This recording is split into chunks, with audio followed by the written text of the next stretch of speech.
International declared Israel to be an apartheid regime. Don't fucking stop me while I'm cooking, you baboon in a suit! The chef is in! Better give you a fucking Chelsea Green, you donkey! Donkey!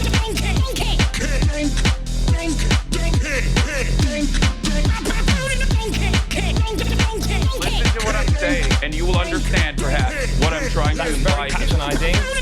Yeah, I am being patronizing. I don't know who the fuck you are, and you're over here chirping all the way from fucking London about you want to fucking free Palestine, but also simultaneously you're talking about how both sides are fucking fine. Shut the fuck up. You don't know anything, okay? Who the fuck is this pink-haired twink?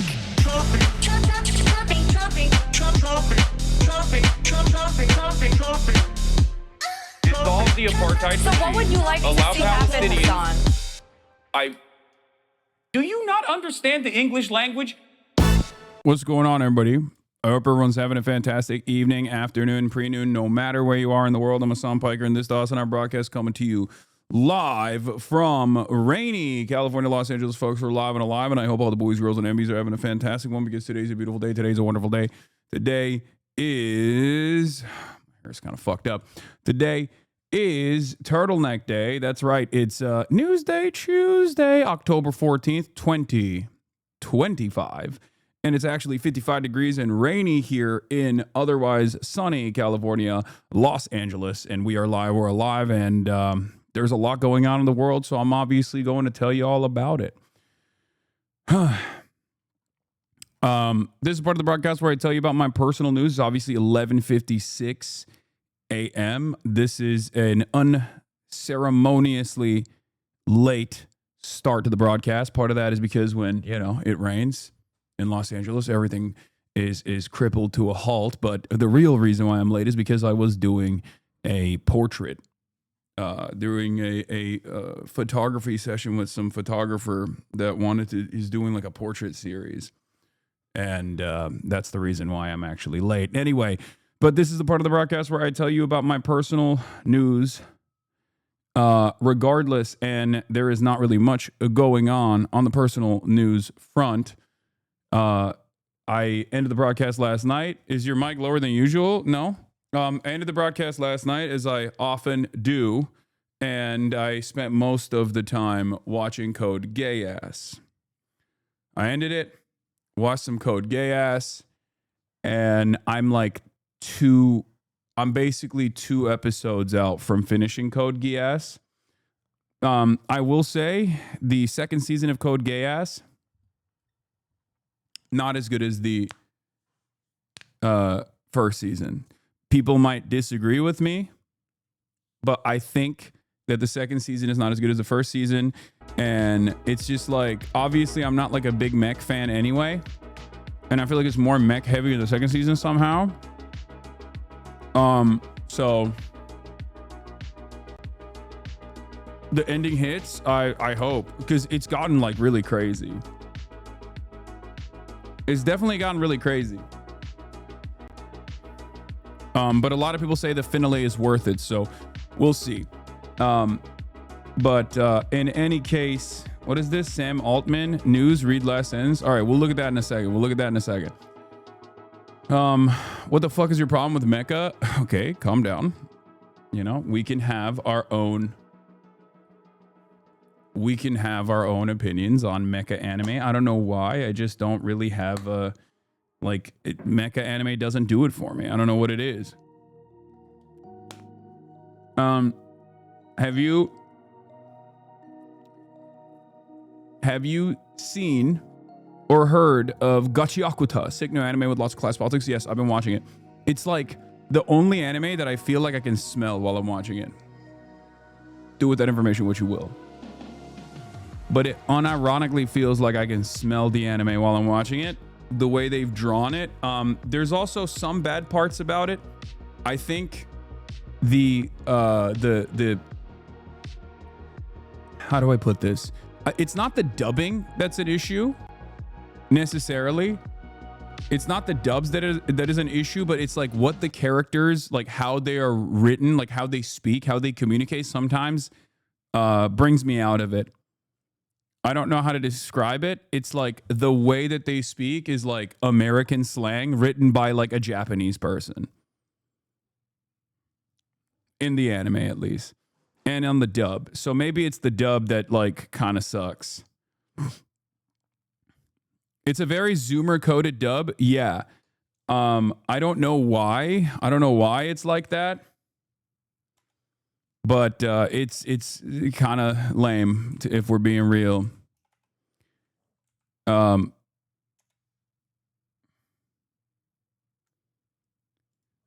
Yeah, thousands of leaked messages show leaders of young Republican groups joking about gas chambers, slavery, and rape in a private Telegram chat. We'll obviously cover that as well. When he says shit biscuit, it made me cringe. Anyway, it's because they use a ton of Japanese slang, so it's proper localization. Well, the localization for dubs is improper in the way that they make the characters speak. The way the characters speak are like, hey, yo, you're being real whack, yo. That type of stuff. And it's like, I think it's just shitty overall. That was my issue with the dub. And I'm a subber sometimes, but sometimes I'm a dubber. If it's available, I'm a dubber. I will admit that because sometimes I'm watching it.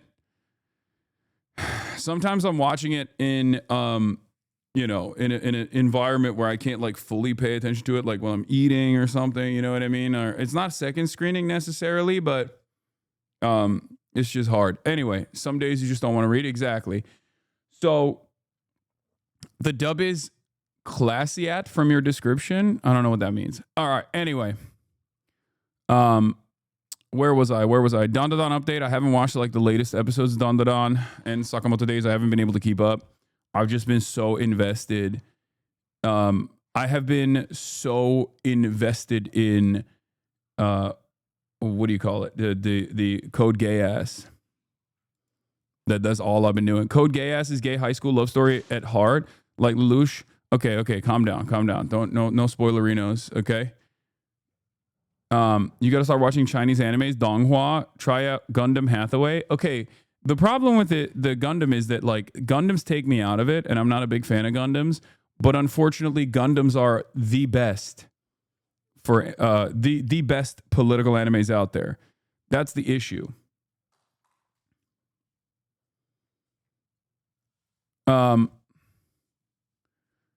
You in for a ride for Code Gay Ass? Don't forget the movies. Oh, are the movies good? Usually the movies are just like a summarization of the seasons, no?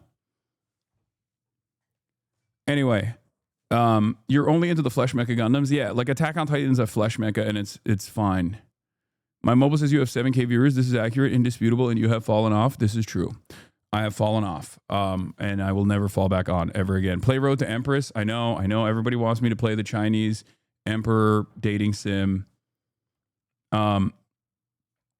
We will do it. I saw some stream gameplay of Road to Empress, and you absolutely need to play that on stream. Oh my god, sure. Where was I? Personal news wise, that's it.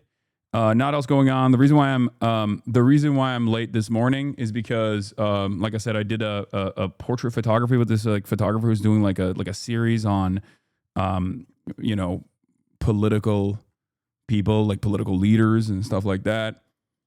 So yeah, that's the reason why I'm late, and it kind of cooked my normal schedule that I would normally do, because I'd be playing basketball, I'd be taking Kai to the park. I'm obviously still also taking care of Fiona as well. But they're currently being walked right now, even though it's fucking raining. And when it's raining, we can't go to the park anyway. And I mean, Kai don't give a shit about the rain, obviously. Did you do the Adam Friedland pose? No, I did not. But it's all good because who's D'Angelo? What? R.I.P. D'Angelo? D'Angelo? Which D'Angelo? Like the musician? D'Angelo, neo soul pioneer and untitled How Does It Feel singer, dies at 51. Oh, damn. R&B legend. Okay. I thought you guys were, I got shit. Rest in peace. Apparently he had a battle with cancer. R&B icon. Dead at 51 after cancer battle.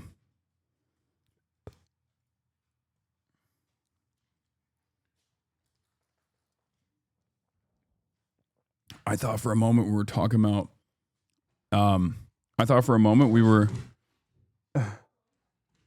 we were talking about D'Angelo, the YouTuber. So, all right. What else was I gonna say? Do you dry Kaya off when she gets done walking in the rain, or do you just let her be wet? I do try to dry her off to the best of my ability, but it's impossible to dry her off because her fur. Good thing in a thunderstorm, she's well situated, well positioned, because I electrocute her every day with my shock powers and my shock capabilities. So even if she was hit by thunder, she'd be like, it's nothing to me. My dad shocks me every day. I will stop. Not the Red Dead guy.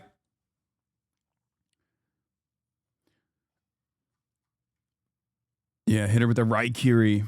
Now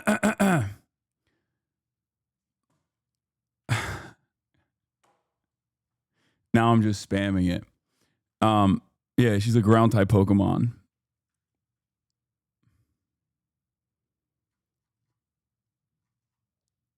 So, where was I? Oh yeah, we'll blast off. There's obviously a lot to cover.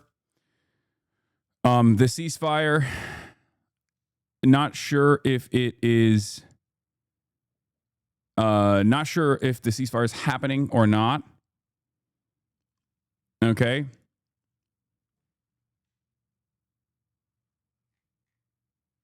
Because there is some. There has been, as is the case with like most Israeli ceasefires, one side ceases, Israel continues to fire.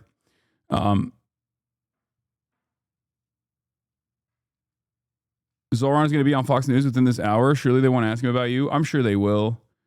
Who knows? I mean, it is what it is. We'll talk about the Politico reporting as well. Politico report on leaked Republican tax Telegram group shows gas chamber memes and more. Get in now. Central Committee, thank you for the raid. Hope you had a good stream. www.twitch.tv/HasanAbi.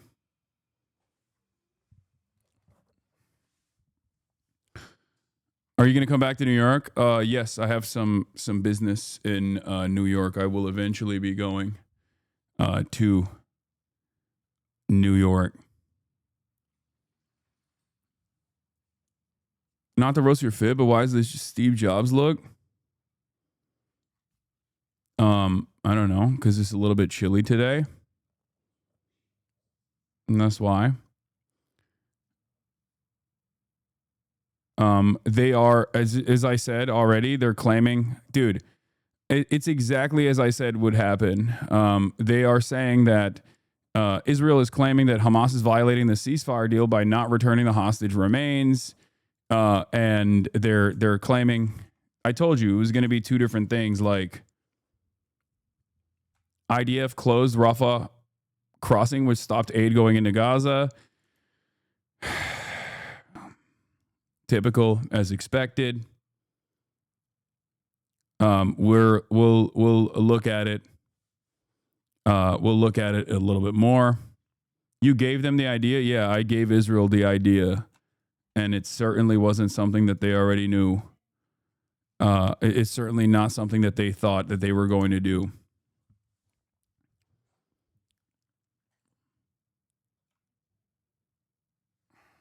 Anyway.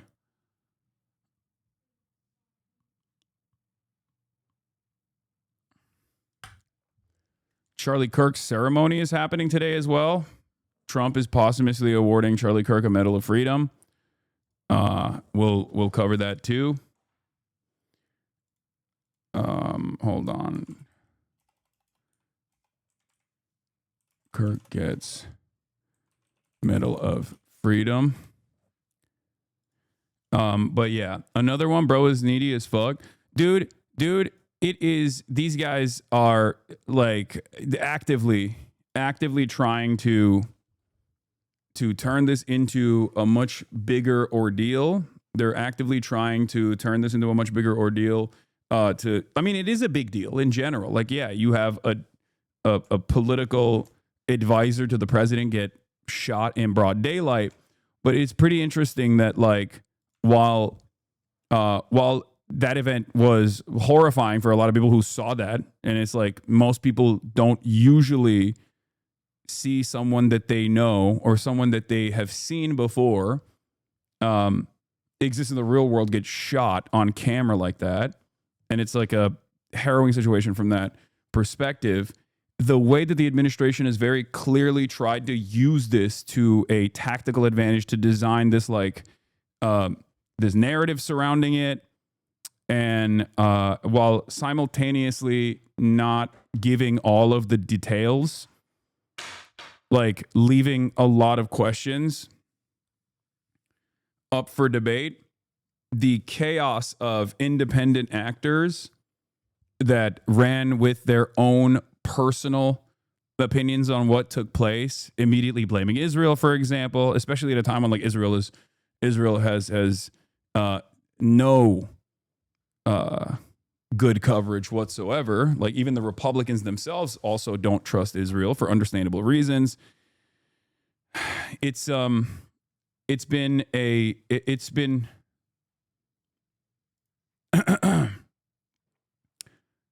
this insane environment, insane media environment.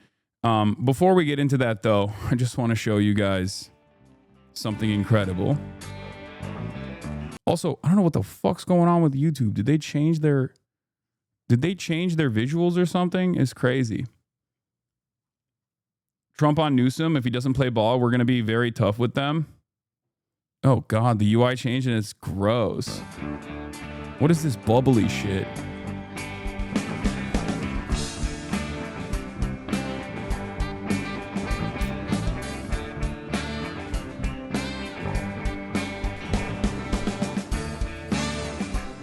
I guess theater mode is fine. Because it's like, it actually, I already have theater mode because of the extensions that I have.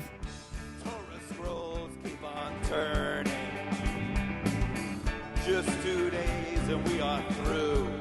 Bro, this has got to be a humiliation ritual, right? Start from the beginning. Hashem's holy words begin anew. We all have come to help Hatzalah. Ladies and gentlemen, this is actually the Super Bowl halftime show. That's right.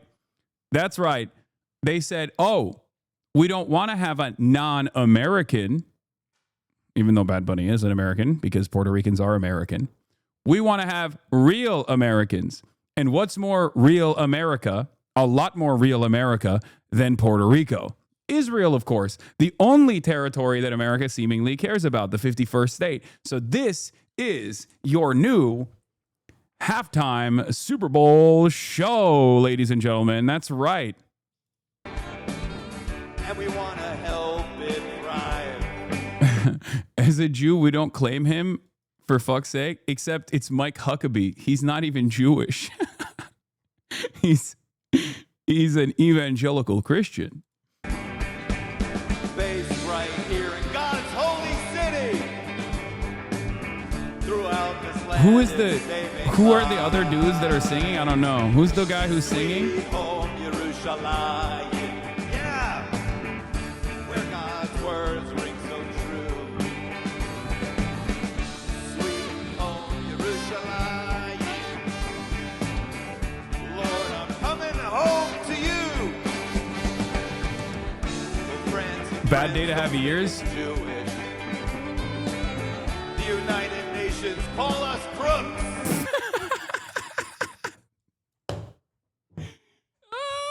Dude,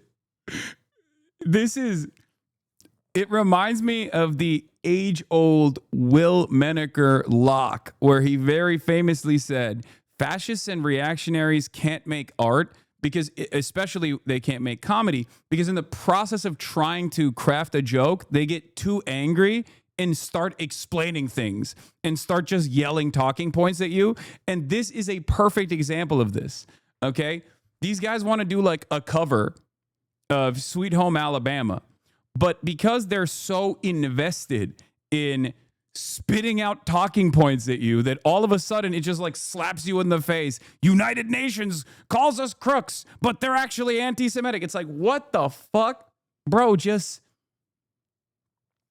like what just why? Why is that the song? Why is that in the song? Oh, AI could never do music like this is true, which is why this is the first time I have decided maybe AI is not so bad. Okay? U.S. Ambassador Mike Huckabee and former Ambassador David Friedman performed a reworked version of Sweet Home Alabama titled Sweet Home Yerushalayim at the United Hatzalah Sukkot event in Jerusalem, October 2025. That is Elon Gold. He was in an episode of Curb playing the head of Hulu from a Curb Stomper.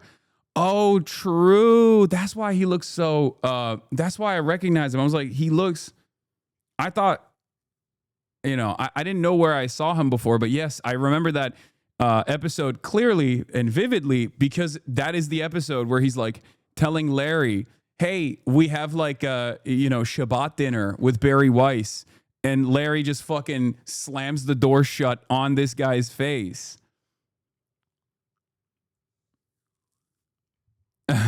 He's like, Larry, you got to come to Shabbat dinner. It's so sick. Like, we got Barry Weiss and she'll, you know, she's brilliant. We have the brilliant Barry Weiss attending, and he just shuts the door in his face. Be like, get the fuck out of here. That's where he's, that's what he was doing. He was like representing the Hulu executive in that clip. Anthony Blinken punching the wall right now. Yeah, it's got to be real weird for the likes of Anthony Blinken and all of these like well-educated liberal Zionists who have cared about the aesthetics of like the international rule of law, even though they obviously dropped the ball in the same exact ways, if not in worse ways in some instances, by totally capitulating to Israel. And these guys in Israel fucking despise them, right? Like the people in Israel despise those guys because like they want the hardliners like Mike Huckabee and Donald Trump. They love the Trumps. They hate Biden. It's just you're never going to be able to get the loyalty that you think you would have gotten from people who just like love Israel, because they want a fascist. They want a fascist.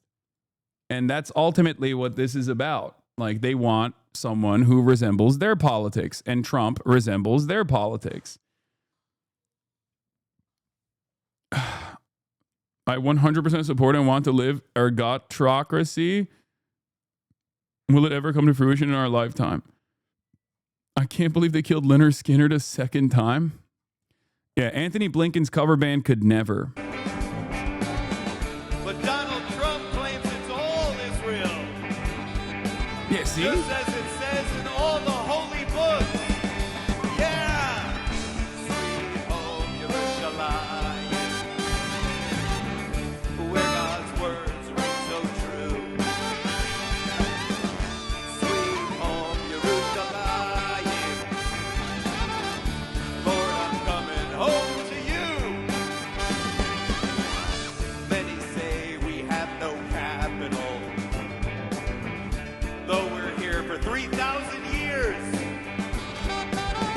But Yerushalayim is eternal. Like, this is not a song, dude. This is not a song, okay? This is not a song. This is a bunch of talking points slammed into the background of a famous song being shittily played by the worst cover band of all time. It's literally just like, Israel is the greatest country. All of the Palestinians are Hamas. And we are going to kill them all. And anyone that says no more is also Hamas. The United Nations is Hamas. And also the ICC is also Hamas. Everyone that gets mad at me when I say famine is fake is also Hamas, regardless of their background. Like, that's not a song. You're not singing. You're just saying talking points. You're doing Hasbara. You're doing Hasbara over a beat. That is not a song. Not gonna lie. Oh, white people love this shit. I mean, you're lucky Hamas rhymes with Hamas. That's true. Yeah, that's not wrong. Hamas does indeed rhyme with Hamas. Where the U.S. Embassy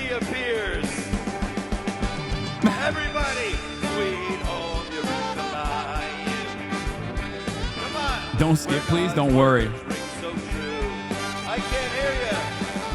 Sweet home Yerushalayim. Let's let them do it again. Are you ready? I can't hear you guys. Let's do this again.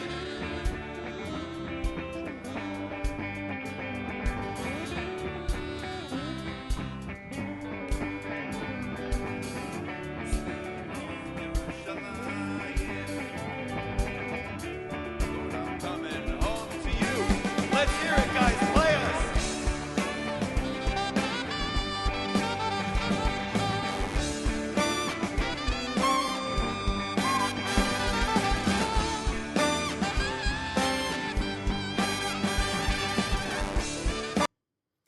Please tell me this is a skit. No, it's not. I think a lot of you need to understand that, like, it's important to show this kind of stuff because many people say, oh my God, you're abusing us. Okay. You're abusing us. Now I believe you're abusive to your dog because you abuse us like this. You might as well also be abusing your dog. I'm seeing comments. Okay. And what I have to say to all of you is that it's important to show Israeli art because I think this naturally creates BDS. Okay. This naturally creates an environment for BDS because BDS is much easier if you're boycotting things like Sabra hummus or you're boycotting Israeli cultural and artistic institutions. And the easiest thing to show people is like, this is what you'll be boycotting if you boycott Israel. And you show them this and they go, oh my God, I didn't even realize, but I totally want to boycott this. This is the most boycottable thing of all time. In 32 states, they make you listen to this song on repeat if you want to become a teacher. Yes. If you are in 38 now, 38 states, if you want to be a teacher, you have to sign a loyalty pledge to Israel, which requires you to listen to this and say it's good.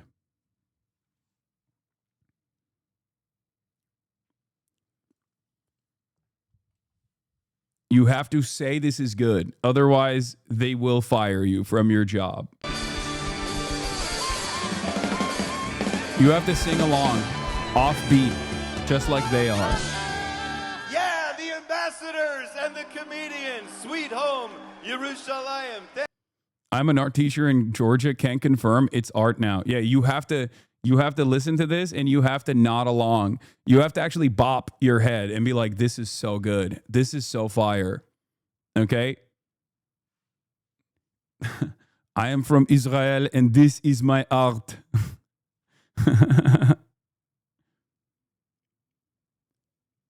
I am from Israel. Anyway, Newsom censored Trump's neck pussy. Oh, dude, I saw this. This is one of the funniest things that's taken place. So, number one, the ceasefire is not even like 100% complete yet. The most consequential aspect of this ceasefire that will make it long lasting and a real ceasefire, unlike the previous iterations of it, are obviously going to be whether or not Trump can force Israel's hand into actually ceasing the fire, right? And that part hasn't happened yet. And yet, every single outlet, every single liberal institution, Time Magazine, everyone is like, Trump is the peace president. He's pee-pee, right? He's doing it. He's doing the damn thing. Now, I've been a little bit more restrained in my celebrations because I'm obviously a little bit concerned about whether or not this will actually hold. There are some signs that it might, especially because of how much Donald Trump has said he wants this to happen and how much praise he's gotten. You know, I think a little bit of positive reinforcement in that regard doesn't hurt. Having said that, there is one aspect that Donald Trump has actually despised, even though he's been on a tear. He's been actually getting decently positive media coverage for this. There's one aspect of the media coverage that he seemingly doesn't like. Now, obviously, we're going to talk about how Israel has already violated the ceasefire and whatnot, but he hated this photo. He apparently hated this photo. He got really heated about this photo, and he said this.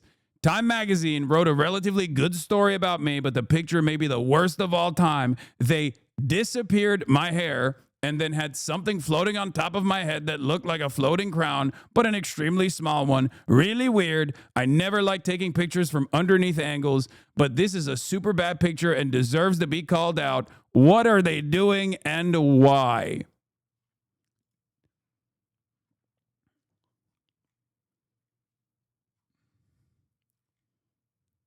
I mean, this is the most relatable he's ever been. This is the most relatable he's ever been, low key.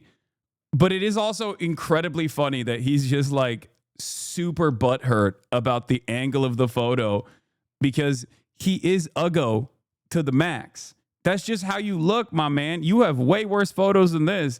I would go so far as to say, I mean, he has a point. It's a bad photo. Guys, it's Donald Trump. What angle is a good angle? What do you mean? Get real. Okay, get fucking real. This is supposed to be like an angle that makes him look powerful, you know? Like this is supposed to be the aura shot.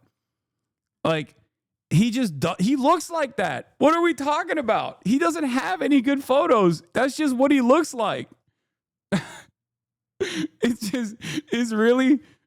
It's really funny that he's just like mad about this and people are like, well, you know, it's just like a bad angle. It's like, is there a good angle?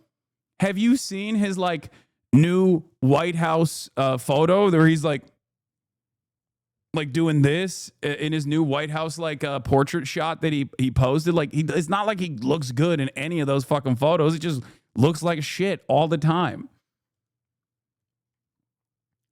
The reason why he's mad about this is because it shows that he's like clearly balding.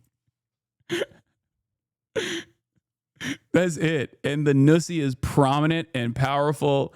And I like it. I like the nussy. Okay. I like the nussy. Okay. But not to defend Trump, but I get it. Like, you know, give him a chance.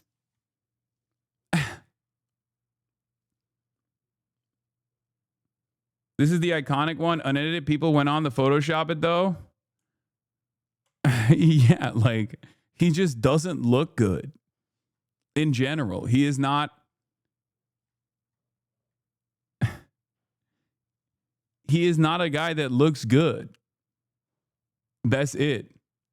You think he asked Laura Loomer to jiggle it? Oh, God. Laura, she's a free spirit. She jiggles my nussy like no one's ever before. Let me tell you.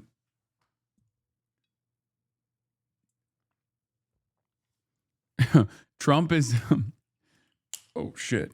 Trump is going to fucking arrest the Time reporters, the photojournalists that took the photo.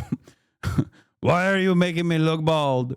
I am not bald. Everyone knows I have perfect hair. Look at that perfect hair. I do not have a nussy. Many people are saying I have a nussy. This is very distasteful. Wait, this is how you can honor... This is how you can honor Charlie Kirk. In honor of Charlie Kirk's 31 years on Earth, here are 31 ways to live like him. Jesus Christ. What the hell, man?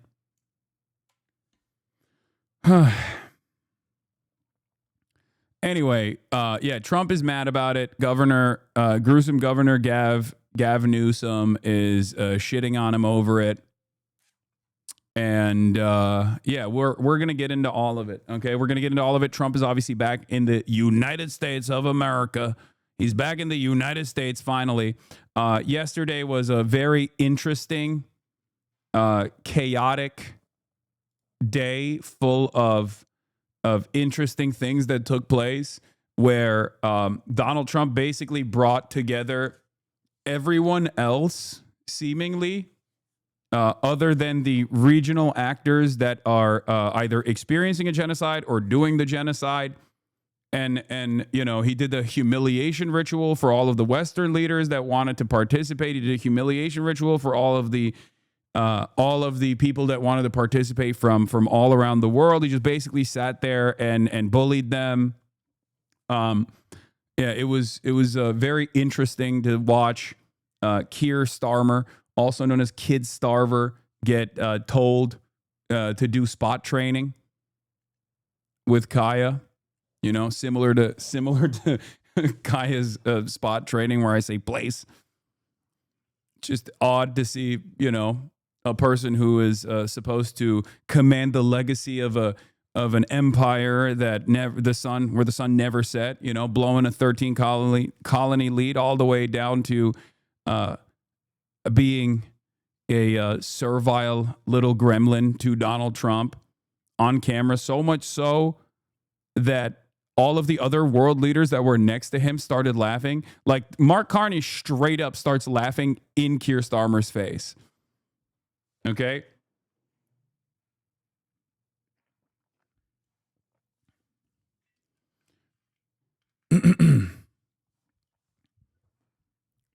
Yeah, from blowing a 13 colony lead to blowing 13 bubbles on it, for sure.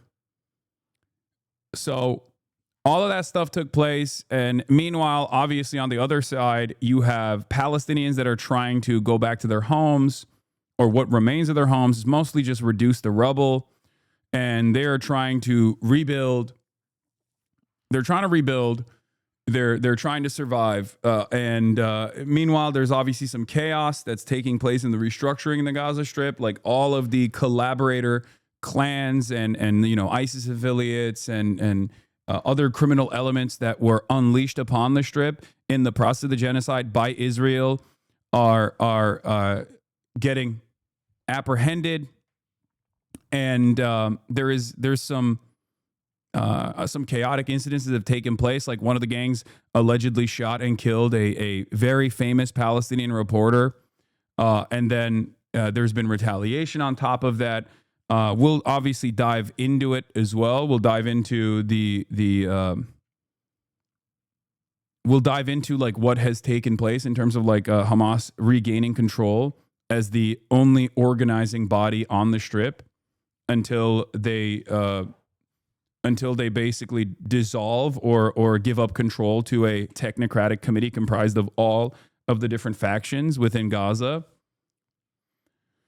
And it's really interesting because like a lot of people have been complaining about it, right? A lot of people are like saying, well, there's chaos. Hamas is killing people. Hamas is killing people. And Donald Trump straight up came out, as he often does, as he did yesterday as well on that plane, and said, yep, it's right. It's happening. Let's take a look. Very, very bad gangs, and they did take them out, and they killed a number of gang members.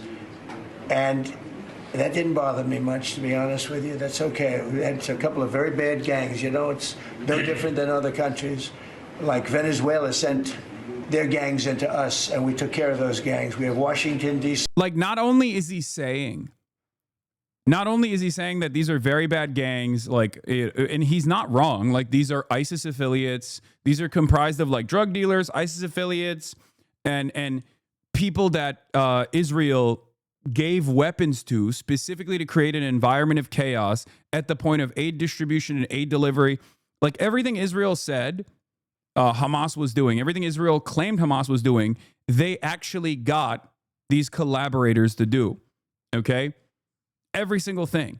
And obviously, Israel not only was urging them to do this, but they were also giving them the weapons to do this, and they were literally doing it from their base.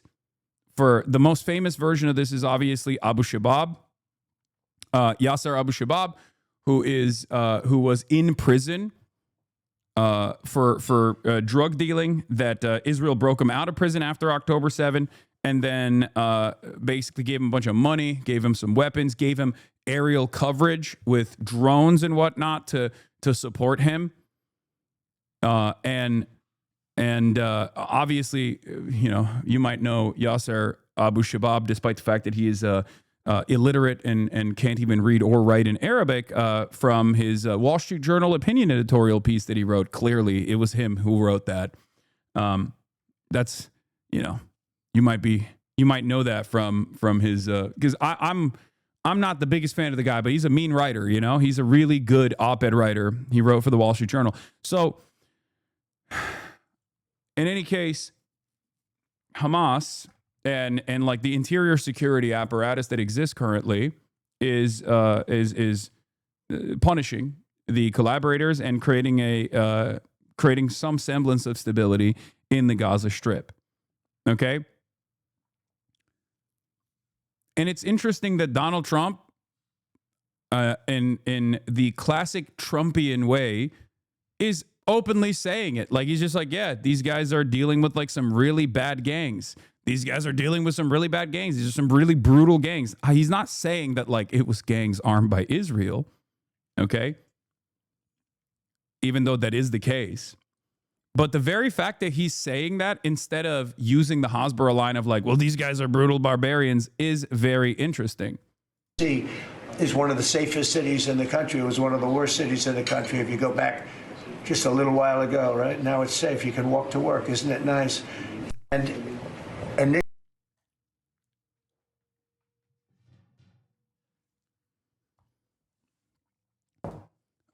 stuff like this gives me a little bit more confidence that he obviously wants the ceasefire to stick, and he sees Hamas as like the only party that he can.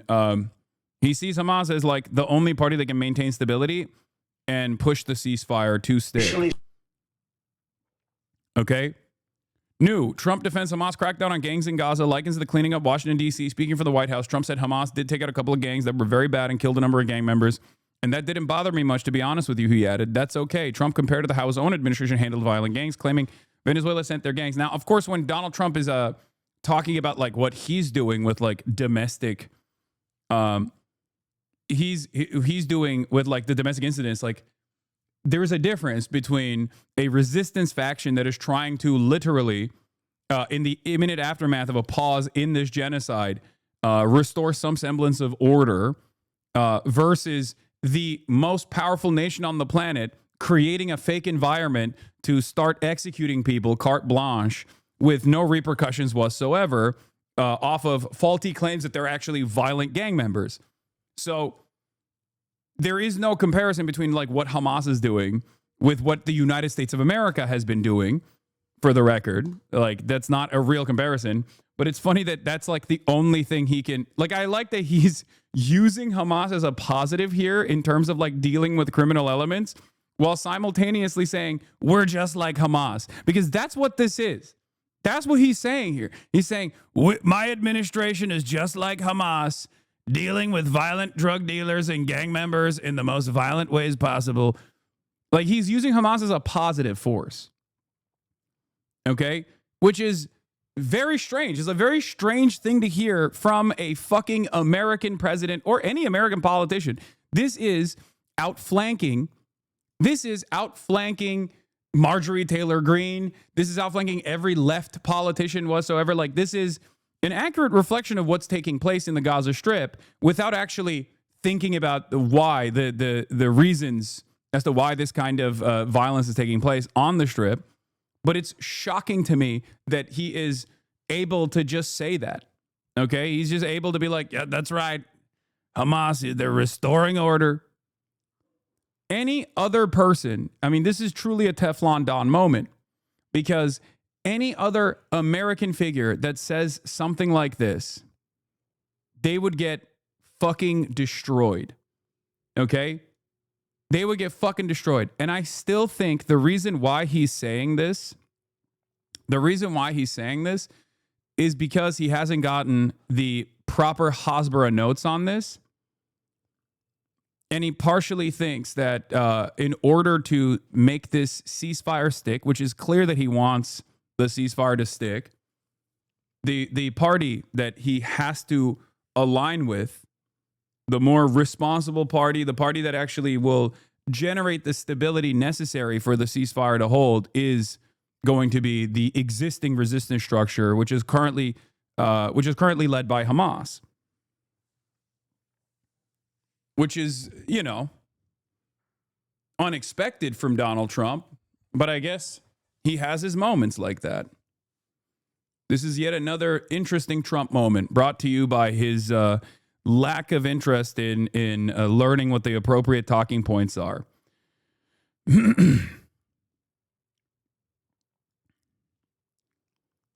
Anyway, there was also some other moments from this press conference. We'll just get to it we'll get to the press conference here because it's 5 minutes long. I'll just start with that. DRM News. The main point is that he says Hamas will disarm, they told me, and we'll talk about that.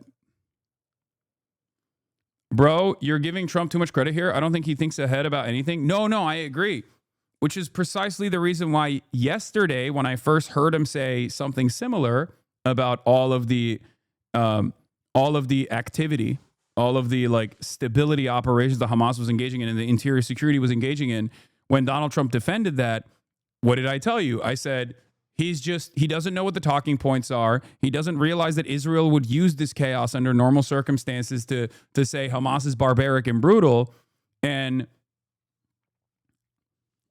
therefore he's simply just simply going off. This is a moment that's not dissimilar to when Donald Trump said the quiet part out loud in 2016 when he was running for president about abortion, where when he was asked directly, do you think that women should be punished for getting an abortion? And he said yes. The reason why he said yes is because, of course, any kind of restriction on abortion punishes women in general. He hadn't thought the talking points. He hadn't thought through the talking points. He did not know that, like, Republicans never say the quiet part out loud when it comes to abortion. They say the doctors are the violent ones. The doctors could be punished, not the poor mothers that are obviously a lot more sympathetic in general to the average population, to the average American.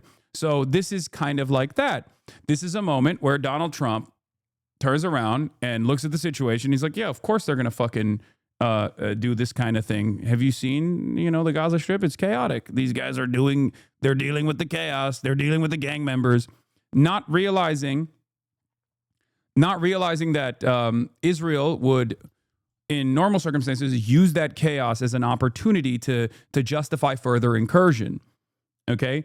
But I told you even then, I told you yesterday that once he gets the new talking points of someone from, Miriam Adelson's team or whatever, or Miriam Adelson herself maybe gets into Trump's ear and says, hey, shut the fuck up about like Hamas restoring order in this chaotic situation, he'll stop.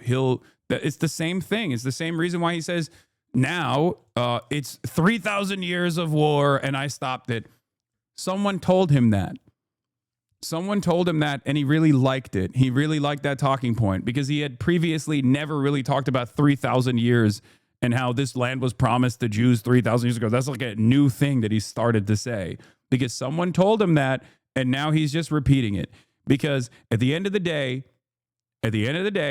I know it sounds fucking silly because we still have this weird false notion in our minds that when someone is in a position of power, we assume that they actually earned that position of power. They're probably at least like smarter than they let on.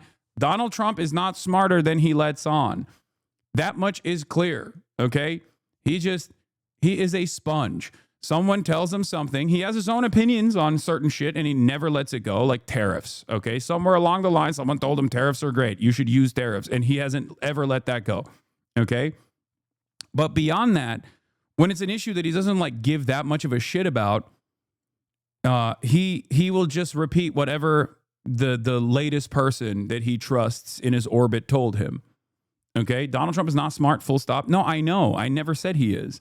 I do not think he's a smart person. I don't think he's smart at all. I think he's cunning and conniving, and I think he's cunning in the exact ways that you need to be in order to be successful in this day and age.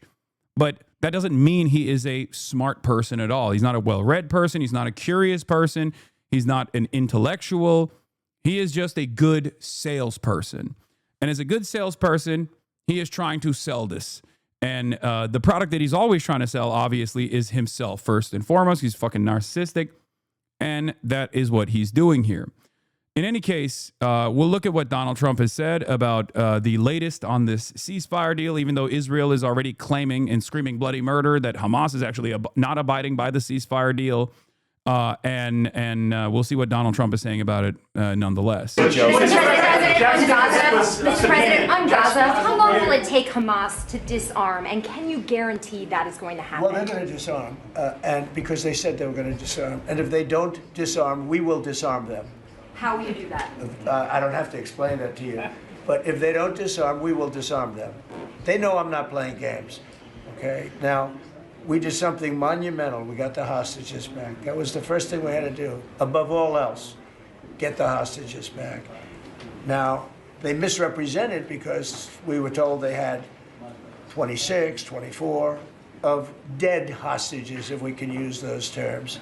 And it seems as though they don't have that because we're talking about a much lesser number. But that's a very tough subject. I want them back. That's what they said. I want them back. Also, they said they were going to disarm. And initially speaking, they needed, they did take out a couple of gangs that were very bad, very, very bad gangs, and they did take them out, and they killed a number of gang members. And that didn't bother me much, to be honest with you. That's okay. We had a couple of very bad gangs. It's no different than other countries.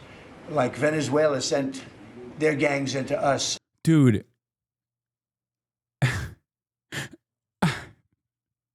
I can't believe this is the guy who was complaining about the time photo.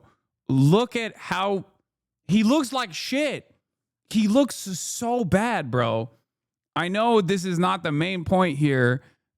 And I already covered his statement about like what Hamas is doing in the Strip and why it's like restoring order and like they're fucking scouting out and like apprehending and even sometimes executing collaborators and stuff like that.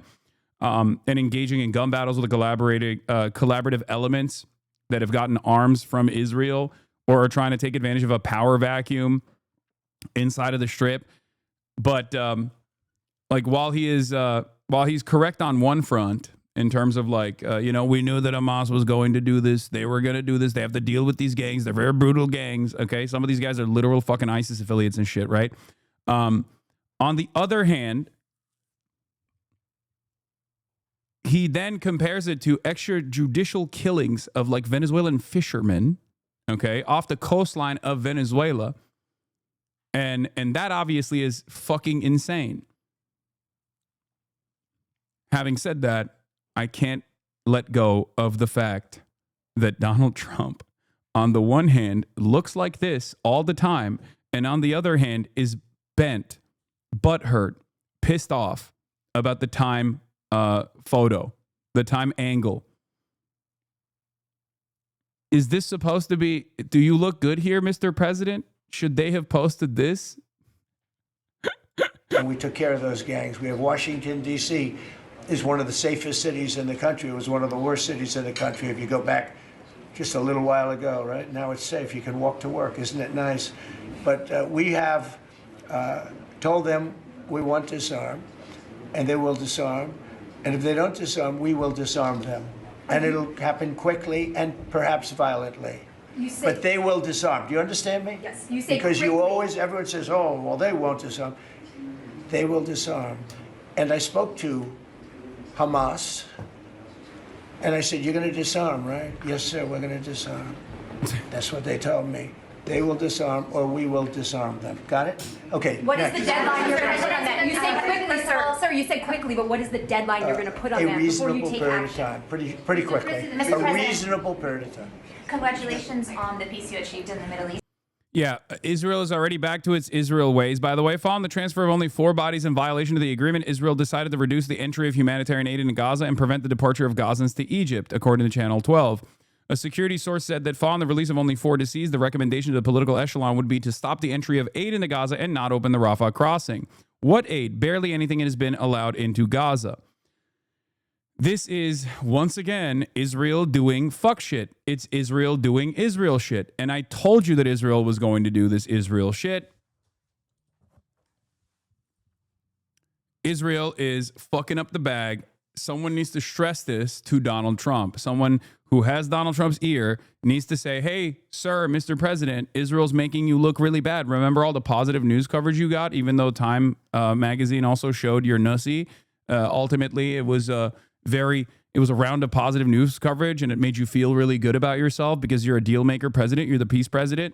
Well, guess what? Israel is trying to do everything in their fucking power to throw that peace deal in the trash. The problem here, of course, is that I suspect he will go along with whatever Israel wants to do, as I said earlier, as I said before, and that he will probably end up saying Hamas is violating the deal, you know? Why do they only release 4 bodies? Oh, yeah, that's a great question. It's because it's under rubble, as far as I understand. And not only is it under rubble, not only are most of the bodies like hard to extract, okay? They, from what I understand, have also said to Israel, they communicated to Israel that this process would take time, as far as like getting, as far as getting all of the bodies extracted.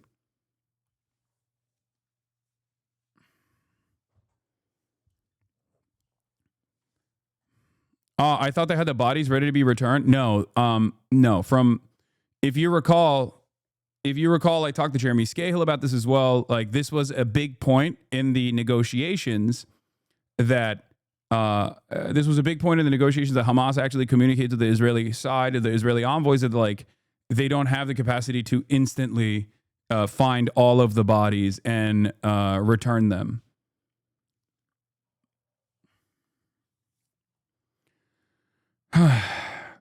It was so much a point of contention. It was so much a point of contention that I immediately spotted this as a reason that Israel will violate the ceasefire deal, if they actually violate the ceasefire deal at all, if Donald Trump doesn't actually force them to abide by the ceasefire deal. So, like, it was obvious that the 2 points of contention here that Israel could always use to not abide by the standards set forth in the 20-point peace plan, or whatever it's called, was going to be, one, not all the bodies are recoverable instantly, and they'll say, oh, you're still hiding the bodies or something. And the Hasbara line on this is that they're hiding the bodies because they've done something to the bodies, and they don't want people to know what they've done to the bodies, right? That's like what they're trying to angle this as, specifically the female hostages. And the other side of this is the full disarmament. They always have those 2 lines that they can push if they wanted to. Now, of course, once again, if you don't understand that like Israel is the spoiling party here and has been from the start, and you think Hamas is untrustworthy and Hamas is the party that is like spoiling these deals, as the way that like the media has falsely reported over and over again in an effort to protect Israel's reputation to the best of their ability at a time when there's unprecedented negative associations with Israel, then you're probably going to be more inclined to believe that, yeah, Hamas is actually not doing the right thing, and Israel is just, Israel is violating the ceasefire because Hamas is actually violating it first, or something along those lines. But you already, if you're in here, if you've been in here, if you've seen me cover this stuff over and over again for the past 2 years, you have seen that it is always Israel using using anything they can to refuse to give aid, refuse to let aid flow into the Gaza Strip, in an effort to continue its bombing campaign, in an effort to continue its incursions, in an effort to continue its ethnic cleansing, because that is the highest priority. Okay?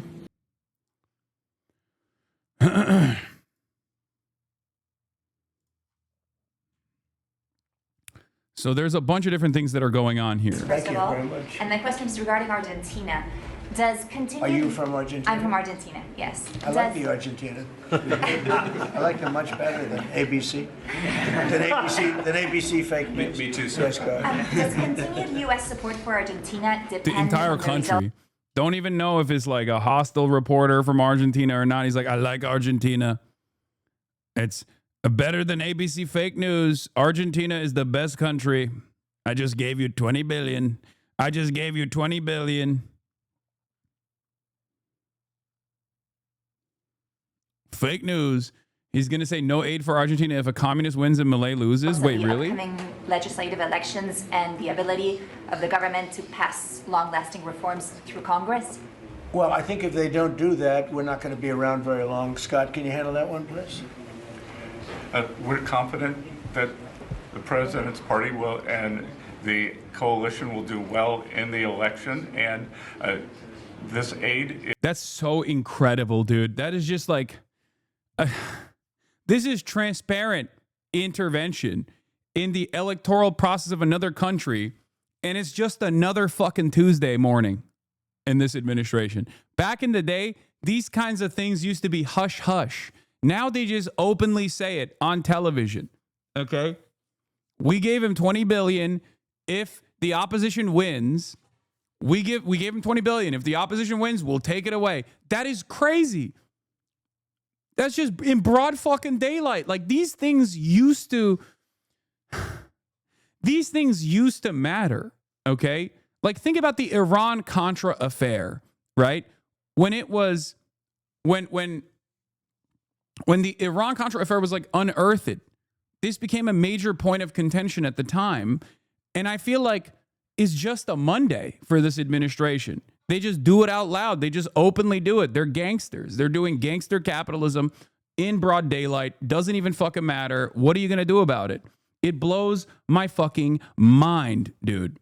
And it doesn't matter. People genuinely don't care. Trump says U.S. could cut aid for Buenos Aires if Argentina moves leftward in this month's legislative election. This is the headline from Associated Press. And yet people seemingly don't give a fuck.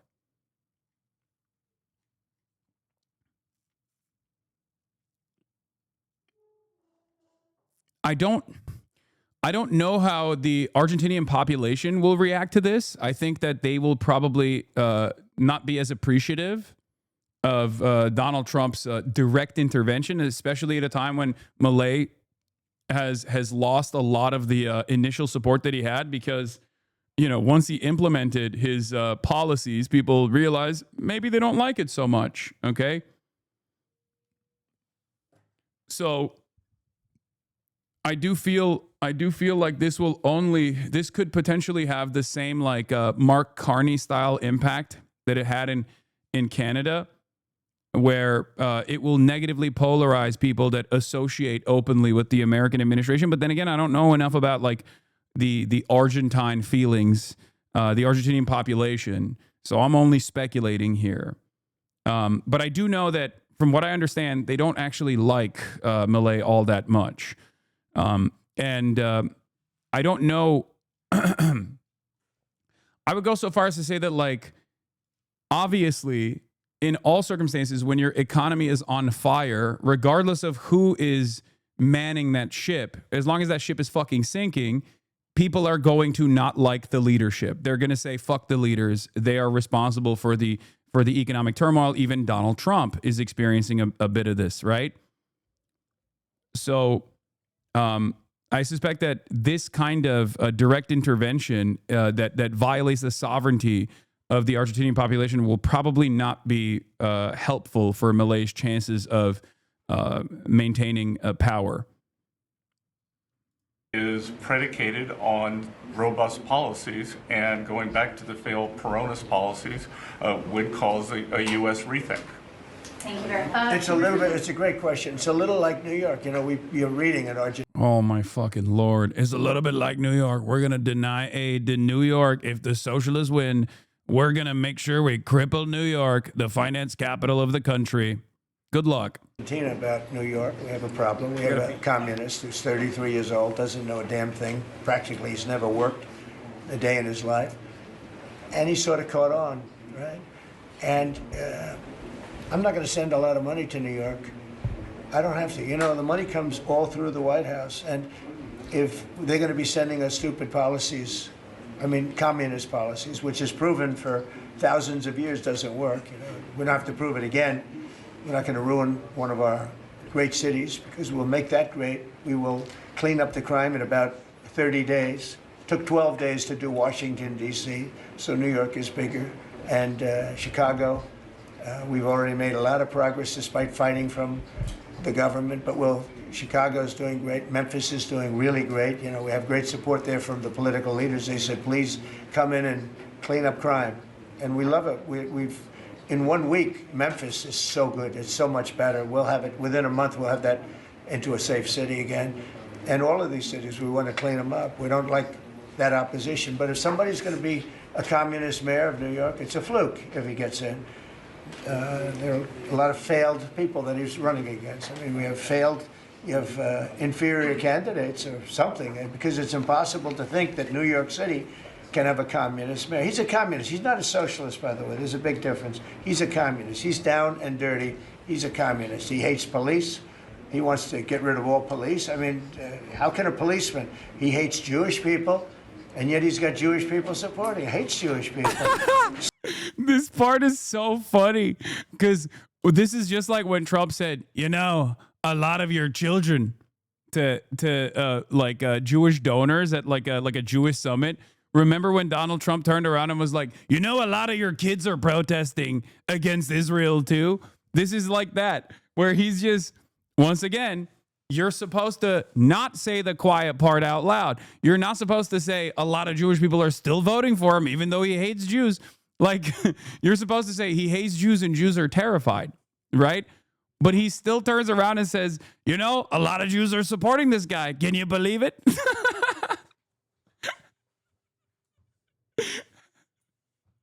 It's fucking awesome. I don't know why he does this. I don't know why he is just like incapable of finding the appropriate talking points. I guess I would hate him more if he did do that. Because, you know, a competent liberal leadership that wants to disparage Zoran Mamdani would say the other thing. He'd be like, he hates Jews and Jews don't support him and they're terrified. They want to leave New York or something. Like, they would just lie, right? Yeah, and also communism has failed for thousands of years. Donald Trump is a primitive accumulation understander. For those of you who don't actually comprehend the way his mind works, he actually read Das Kapital. He knows that Marx's analysis of primitive accumulation was like primitive communism, right? And that's what he means. He's like, it's a failure. You need barter. You need barter. Folks, it's a failure. It was a failure. Enclosures were good. Class struggle is eternal. Enclosures were good, but I'm actually on the side of the capital owning class. That's what he means when he says it was a failure for thousands of years. Okay. He's like, think about it. Think about it. People used to go out and all the land was public. What good did that do? Nothing. Nothing at all. We need barter.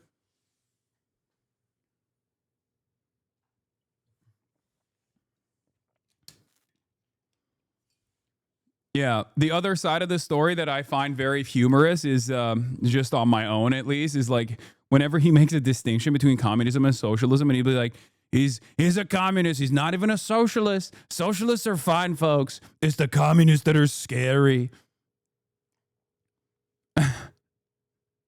Yeah, they like the one time you got a dude who's like, I want to do modest social democratic reforms, and I don't mind calling myself a democratic socialist. All of a sudden, these guys are like, Nancy Pelosi was so fine. She's actually invested in the continuation of capitalism. It turns out it was actually good. The liberals were fine, folks. These guys are so much scarier than the liberals. They're communists. They're not even socialists. They're radical communists.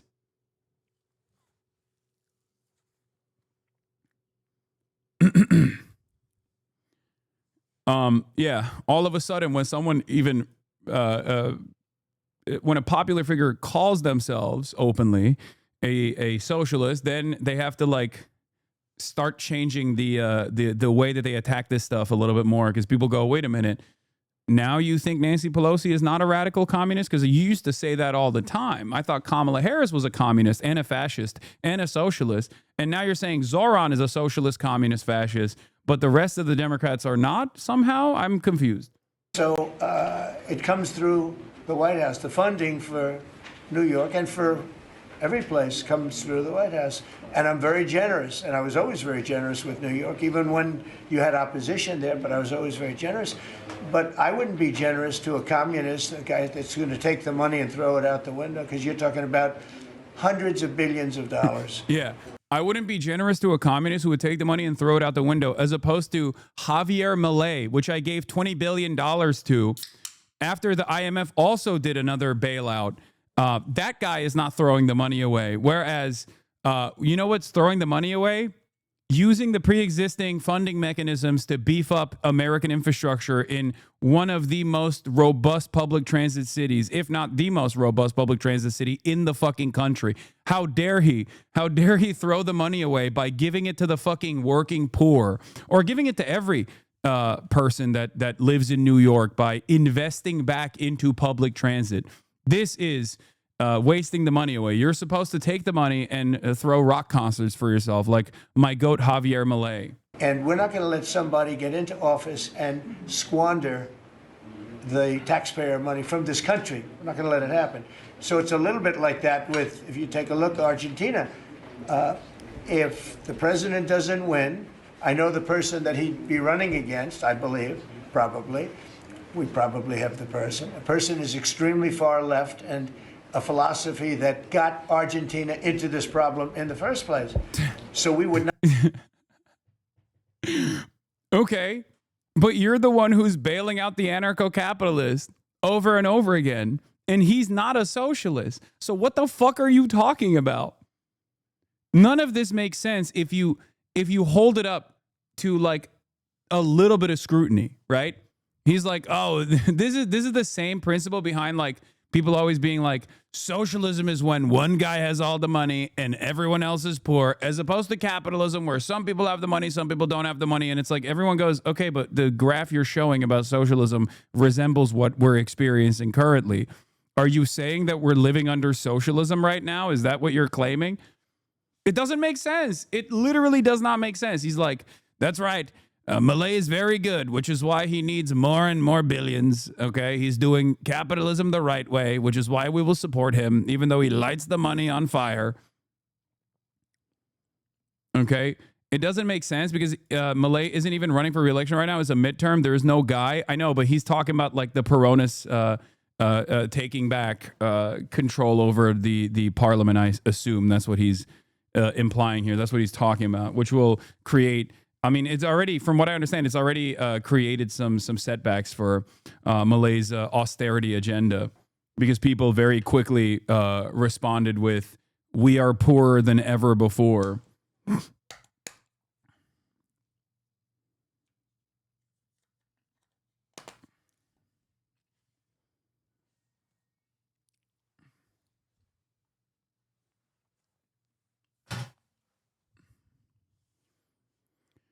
Anyway, from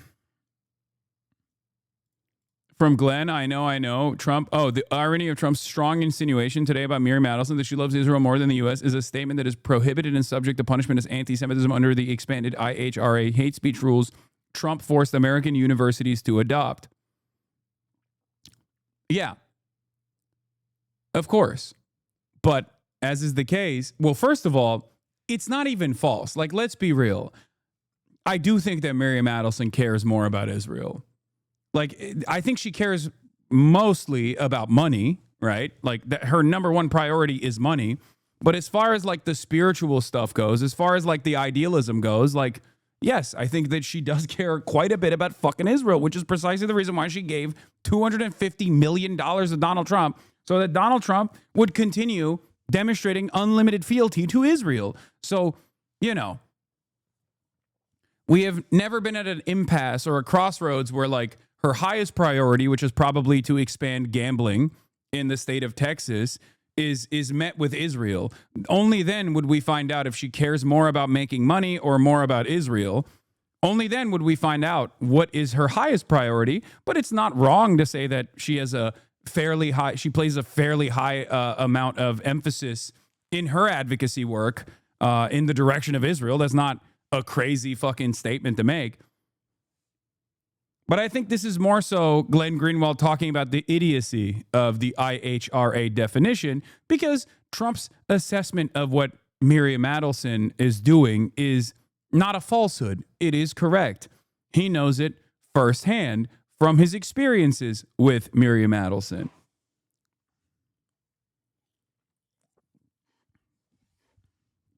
Like, why the fuck would Donald Trump release Jonathan Pollard when he was president last time? Other than the fact that Sheldon, Miriam's husband, who died, the dude who looks like fucking Jabba the Hutt, the gambling magnate, told Trump to do that. That's it. That's the reason. And then he literally gave his private jet to Jonathan Pollard to fly him to Israel, where he was treated like a hero. So it's so fucking stupid to be like, oh, you can't say these things because God forbid you will be called anti-Semitic. It's like, okay, well then don't do those things. Proving that he was okay. Anyway, Trump slams radical left and NATO ally Spain in fiery White House remarks. right. He's got one problem. He's got people that are giving him tremendously bad press, even though they know it's wrong. He's got to hold true to his principles because he's going to win. He's going to win. He's doing the right thing. Everybody knows he's doing the right thing, but you have a radical left sick culture that's a very dangerous group of people, and they're trying to make him look bad. I believe he's going to win out. And we're doing the right thing with China in this house. China? Well, you have to be careful with China. We have everybody deals with China. They have to deal with us too. We have to be careful with China. Look, I have a great relationship with President Xi, but sometimes it gets testy because China likes to take advantage of people, and they can't take advantage of us. But we have a fair relationship with China, and I think it'll be fine. And if it's not, that's okay too. You have to do and go where the punches are thrown. You got to put up the blocks. We have a lot of punches being thrown, and we've been very successful. Look, we have the most success. I think we're the most successful we've ever been as a country. We have now close. I've been saying 17. We have, I think, close to or maybe even exceeding $18 trillion going to be invested in the United States. That's more money than ever invested in any country before.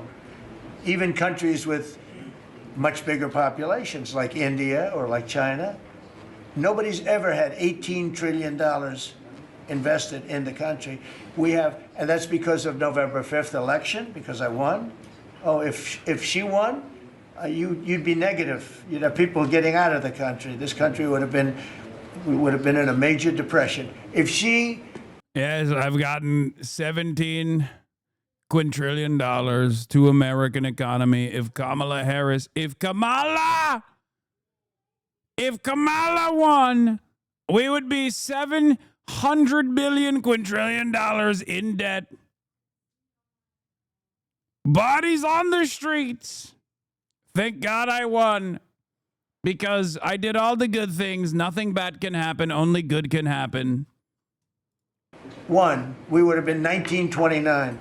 They'd like to see that anyway. That's why they keep the government closed. They have a shutdown based on nonsense. They want to give away 1.5, think of it, they want to give away $1.5 trillion to people that come into the country illegally. Like that, this is a falsehood. For those of you... It's kind of funny whenever I say this is something that Donald Trump is lying about. Everything he's saying is a lie, but this one is very deliberate, right? The $1.5 trillion is actually the maximalist goal that they have for how much they want to cut healthcare, okay? Healthcare subsidies.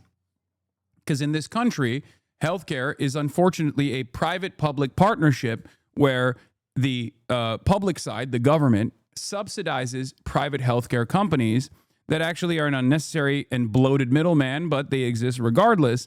And what they are trying to do is cut those subsidies by $1.5 trillion in an effort to justify the much larger amount of tax cuts that the super wealthy are getting from the big, beautiful bill that he passed. Okay? So when he says $1.5 trillion in funding for undocumented healthcare, it's actually bullshit. What he means is the $800 billion in Medicaid coverage that is going to be cut that will knock out tens of millions of Americans from their Medicaid payments, because it will either stop them from being able to receive Medicaid, or it will just directly cut the funding in its entirety, and people won't be able to pay for that healthcare without the Medicaid subsidies. Okay? But of course, he can't say that he is trying to kill his voters or at the very least, like he is trying to actively take away his voters' health care. So he has to claim that it's actually him taking away. It's actually him taking away health care that the Democrats wanted to give to undocumented migrants. That's it. In the past, this used to be the main op for the reactionary force in this country was black people. That's where the welfare queens rhetoric came from, right? Welfare queens were like black women that were taking advantage of all of the limited assistance that the government is offering the extremely poor people in this country. And a lot of white people were on board with cutting these social safety nets because they were, in their minds, envisioning that it was black people that were actually stealing these subsidies, these entitlements. Now, instead of saying it's black people, now they say it's undocumented migrants. They've basically substituted it. Obviously, the goal is still the same. The goal is to cut social safety nets. Okay? And as you know, the borders now are closed. But when they hear that they get the greatest health care package in the world and they have no money, but they're living okay in another country, they head up and they start forming caravans and they try and come into our country. But the big problem is they want to give health care to people that should not get health care.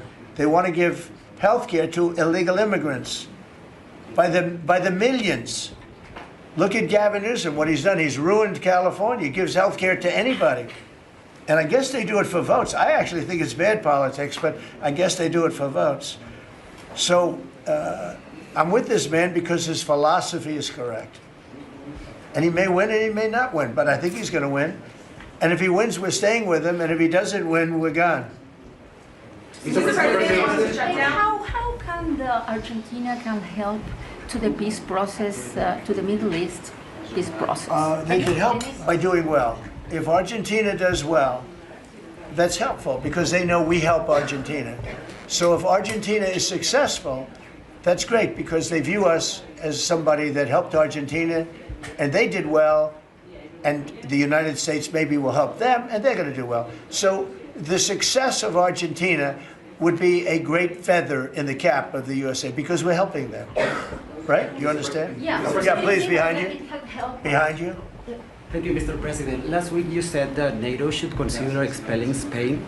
What? You said that NATO should consider expelling Spain. Would you support that? What expelling Spain? NATO consider expelling Spain. Oh. I'm very unhappy with Spain. They're the only country that didn't raise up their number to 5%. Every other country in NATO raised up to 5%. And Spain is doing very well off our backs. So I'm not happy with Spain. Spain gets protection, and they know, look, they're sort of in the semi-middle of it, so they're going to get protected automatically. Even if you don't want to protect them, you're protecting them because of the way they're located. And I think what Spain did is a very bad thing for NATO. I think it's very unfair to NATO. It wouldn't matter if you said you're not going to protect them because they're pretty much protected. What are you going to do? Go through the other countries and let's go attack Spain, right? So I think what they did is not nice. Not nice. How dare they not increase their defense expenditure to 5% of their GDP? No one gets to have social safety nets. Everyone needs to be American burger. Everyone must be America burger. No more social safety nets for you in Europe. What did Spain do? Spain was one of the only countries under NATO protection that refused to increase their defense expenditures to 5% of the GDP. All of these other countries have said, yes, sir, yes, Mr. President, we're going to do that. For a lot of these other countries, obviously moving numbers around in that regard means severe austerity in other places. Austerity for social safety nets, whether it be entitlements, whether it be like, unemployment spending, or whether it be obviously so whatever kind of like pension programs that they have or healthcare in many instances. So what the American government is demanding from them is to reduce the expenditures on all of the social stuff that people take advantage of, that people actually need to survive, and reprioritize that spending on defense. And of course, given that we are the #1 weapons dealer on the planet, they want that money to come back to the United States for our domestic manufacturing, for our weapons that we sell them. Some of the other countries have actually started creating their own competitive domestic markets, their own domestic defense industry, Germany being one of the examples of this. I don't know how Donald Trump will appreciate that. That's another thing that I don't understand completely, because like some countries are basically saying like, okay, well, we'll increase our expenditure, but we are going to spend it on ourselves again. We're going to rebuild our defense industries, and we are going to militarize. Basically, America is making every NATO nation into little Americas.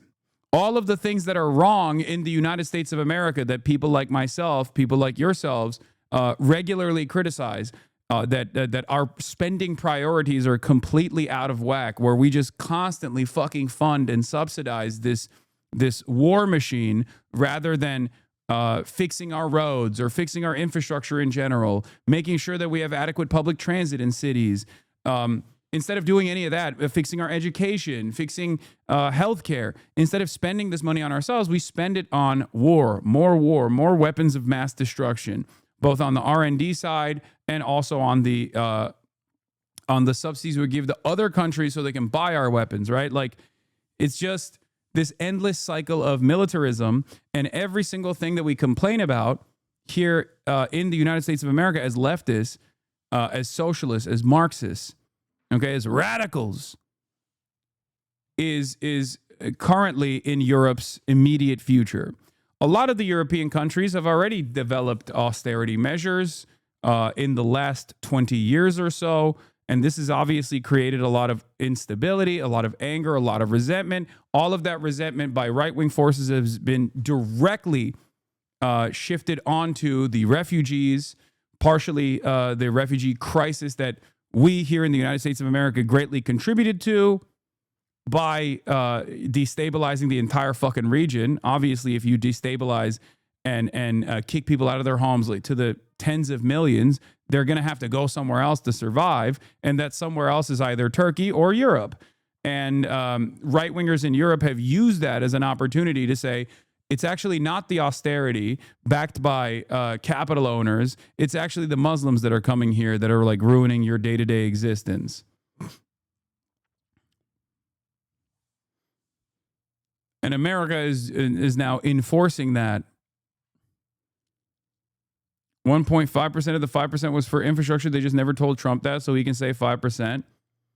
I mean, I think no matter what happens, Europe is seemingly building its domestic military infrastructure and building its domestic military manufacturing, like domestic weapons manufacturing sectors. I think it's very disrespectful to NATO. In fact, I was thinking about giving them trade punishment through tariffs because of what they did. And I may do that. I think unbelievably disrespectful. Spain, the only one out of all the countries in NATO, the only one that said that is Spain. And I think that's, I think they should be punished for that. Yes. On the government shutdown, you have the money to pay the troops on October 15th? Okay. How is I actually have a man who is a very wealthy person, you'll know that when I tell you this, who called a donor, a great gentleman, and he said, if there's any money necessary, shortfall, for the paying of the troops, then I will pay it, meaning he will pay it. How about that? I said, look, we're not going to need it. We're going to take care of our troops. But this was a position that's being forced upon us by Democrats. And all they have to do is just sign a piece of paper saying we're going to keep it going the way it is. You know, there's nothing. It's not like it shouldn't even be an argument. They've signed it many times before. I don't want to bore you with the fact that Schumer said 100 times you should never close up government. But Schumer's a weakened politician. I mean, he's going to finish his career as a failed politician. He's a failed politician. He's allowed. Okay, before we get into all this stuff, I do want to bring the conversation back to specifically the Israel Palestine equation, because he's like moving in and talking about like Spain and stuff. And I forgot I wanted to mention this, but as Jeremy Scahill, who literally has direct contact with the resistance, their resistance side's negotiators, who has interviewed them on numerous occasions, reports here that during the Gaza negotiations, Israel understood it would take time to recover all bodies of deceased captives. A specific mechanism for recovering the bodies was agreed. Now Israel is pretending that didn't happen so it can violate the deal and cut the agreed aid shipments in half. So the worst thing that I predicted would potentially happen, that I talked to Jeremy Scahill about, as a matter of fact, in our immediate conversation after the ceasefire, the so-called ceasefire deal, was that Israel would utilize some of the limitations that the resistance forces have in terms of like extracting some of these bodies to say, we're spoiling this deal, we're sullying the deal, and then claim that Hamas is actually sullying the deal.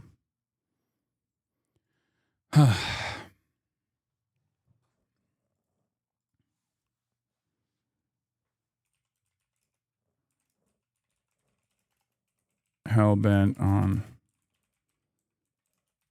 continuing. Regardless of the international support Trump got for committing them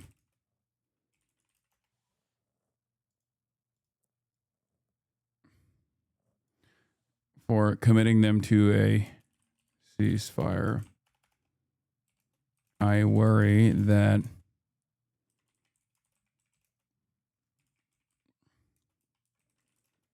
pull another Biden moment and falsely claim Hamas is not abiding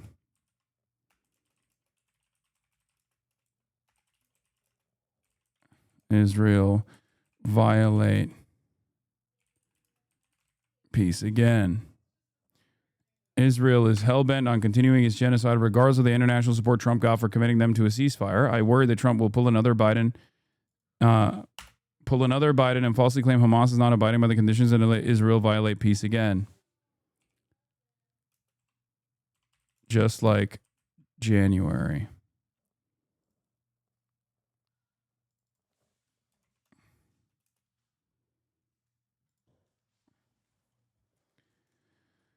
It was clearly laid out days ago that they will hand over everyone dead or alive within 72 hours and people/bodies they cannot give. They will give all information they have on their last whereabouts. Yeah.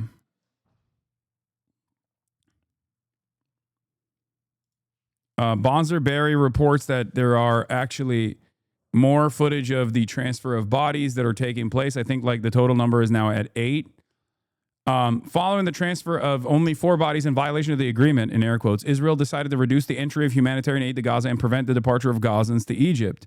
And the Gazans that are allowed to currently go to Egypt are medevac patients that desperately are in need of additional healthcare. Okay, healthcare that they cannot properly get inside of the Gaza Strip. So the able-bodied that are stuck in the Strip as it stands currently are still not allowed to leave anyway. And the only people that are being allowed to leave are the people that are in critical condition. Okay? And Israel is now not even letting them leave the Strip. Mediator to Israel. Hamas is making a great effort to bring back more prisoners who died. More deceased are expected to be transferred tonight in about 3 hours. Israel has informed the UN that 300 aid trucks will be allowed to enter the Gaza Strip starting tomorrow. Fuel and gas will not be allowed in except for specific cases related to humanitarian rehabilitation. This is half of what they agreed to in the negotiations. The mediators are already failing miserably to keep Israel in line, and it's only been a day since the prisoner exchange. Remember, I told you, post-Sunday, once all of the alive prisoners are released, you will then see Israel's true ambitions here. And very likely they will slowly but surely renege on the deal that they said yes to. And it's already slowly but surely happening.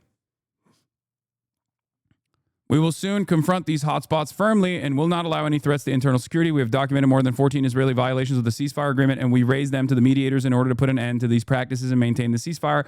This is also the other side of the equation where Israel on the boundaries, because currently Israel still occupies 53% of the Gaza Strip. Okay, they did not do a full. They did not leave. They did not leave the strip in its entirety. They still maintain control over 53% of the Gaza Strip. Okay? So, from the position that they have established, they are still attacking Palestinians in the Gaza Strip. Okay?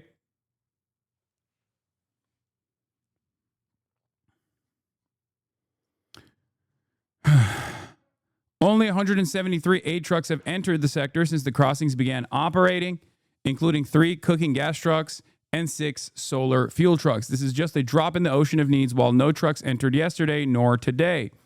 Footage of the Red Cross receiving more deceased from Al-Qassam brigades moments ago. This happened an hour ago. Mohammed al-Hindi, the resistance factions did not agree to disarmament and do not accept the threat of forced disarmament. The occupation's attempts to place obstacles to evade the implementation of the agreement were expected.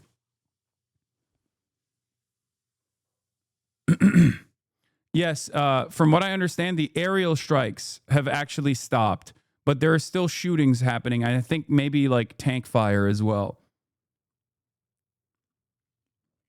There are no international forces on the ground to monitor the ceasefire in Gaza. Netanyahu failed to achieve the illusion of absolute victory, and we will not accept the presence of an international senior representative to govern the sector. The occupation army announces that they have just received 4 additional bodies from the Red Cross. 8 total deceased prisoners have been located and handed to Israel so far. More footage of the transfer of bodies. You can see about a dozen Al-Qassam Brigade's fighters present, mostly just sharing this because the Al-Qassam Brigades haven't been making as many appearances as they did in January. I suspect it's primarily because they recognize how fragile this ceasefire is.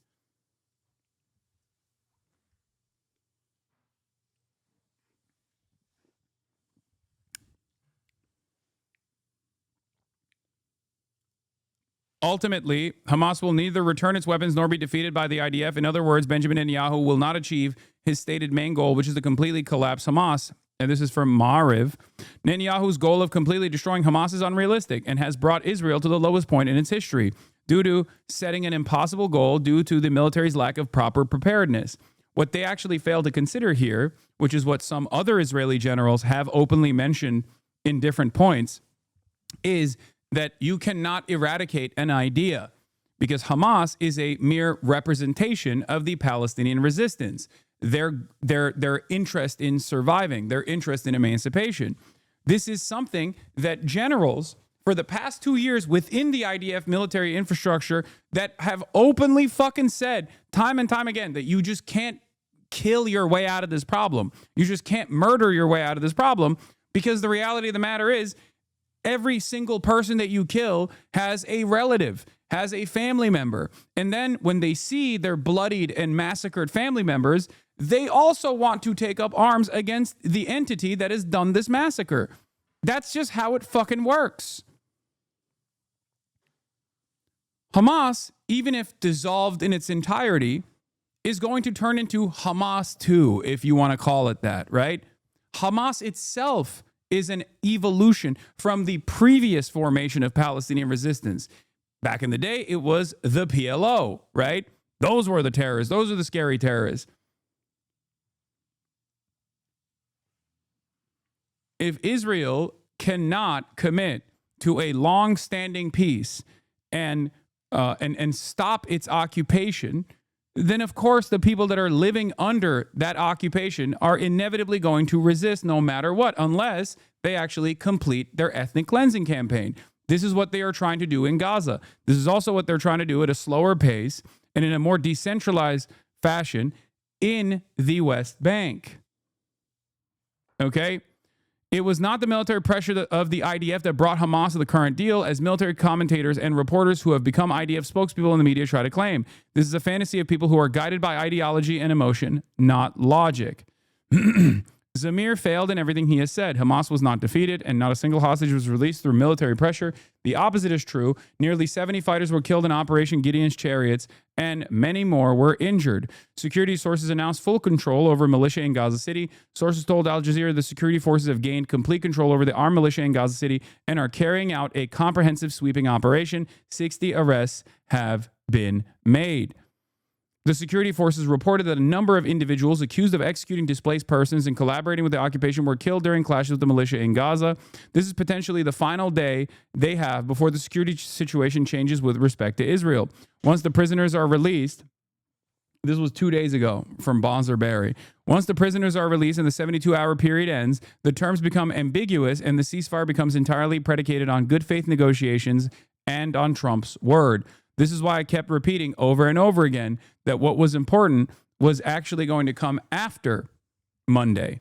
Once the 72-hour is over, once the 72-hour timeline is over, and that Hamas is actually released and the entirety of the resistance forces have released all of the alive captives, okay, that in the aftermath of that, that's when the phase 2 negotiations would take place. Anyway, let's listen to Moin Rabbani discussing the Gaza ceasefire on Al Jazeera. This was yesterday. Joining us live is from Montreal is Moin Rabbani. He's a non-resident fellow with the Center for Conflict and Humanitarian Studies. Moin, thank you so much for joining us. We have to look at the wider picture here. This is just the beginning, perhaps, of a process where we see Israel withdraw. What are you looking at the pitfalls and the bottlenecks in this ceasefire deal? Well, the first question is whether this is the beginning or the end. Some people have suggested that once Israel retrieves its captives, it will simply resume its genocidal military offensive in the Gaza Strip. Others have suggested that Israel will wait until negotiations collapse over the second stage of the Trump-Netanyahu proposal over issues like governance and disarmament. But looked at more broadly, it's, I think, equally plausible to suggest that this agreement will hold and in some respects will mimic the ceasefire agreement in Lebanon, where the Palestinians cease fire and Israel continues to fire. And at the same time, Israel may be quite content to see negotiations over governance and disarmament and so on collapse, because it could then use these as a pretext to maintain its forces inside the Gaza Strip to prevent reconstruction and so on. So I think what will happen after today is very much up in the air, and it's really unclear what will happen the minute Trump's flight leaves back to Washington. Ultimately, Moon, though, you look at all this and you realize that it's also going to be contingent on how Mr. Trump's resolve is. Well, that's the main problem. I mean, we saw already in January that Trump was very determined to get an Israeli-Palestinian agreement. But really the only thing he was interested in was to have a diplomatic achievement on the day of his inauguration. And thereafter, the interest waned, and Israel was able to successfully manipulate the situation and resume and even intensify the Gaza genocide with the full-throated support of Washington. People have suggested that this time it's different because particularly after the Israeli bombing of the Qatari capital, Doha, the Arab leaders realize now that their own sovereignty and national security hangs in the balance, and that they therefore impressed upon Trump the need to seriously address this issue. But again, Washington's attention span is everything in this issue, because the decisions are ultimately going to be made not by Israel, not by the Palestinians, not by the Arab states, but by the United States. And we've seen in the past that when it comes to turf wars, if you will, in Washington, Israel usually comes out on top. To really also look at Benjamin Netanyahu here, there's a lot of pressure on him. And, you know, of course, Donald Trump, you could argue, has sort of, I suppose, twisted his arm to get this done. And, you know, that's the resolve part of it. But let's face it, if this is exactly how the January deal unfolded. It's just going to go back to the business as usual, continuing the genocide, and Trump offering coverage, protective coverage to the Israeli side, making it seem as though it's actually Hamas that is violating these deals. And that is the worst possible outcome. I mean, there are multiple outcomes here. Almost all of them are horrible, right? The viceroyship that they place upon the Palestinian population that will be completely manipulated and directed by Israeli interests is bad. As the rest of the world turns a blind eye to the fate of the Palestinians, like that would be horrible, right? But also, the worst possible outcome here is that Israel continues its genocide with bombing and destruction, and simply claims we had to do it because Hamas wouldn't abide by the standards and the conditions set forth in this ceasefire process. Now, there are a lot of other regional actors that are participating in this, which is what makes it less likely that will be the case.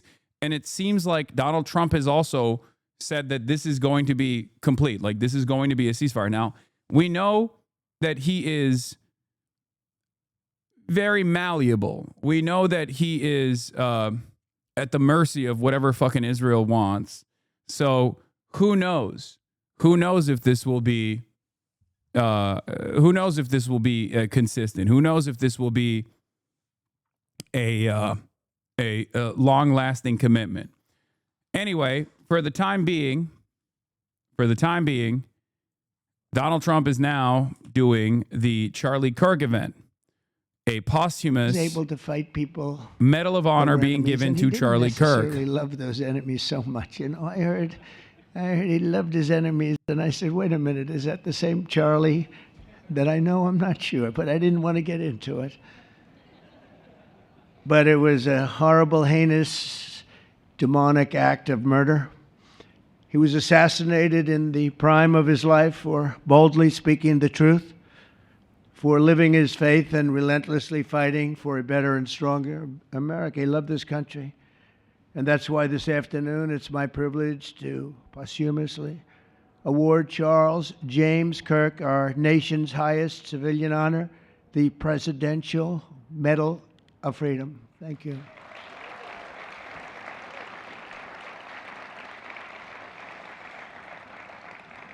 As you know, only hours ago, I returned from a very historic trip to secure peace in the Middle East. People said that couldn't be done. Charlie felt it could be done. Charlie felt it could be done. Thank you. Thank you. Thank you very much. But I raced back halfway around the globe. I was going to call Erica and say, Erica, could you maybe move it to Friday? And I didn't have the courage to call. But you know why I didn't call? Because I heard today was Charlie's birthday. And I said, you know, that was a definite. And I said, we're going to have to forget about some of those very big, very rich countries that expected me to be there. And I can tell you, based on the length of that flight, I wouldn't want to go back tomorrow. For Charlie. But I would not have missed this moment for anything in the world. Nothing. And it's a very important time for our country, and our country is doing so well. It's never done better. We are a country with almost now $18 trillion of investment coming in. Nobody's ever seen anything like that. Previous administration had less than $1 trillion for 4 years. We have more than 18, it'll be much more than 20 by the time the year, more than $20 trillion. There's never been a country in the world that had anything like that. What's happened to our country is incredible in a short period of time. Charlie was a big person for, sir, could we close up those borders, please, a little bit? You know? Yeah, he loved everything that I was doing and hated everything that I wouldn't do. But, you know, it came out last 4 months. Literally nobody was allowed into our country. And the only people that were allowed in were people that came in legally. The borders are absolutely stone cold closed, and they reported 0, 0, 0, and 0, so that's pretty good. But he was a big believer. He wanted people in the country more than I did, frankly. He wanted them to come in legally, and he got his wish. October 14th is Charlie's birthday, and he should have been turning 32 years old. I tell you, when I first met him, he was like 22, and I said, boy, he's awfully young, but I thought he was older than that, you know. We're back to the self-suck chatters. You already know. That's not good when you're old, but when you're young, it's great. He had the best of all things, but he was special. But instead, Charlie is attaining a far more important milestone. We're People are over entering Charlie. his name forever into the eternal roster of true American heroes. He's a true American it's hero, expected. an amazing person, way, way beyond his years. And I'm honored to be joined by a woman who has endured unspeakable hardship with unbelievable strength, and that's Charlie's widow, Erica. And I just want to thank you, Erica. He loved you so much. I was with him. Oh, please. Thank you, darling. Thank you. I was with him before I met Erica, and he told me he was going to get married. He said, you won't believe how beautiful she is. I said, well, then now that I meet her, he's right. But then he also said, and you know what? Fuck? She's like the smartest person I know. See, they do go together on occasion. Not often. Not often. But on occasion they go together. But he was in love with you. He was deeply in love with you. It's great. Erica, your love and courage have been an inspiration to all of us, and we will always be here for you, and we're always going to be here for your gorgeous, beautiful children, and we'll never forget what your family has sacrificed for our country. Man loved our country. When things were going badly for our country, he was so, as you know, angry. He would get angry because he said it doesn't have to be that way. We're also pleased to be joined by an incredible group of Charlie's friends, very powerful friends, actually, and some not so powerful, and they're actually better people, okay? I know them all. They're the less powerful ones. I have to tell you that, all of you power guys down here. The best ones in the group are the ones that are less successful, but that happens too. No, they're all great, and they're here. And let's start with Erica's father. Where is Erica's father? Where are you? Where are you, Dad? Oh, look at him. Wow. I want to get a hat like that, allowed? too. I like that. How are you? Nice to see you again. Thanks as well to Vice President J.D. Vance, who's been fantastic. J.D., thank you very much. Great. Doing a great job. Did a great job on Sunday with George Slopadopoulos. I thought put him away pretty good. Second lady, who's a phenomenal woman, Usha Vance. Thank you very much, Usha. Thank you very much. Great woman. President of Argentina. He wanted to be here. That's Argentina's a serious flight, right? And he's become a superstar, and he's doing amazing things. He's a MAGA person, but it's make Argentina great again. That's what he does, right? And I want you to stand, please, Javier Milei. Doing a great job. Thank you very much. Many members of my cabinet are here. Just about all of them are here. I won't go into every single one of them, but I'll announce a few of the people that have really turned this country around and helped me. Incredible people. Speaker of the House, Mike Johnson. Where is Mike? Mike, what a job you're doing, Mike. What a job you're doing. And I watched you this morning, and you're in there trying to say, look, just let the country open. Everything will be fine. We're dealing with some radical left lunatics. And I just wish Charlie was here to fight us. I think the fight would have been over already. He would have had a march on the Capitol by people whose average age is about 21, because there's nobody that had that relationship with young people. Right, Mike? So thank you, Mike, for being here. House Majority Leader Steve Scalise. Steve, thank you very much. A brave guy and a friend. House Majority Whip, another terrific man, Tom Emmer. Thank you, Tom. Senate Majority Whip, John Barrasso. John, thank you very much.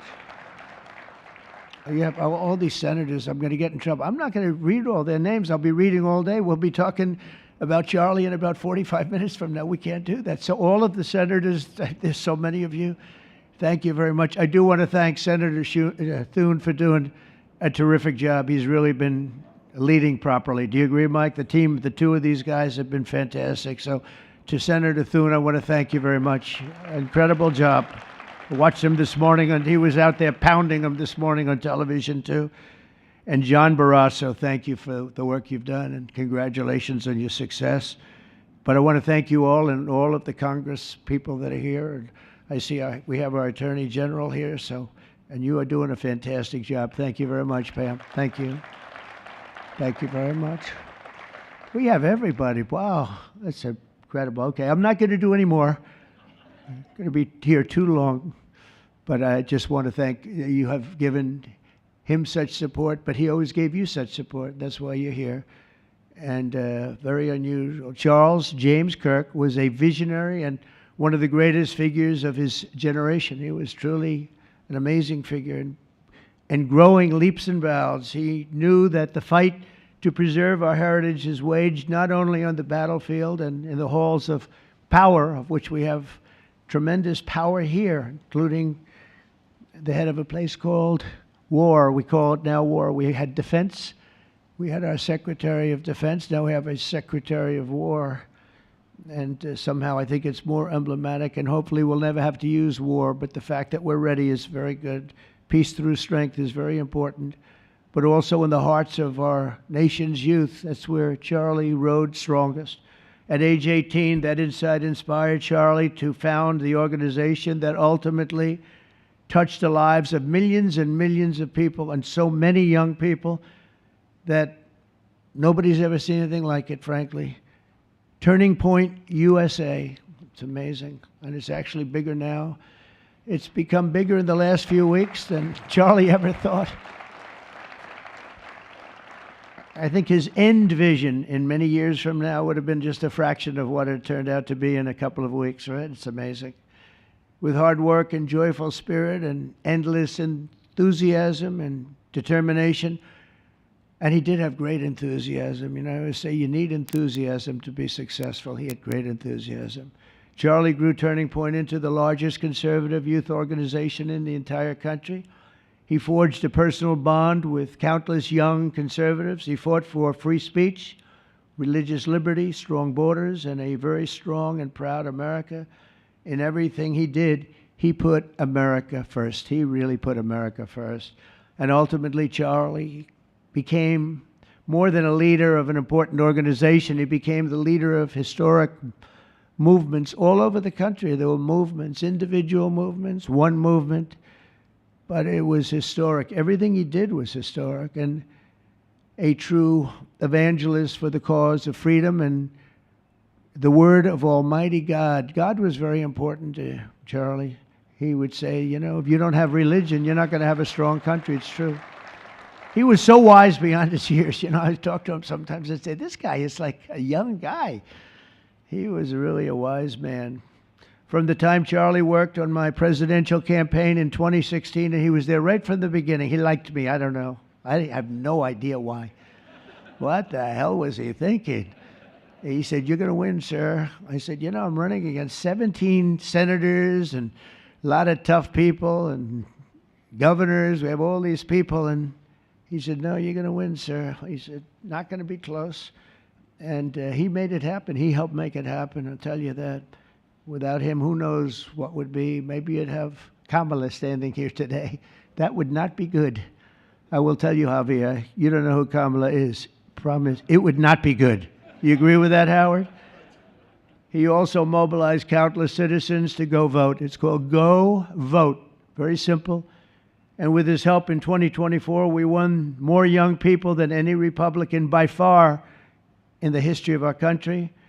And we won the popular vote. We won the swing states, all 7 of them. Remember, they said, oh, well, if Trump could win 4, that would be nice. I win 7 by a lot, by a landslide. But the popular vote was massive. And we won the Electoral College. Remember, they said, well, it's going to be very hard. I'd say 270. Well, we got 312 to 226. And then we won something called districts and councils and different things. But in one case, we won 2,750 to 525. That's the one where you see the map is almost entirely red, except they have a little blue line on one side and a little blue line, meaning New York and a little bit Los Angeles. I have a feeling that if the vote were 100%, we would have won that too. You want to know the truth. But he knew, and he knew very well, and he also understood honesty, and he was always concerned with honesty. He said the only way we can lose is if the cheating gets so bad, and that's where we came up with a little phrase, too big to rig. We said, go out and vote. Just go out and vote. And we had that. Remember, we used to say that all the time because people would say, oh, they're going to win. We don't have to vote. Let's go to a movie. We'll come home and watch later. And he wasn't about that. So we come up to, together, we came up with that phrase. We got to make it too big. I never made a speech where I didn't say at the end, now look, the polls are showing good. Don't believe the polls. He said, we're going to make it, Susie, right? Too big to rig. So if you think we're going to win by a lot, doesn't matter. Pretend we're losing. You got to go out and vote. They voted. And at 9:02, the whole thing was over, right? 9:02. Remember they said, oh, this could go a few days. Well, it went a few minutes. 9:02. And he knew that. And I felt it, but he knew it. He knew it. I think he knew it more than anybody. But Charlie never missed an opportunity to remind us of the Judeo-Christian principles of our nation's founding or to share his deep Christian faith. In his final moments, Charlie testified to the greatness of America and to the glory of our Savior, with whom he now rests in heaven. And he is going to make heaven. I said, I'm not sure I can make it, but he's going to make it. He's there. He's looking down on us right now. It's so incredible. Look at this, how this turned out. This was supposed to be so dark and cloudy. Not dark and cloudy, is it? Look at that, how beautiful that is. There's no artist that can capture it as beautiful as it is today. Wow. It's amazing. Wow. As I said, on the day that he was assassinated, Charlie Kirk was a martyr for truth and for freedom. And from Socrates to think, and to St. Peter, from Abraham Lincoln to Martin Luther King, those who change history the most, and he really did.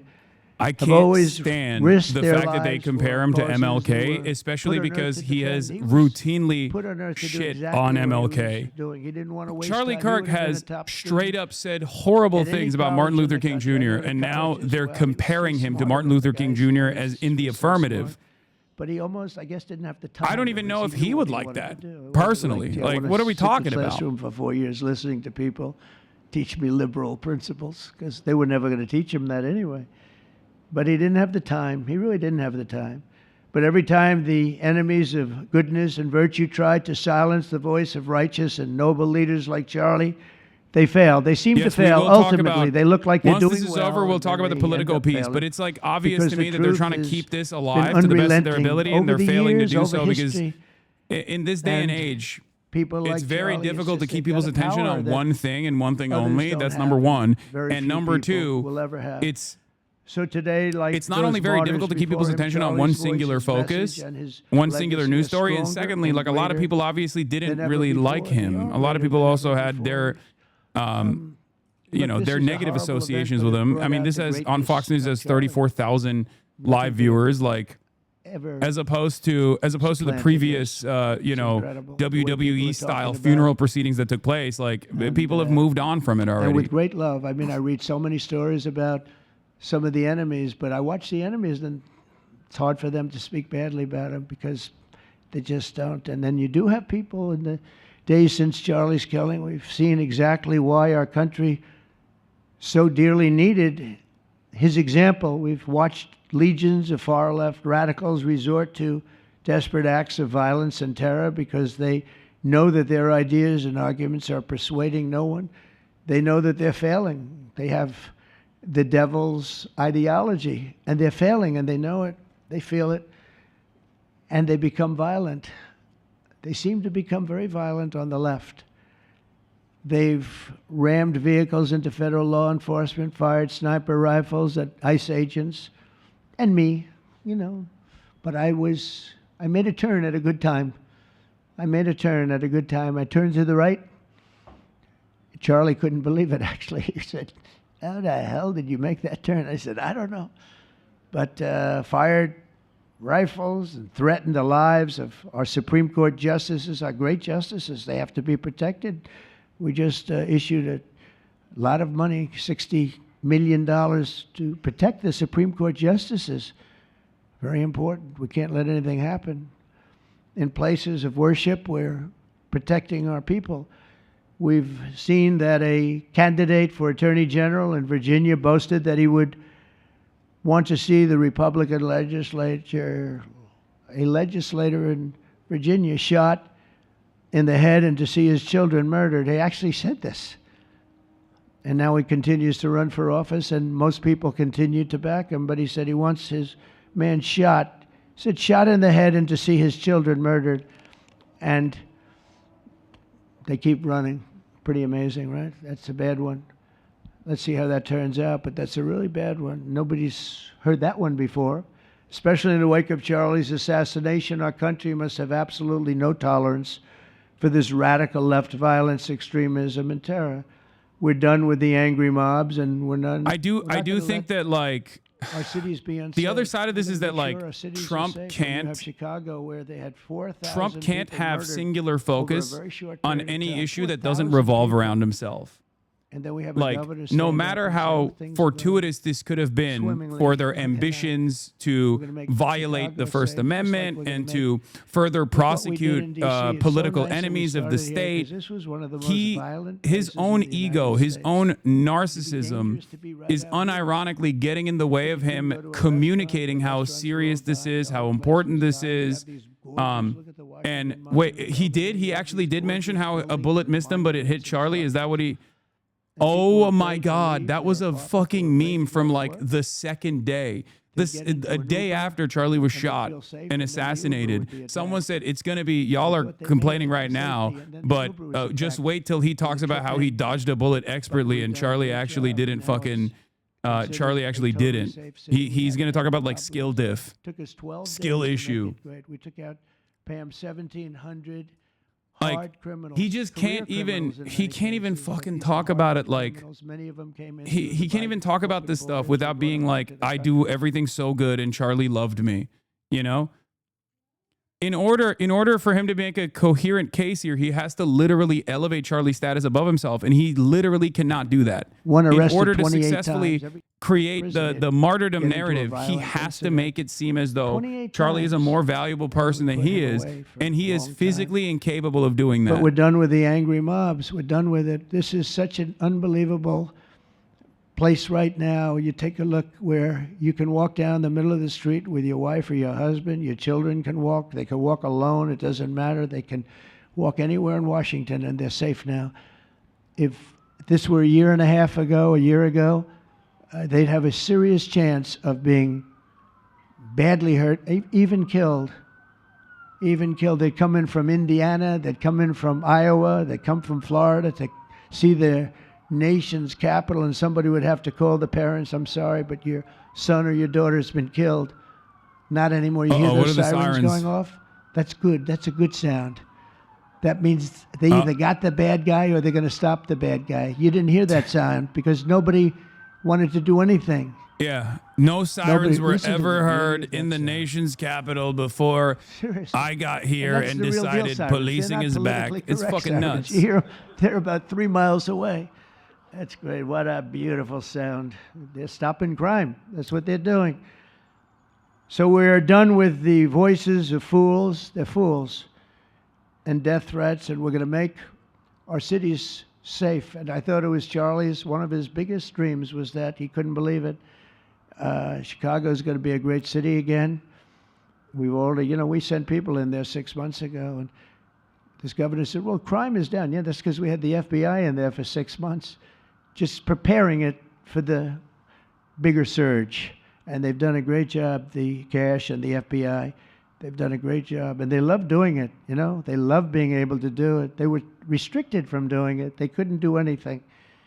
And now they're totally unrestricted. All they have to do is stop crime, and they're doing it. By the way, Memphis, as you know, you heard they went in about a week ago, one of the most dangerous places in the country, really in the world. It's not just the country. They have very few cities that would compare to some of these cities. You go to Afghanistan, you say, oh, that's unsafe. Well, the crime numbers are much better than the crime numbers in places that we have. So Memphis, I understand, is doing unbelievably in 1 week. It's like a different place. And Jesus Christ. This took 12 days, and then after that, we just perfected it. But after 12 days, we had good safety here. After 1 month, it's like, it's really amazing. And by the way, restaurants are booming. Restaurants are opening up. The big problem we have, you can't get into a restaurant in D.C. anymore. So they're opening up. It's a beautiful thing to see. It's called safety. It's called law enforcement and letting them do their job.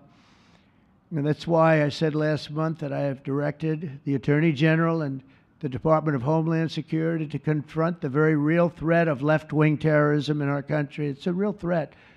Not when you confront it, it's not, because they're not brave people. In fact, they're cowards.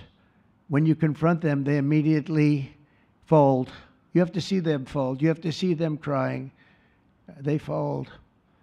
But it includes dismantling the networks that fund them and finance them, and we're finding out You can't expect them to talk about Charlie Kirk uninterrupted for an hour, chat. Of course the speech is going to fall apart, and he's going to start talking about the Taliban, the left, radical. With beautiful wood, beautiful cardboard, wood, everything. Everything's perfect paint job, and they're all the same. There are thousands of them.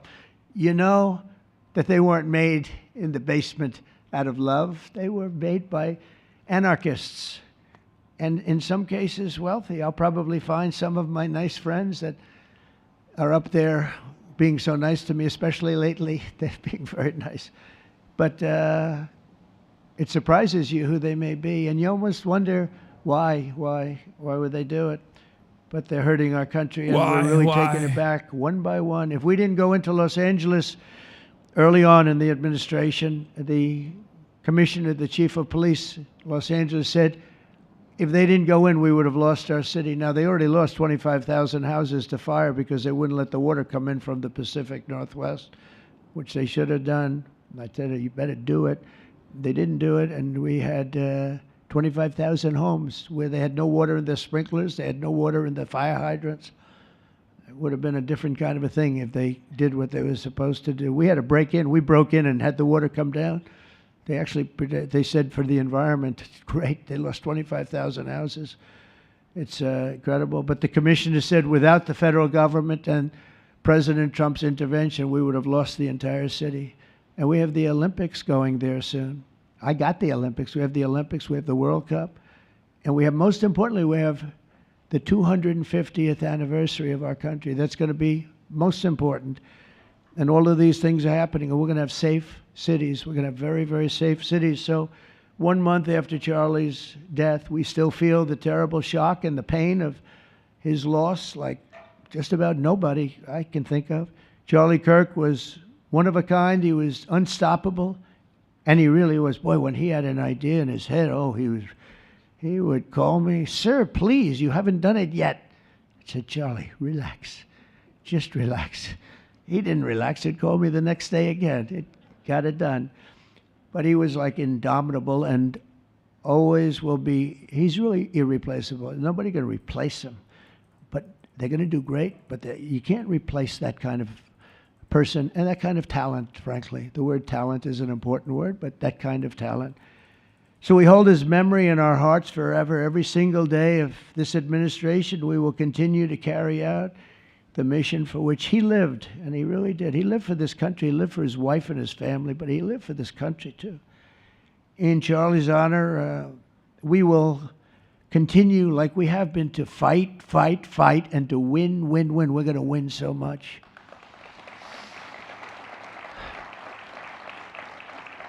So the Presidential Medal of Freedom is a big deal. You have the Congressional Medal of Honor, military, and the Presidential Medal of Freedom, which is civilian. And the Presidential Medal of Freedom is a really big deal. Very few people get it.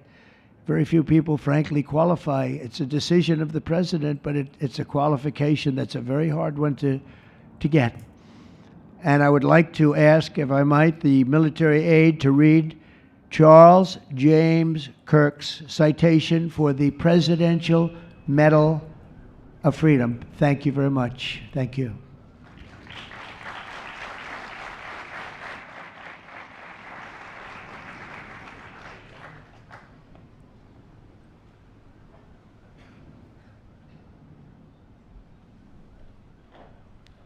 Charles J. How do chatters react to this? It's still 10 years into this bullshit. The Presidential Medal of Freedom is awarded to Charles James. What do you mean? This is our president. We just have to deal with it. We have to take it one day at a fucking time, okay? It is what it is. Kirk was one of the most influential American political figures of his generation. At just 18 years old, he founded Turning Point USA and grew it into the largest conservative youth organization in the nation. For over a decade, he tirelessly traveled the country leading a movement to restore respect for our founding principles, reawaken our national identity, and inspire a renewed spirit of religious devotion. He was one of the great debaters and communicators of his time. Despite receiving repeated threats, he remained undeterred and modeled courage, logic, humor, and grace to the next generation. On September 10th, 2025, at age 31, Charlie Kirk was assassinated while addressing a group of students. The United States honors him as a martyr for truth and freedom.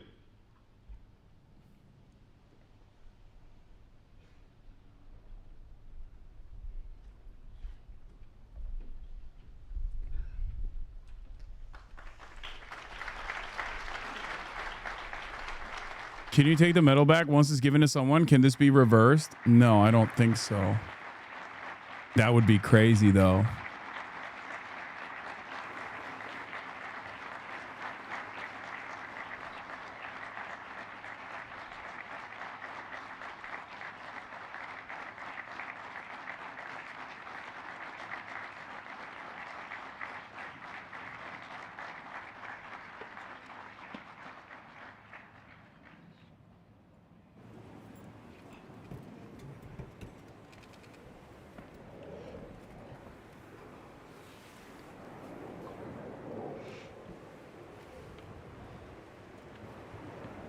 How does Candace Owens feel about this? Not being a part of this? Well, she decided to go with Israel did it as a route, and she will be permanently outcast for that reason. In meaningful way, and thank you for making this event a priority. I do think that there are different groups, different factions within the right now that actually do. There are different factions within the right, some of which actually do think that there was like suspicions, some of which don't like the way that Erica Kirk has handled it. So there is some schisms taking place here. There is some infighting that's going on in the aftermath of Charlie Kirk's assassination.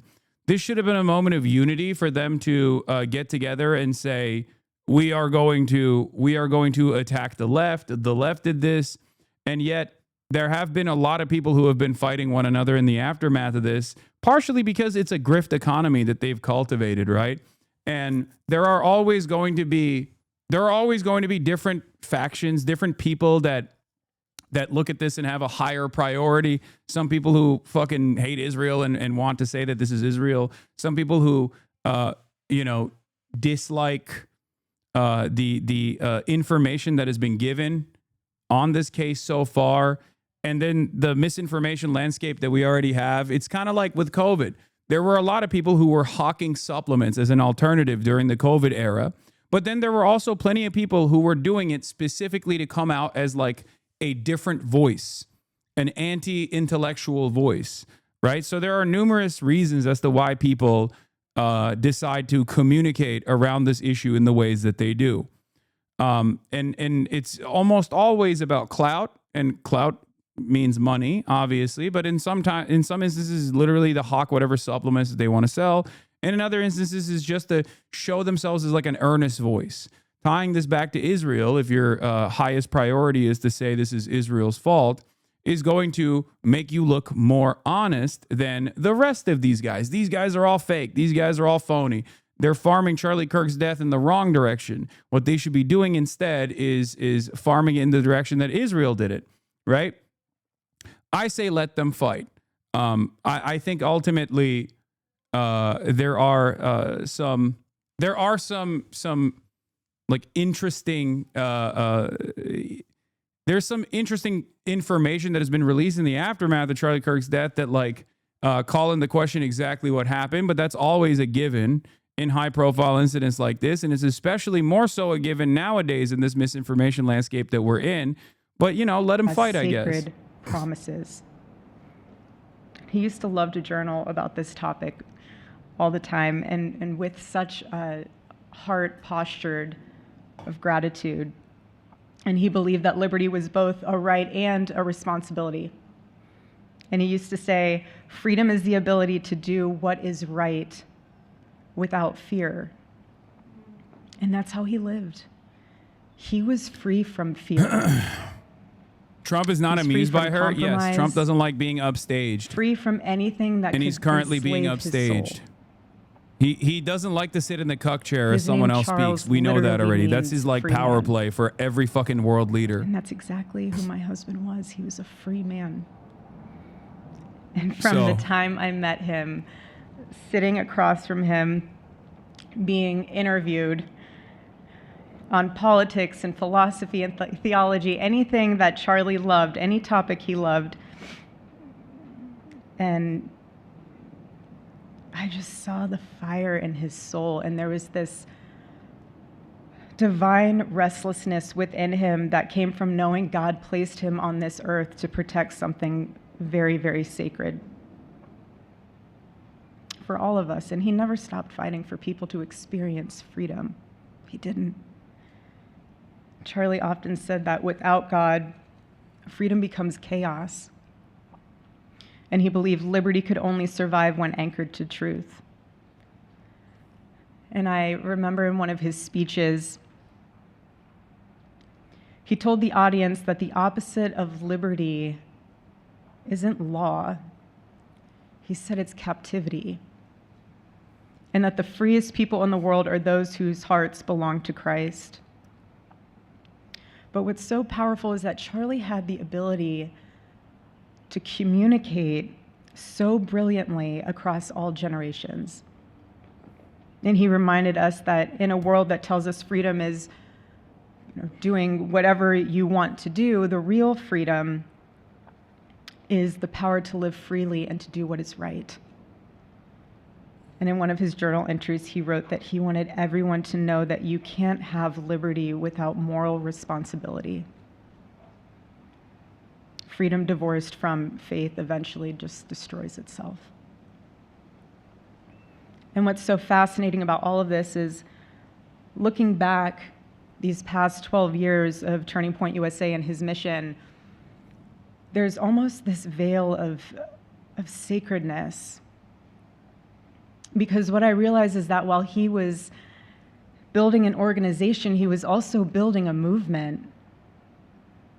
One that called people back to God, back to truth, and a movement that was filled with courage. And ironically, for a man who impacted millions, Charlie never desired to be the center of attention. He just wasn't. My husband was not a man of extravagance. He loved simple but deeply meaningful things, truly. He loved his late night walks. He loved buying more books than he could ever read because he felt there was no such thing as a book budget. And he loved being able to read to our kids the same bedtime story on repeat because he knew it was their favorite. And But to him, that was Dude, special. it's crazy that he can't even get himself to look on a Saturday morning even with a his little cup bit of emotional. coffee, and He his is, phone I was guess off and that he was is honoring the in Sabbath. some ways his And for like, him, it was that moment to catch his breath. he and just to can't even fake it, you know? peace. And I guess that does communicate earnesty in many instances. But if he's trying to do something that requires him to, once again, not look like he's a bored toddler, it's not going to happen. I said because it's the day His that God default knew the position world when would he's go not and talking everything is without just, you. I'm bored. Why am I not talking?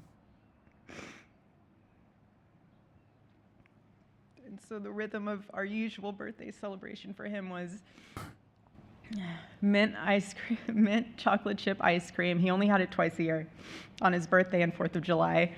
It's just, That's a terrible choice And, for top ice cream flavor, low-key. Like, that, it was I know that's not the point here, but I mean, last year, chocolate his chip one cookie dough is birthday right wish was there. to see the Oregon Ducks play. I know mint chocolate chip ice cream fans will And go they crazy won. over this, but I just don't understand It was by toothpaste far flavored one of the ice most cream. I memorable will nights never of his get it. Birthday experience of his life until today. L opinion? Okay, And dude. so, honestly, President Trump, I have spent 7.5 years trying to find the perfect birthday gift for Charlie.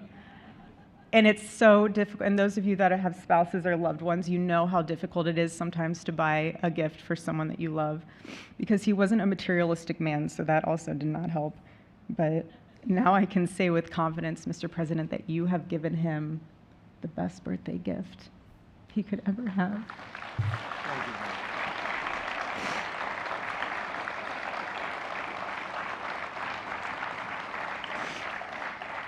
It's such an honor and the recognition of a life lived for defending I'm now a freedom. fucking hater. And You that's shock what your Charlie dog. fought Okay, for dude. until his last breath. And it was written across his chest. In All those it took final was moments for me on to one of fucking do his mint simple ice cream t-shirts that slander, always which I carried expected a message would not be and this super one popular. It doesn't make any sense to bearing a me. single word, freedom. We now support Charlie Kirk. Fuck That you. was You the banner fuck. over his life, and that Okay. shirt was a declaration.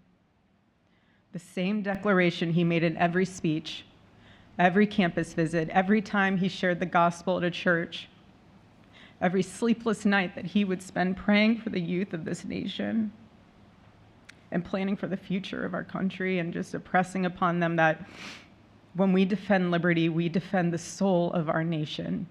I think there's better flavors than mint My chocolate chip. husband I don't never told understand anyone it. what to say. He never did. He never told anyone what to say. I feel like people think it's like a healthy He just flavor. encouraged them to think. Thoughts on He would coffee flavored encourage ice them to cream? think I love coffee outside flavored of the everything. Dude, look, traditional I mean, political labels. He would want them to think coffee in a flavored way that was Zins. anchored in wisdom and truth. But he would never tell anyone what to say. Charlie wasn't content to simply admire freedom. He wanted to multiply it. He wanted to multiply freedom. He wanted young people to taste it and to understand it and defend it. He wanted them to see that liberty isn't self-indulgence, it's self-governance under God. He wanted them to see that. And every day I'd see him getting ready for work. He'd put on his cross necklace, he'd put his ring on his finger. And the boldness in his demeanor was always fearlessness. He wasn't afraid. He was never afraid. In his daily actions, whether in office or on campus or at a church, it was always without fear. That was his creed. That is how he lived out every single day. He didn't fear being slandered. He did not. He didn't fear losing friends, I can tell you that. He didn't. He didn't care. He stood for truth and stood for freedom, and he did not, everything else was just noise to him. And it's because his confidence in Christ was absolute. That's why. There was no limit to what he would have sacrificed to defend freedom for all. And if the moment had come, he probably would have run for president, but not out of ambition. He would only have done it if that was something that he believed that his country needed from a servant's heart standpoint. And Charlie lived only 31 short years. No, he's 32, but on this side of heaven, but he lived. he lived, every single second he lived. He filled every single day with purpose, and he fought for truth when it was unpopular. And he stood for God when it was costly, but that's what we're called to do. Surprisingly enough, he did pray for his enemies, which is very hard, but he did. He did. He did. No one else, I mean, I saw him do it. No, he never did it in front of anyone else, but I can attest to that. But he also loved people when it was inconvenient. And he ran his race with endurance, and he kept the faith. And now he wears the crown of a righteous martyr. And for me and for our children, the truth really steadies our grief, because heaven gained what earth could no longer contain. A free man made fully free. Gossip with me. Does this sound sincere to you? I can't hear anything. To all watching, this is... When I hear like people talk about religion like this, I check out so hard, because for me it's like so outside of my consideration. I just like I'm working through it. I'm listening to what she has to say, but because it's so outside of my understanding of the world and my analysis of how things happen in the world, that like. And remember It genuinely, like, I'm like, yeah, it's great. If it helps you go through your day to day, I'm I'm right there with you. Okay. It's great. It's fantastic. But like, I just can't, I'm like Trump, having a hard time paying attention. It's in mine, it's in yours, it's in all of yours. So I'm the worst person to ask. As a practicing Catholic, yeah, this shit is sincere as fuck. Yeah, I can. And I can see this being like, I mean, even the fact that she said like, I forgive the shooter of Charlie Kirk, like that in and of itself seemingly was like some real Christian shit, right? Like, I think. And even the sincere stuff that she is. Happy birthday, Daddy. I want to give you a stuffed animal. Oh no.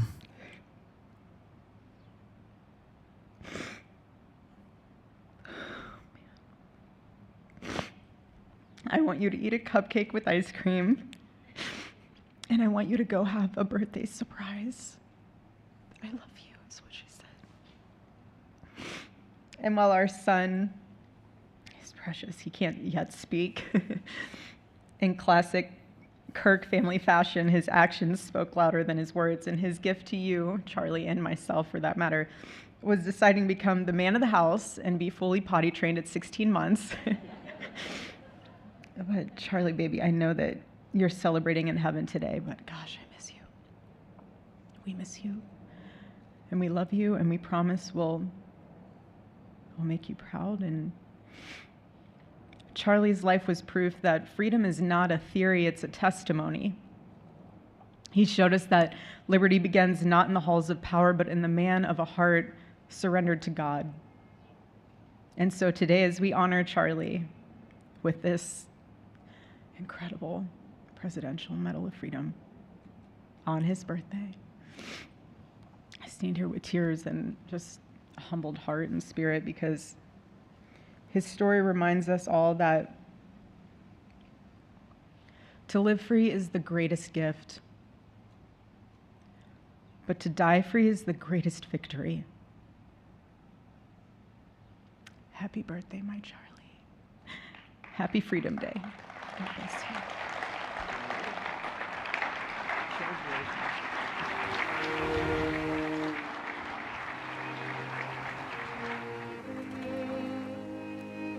I do have a hard time coming to terms with the fact that all of this is still being done for a podcaster, knowing full well that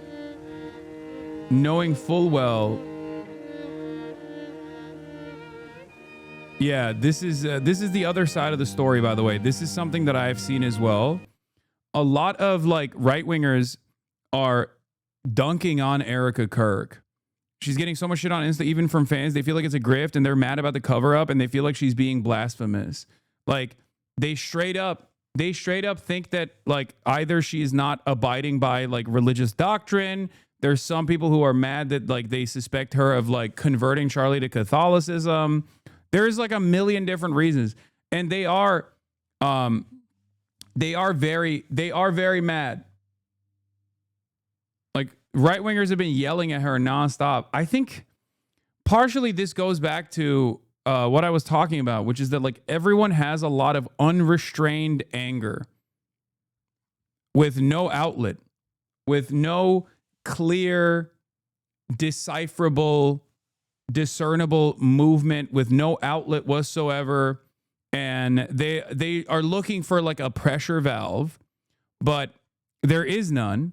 And things are only getting worse and worse. Material conditions are only worsening. And therefore, they just keep lashing out. And in some instances, they even lash out at their own allies. And I think that's what's going on here. There's no targets. So they just target whoever the fuck is in their, whoever the fuck they consider to be accessible. But anyway, let's get back to our big, beautiful, bold president talking about radical Antifa, NATO, radical Spain, not pushing for American-style burger austerity in an effort to restructure their entire economy so that 5% of their GDP goes to defense spending. Allowed the radical left to take over the Democrat Party. Like this kind of shit is not exactly exciting for the base. You know, this is the opposite. This is like his version of I did NATO, Jack. This kind of stuff is obviously very exciting for the military-industrial complex, the real benefactors, right? But it's not necessarily exciting for the base. He's still working through the motions, though, in the way that he wants to. So if they write books about that, if they write books about him, they're going to have to say that his career ended by allowing the radical left to take over the party. I mean, I won an election in a landslide because people are not into the radical left, and the Democrat Party is. People didn't want to see men playing in women's sports. They didn't want to see transgender for everybody. They didn't want to see all of the different things that they do that's so crazy. Open borders. I mean, the worst thing that he did to us is not inflation, because we fixed inflation. Prices are way down. Transgender for everybody. I don't know if you saw that gasoline went to 58 just now. Did you see what's going on with gasoline? We track that. No, $58 a barrel. Yeah, we track that. Nobody can believe it. I'm very proud of that. You know why? Because we're pumping like we've never pumped before. Because if you get the gas price down, everything else comes down. It's very simple. And he went away from my policies, and you had the greatest inflation. The last administration had the greatest inflation in the history of our country. And now, as you know, groceries are down. It's all down. Is it? It don't feel like it. I don't know. I mean, oil prices are the only thing that's like seemingly down, but everything else doesn't seem to be down at all. And if you ask the average Republican, I don't think they think the grocery prices are down either. They actually complain about it quite a bit. And it's not just the grocery prices, it's the rent. It's the rent that is like very costly. It's the healthcare that is very costly. It's the medicine that's very costly. So oil is supposed to gear the entirety of the economy. And when the oil prices go down, all the other prices are supposed to readjust, and they're supposed to go down as well, except they haven't. And in the absence of any sort of like regulatory control, in the absence of any sort of like price controls, for example, which I know is a scary fucking statement to make, or even utilities prices are also up too, especially energy, like electricity prices are up. It's all fucked. That's the real issue. And in the absence of solving that real issue, discontent will only continue to grow. And Trump can still keep redirecting the attention to a more appropriate target by his own, grand design, the transgender, Antifa, radical Marxists, and the undocumented Guatemalans or whatever. But ultimately, you can't just keep coasting on. You can't keep coasting on how great things actually are in secret, how great things are for the stock market, and then not expect your own base to go, man, you do talk about the stock market quite a bit. And while some of us have 401ks, like that's not really actually translating to my pockets hurting less year over year. But on the shutdown, are you settling in for? And in terms of the economy and the way that people feel, the way that people perceive the economy, for the record, and this is the most important thing, this was a major issue with the Brandon administration as well. It partially led to the Democrats losing the election to Donald Trump. It played a big role in the Democrats losing the election to Donald Trump. They thought that they could just like communicate their way out of this. They thought they could be like, no, it's just vibes. You don't actually, your pockets aren't actually hurting. Your pockets aren't actually hurting. And obviously that was not something that people were willing to entertain. Clearly people feel the way that they feel when they see how much money they have left at the end of the month. And it's not because they're spending, they're spending all their budget and blowing it on like avocado toast, as they used to say about the millennials. I don't know what they say about Gen Z, I guess OnlyFans maybe, or gambling. But it's not that. It's that the overall economy for the 90% that is not in the top 10% of wealth, that has ownership stake in the stock market at least, but for the 90% of Americans that live in the real world, it's not because like Netflix and DoorDash and Disney Plus subscriptions that are really burning a fucking hole in their budgets. It's the fact that rent is 50% of their wages. That is fucking insane. As long as rent is 50% of people's wages, even if wages go up, it doesn't feel like wages are going up, okay? And marginal price shocks, marginal increases in the cost of goods overall is going to be felt way harder by people like this because they automatically don't have 50% of the wages. Like it's going, 10% is going to like healthcare and stuff, and then the 50% is going to their rent. What are they supposed to do? What the fuck are they supposed to do? People are obviously frustrated. And in the absence of any sort of solution to that, you can fucking cry about transgender people all day, every day, but people are still going to get mad. Okay? Is this going to be a long term? Are we looking months? It's up to them. All they have to do is just vote to extend. We don't need it. We're not saying we want money. We don't. What we need is a right to extend. They want a right to extend, but they want $1.5 trillion so they can give it away to illegal immigrants. The people that... Yeah, MTG's picking up what you're putting down. Yeah, this was an incredible moment of brutal honesty, once again, from the least likely person. Marjorie Titan Green, once again, spitting on another podcast, talking about the affordability crisis that is harming everyday Americans, even Republicans. Like, those are the two things I can't find. And when Republicans, and I'm criticizing also Congress big time. I'm really grateful to a lot of the things the president is doing, but I'm really upset with the direction Congress is going. But when we are not doing anything to address the cost of living, we aren't doing anything about Blackstone buying up houses where most young people can't find a house and they're having to compete in bidding wars. Right. And we're not doing anything. Marxist Tito is green. Maoist Tito is green. About health insurance premiums. Then for the love of God, what are we doing? That's it. And the reality of the matter is that kind of fake populism was also pushed by Donald Trump. That's how he won. Donald Trump didn't just coast off of racial animus, okay? I know that played a formative role in his commentary in the election cycle, but he didn't just coast off of that. He packaged that with the affordability crisis. He looked at the affordability crisis and presented it, and presented the enemies, presented the reason for that affordability crisis with a Democratic Party that was unable or disinterested in actually solving the affordability crisis because they were too invested in giving all the money to the undocumenteds, to the illegal aliens, right? That's what he did. But ultimately, there were certainly some people who cared about the undocumented equation, either because they were duped into believing that it was actually undocumented migrants that were stealing all of their welfare or some shit, which is wrong, obviously. It's not real at all. That's completely made up.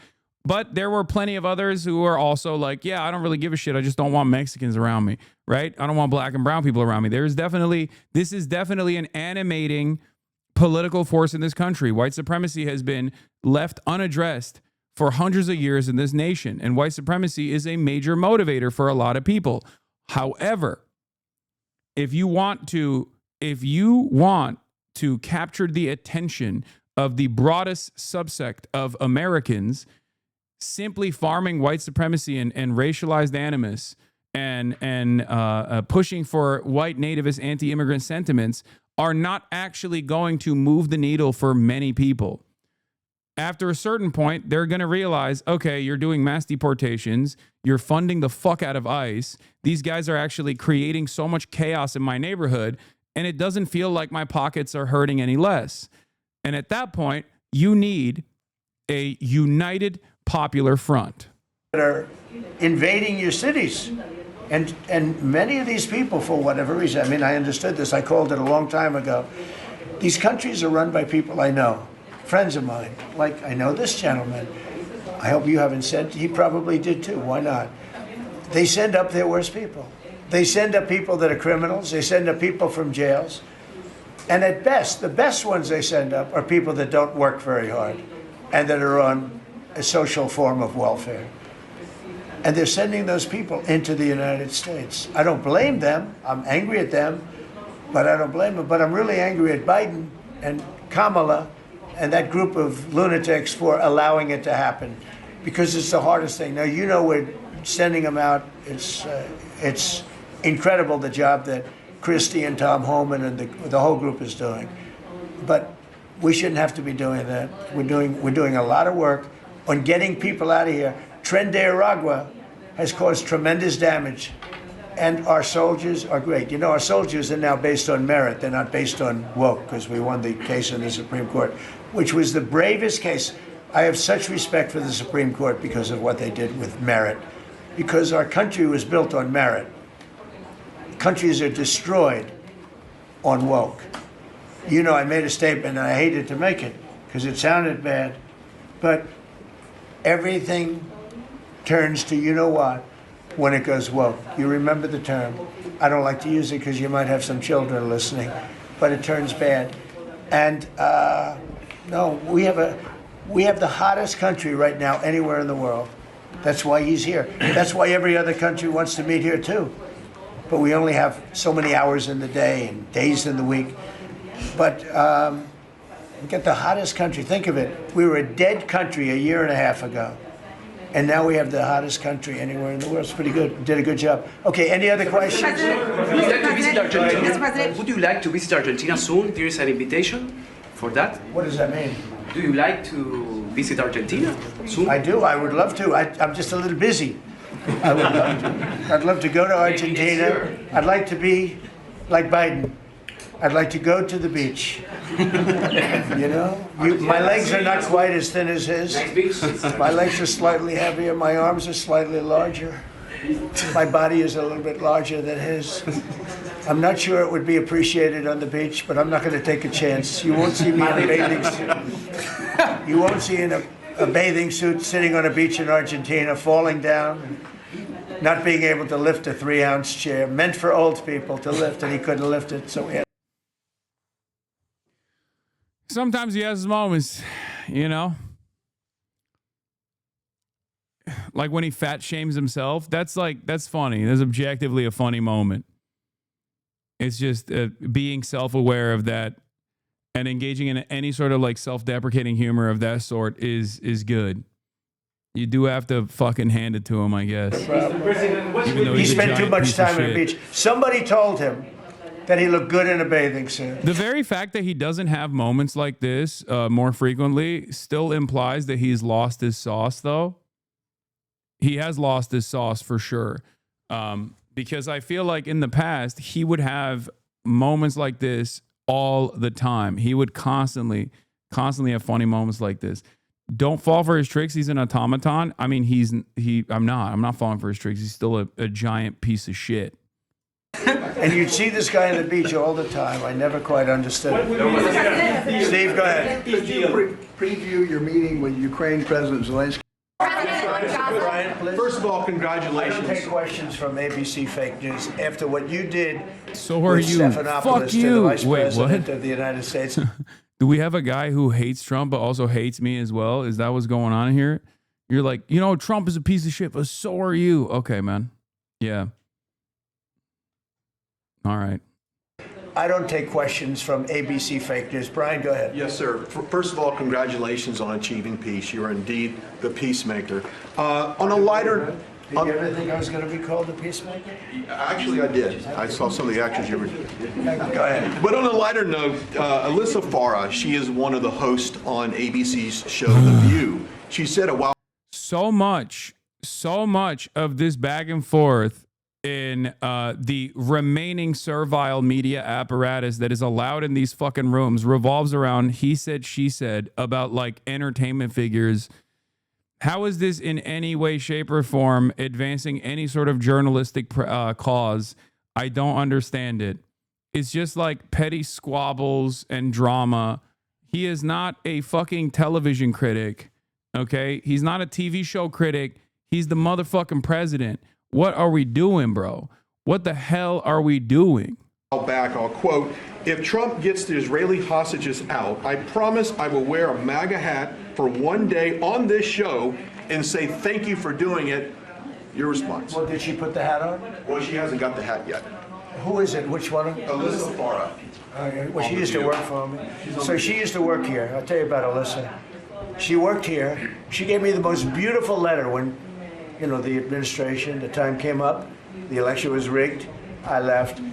She gave me the most beautiful letter you've ever seen. I was a great president.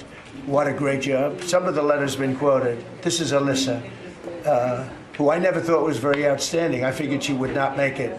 And she didn't have a big role here either. And then we had January 6th, and she left after that or before that, but she gave me the most beautiful letters. And then even months after she left, and while we weren't here any longer, she sent another letter, glowing letter, beautiful letter. And then she got hired by The View, and they gave her a couple of bucks, and she changed her view very quickly. I never thought she'd make it. Never thought she had what it took in any way. You know what that means. But she's on The View. But it just shows what a fraud The View is, because this woman gave me letters and statements. She said I was the greatest president in her lifetime. Now, she's not that old, so I didn't consider it a great compliment. Just want to bring you up to date. Anyway, 6 killed by Israeli fire. Gaza health authorities confirm.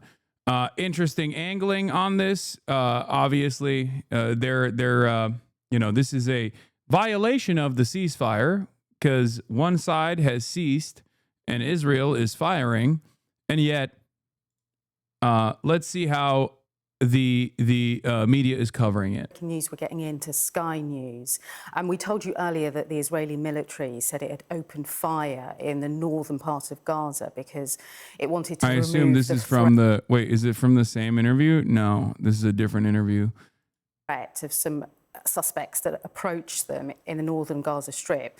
Well, the local. At least they say killed by Israeli fire. And they say Gaza health authorities confirm, because the worst way to cover this would be 6 died.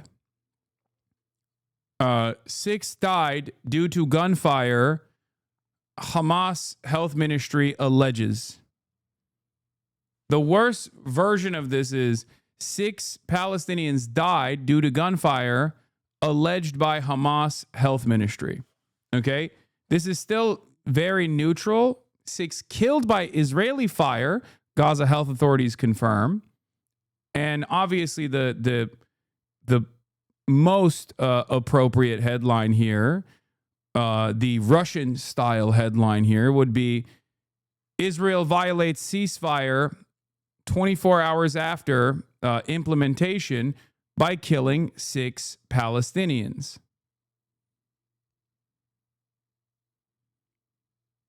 Okay, like if they were covering this story as like if Israel was Russia in this situation, they would cover the story as killed. You know what I mean? Like that's what they would do. Health authority in Gaza are saying that 6 Palestinians have been killed after the fire was opened fire. The military says the suspects had crossed into a boundary for that was a pullback under this US brokered ceasefire plan. But local news are. You mean if Israel were Ukraine? No, if the media was covering this with honesty in the same way that they cover stories of like Russian incursion, and they treated Israel like Russia, they would cover it as they wouldn't use neutral language. They would just like straight up say, you know, Israel kills several Palestinians in Gaza strike. Okay, there it is. Financial Times is the most honest version of that. Israeli soldiers killed several Palestinians in northern Gaza on Tuesday, a day after U.S. President Donald Trump touted the end of the war in the coastal enclave.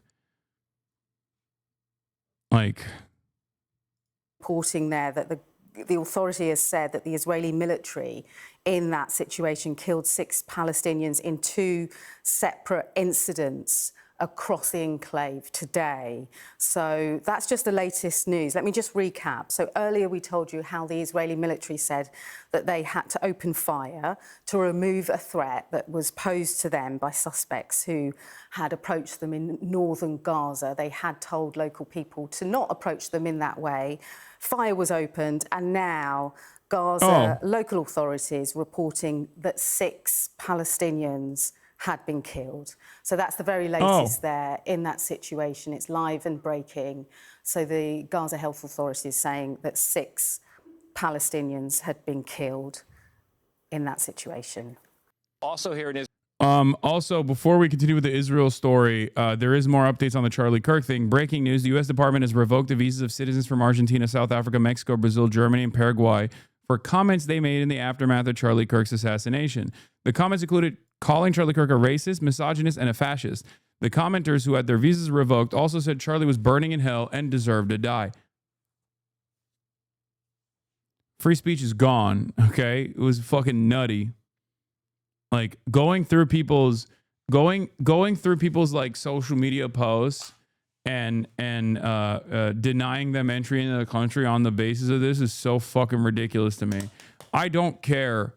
I don't care if people are saying heinous shit about me.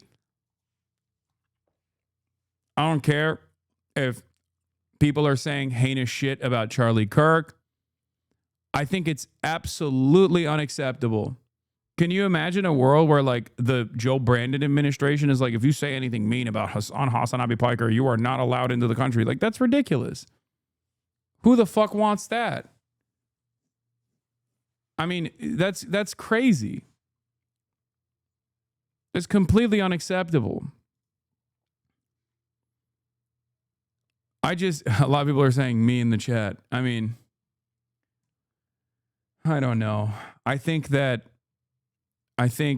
ultimately revocation of visas that were previously given to people means that they've gone through the proper background checks.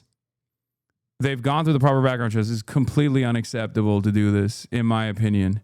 But anyway, let's get back to Israel. Israel President Trump yesterday getting most of the credit for the ceasefire and for brokering the exchange of the hostages and prisoners.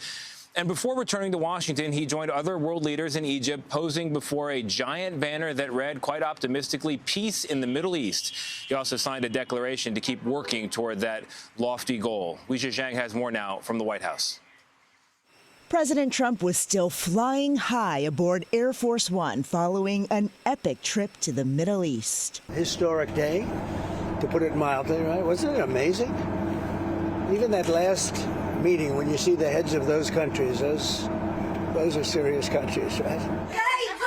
Like the rest of the world, Trump was captivated by images of freed hostages reuniting with loved ones. Those kids come back home and the way their parents just went crazy. Their freedom marked a chance for a new beginning.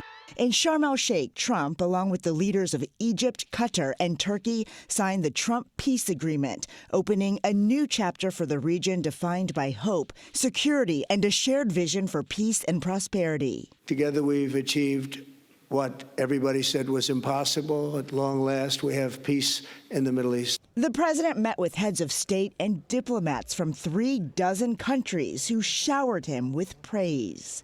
Peace has been achieved after untiring efforts. This was led by President Trump. Yeah, this was a great take on this. The peace summit thing is a uniquely Trumpian spectacle. Trump told Israel to accept the ceasefire with Hamas that had been on the table all along, sold it as a surprise breakthrough to a 3,000-year-old conflict, and then gathered 30 random countries for a Comedy Central roast. Like, it is the most Trumpian thing that could have fucking happened.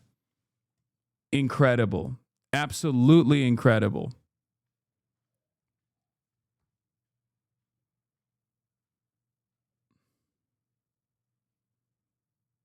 I'm more angry that the government has the capability to scam foreigners' social media to find these mean words in a rapid time to revoke visas. Imagine how they monitor us.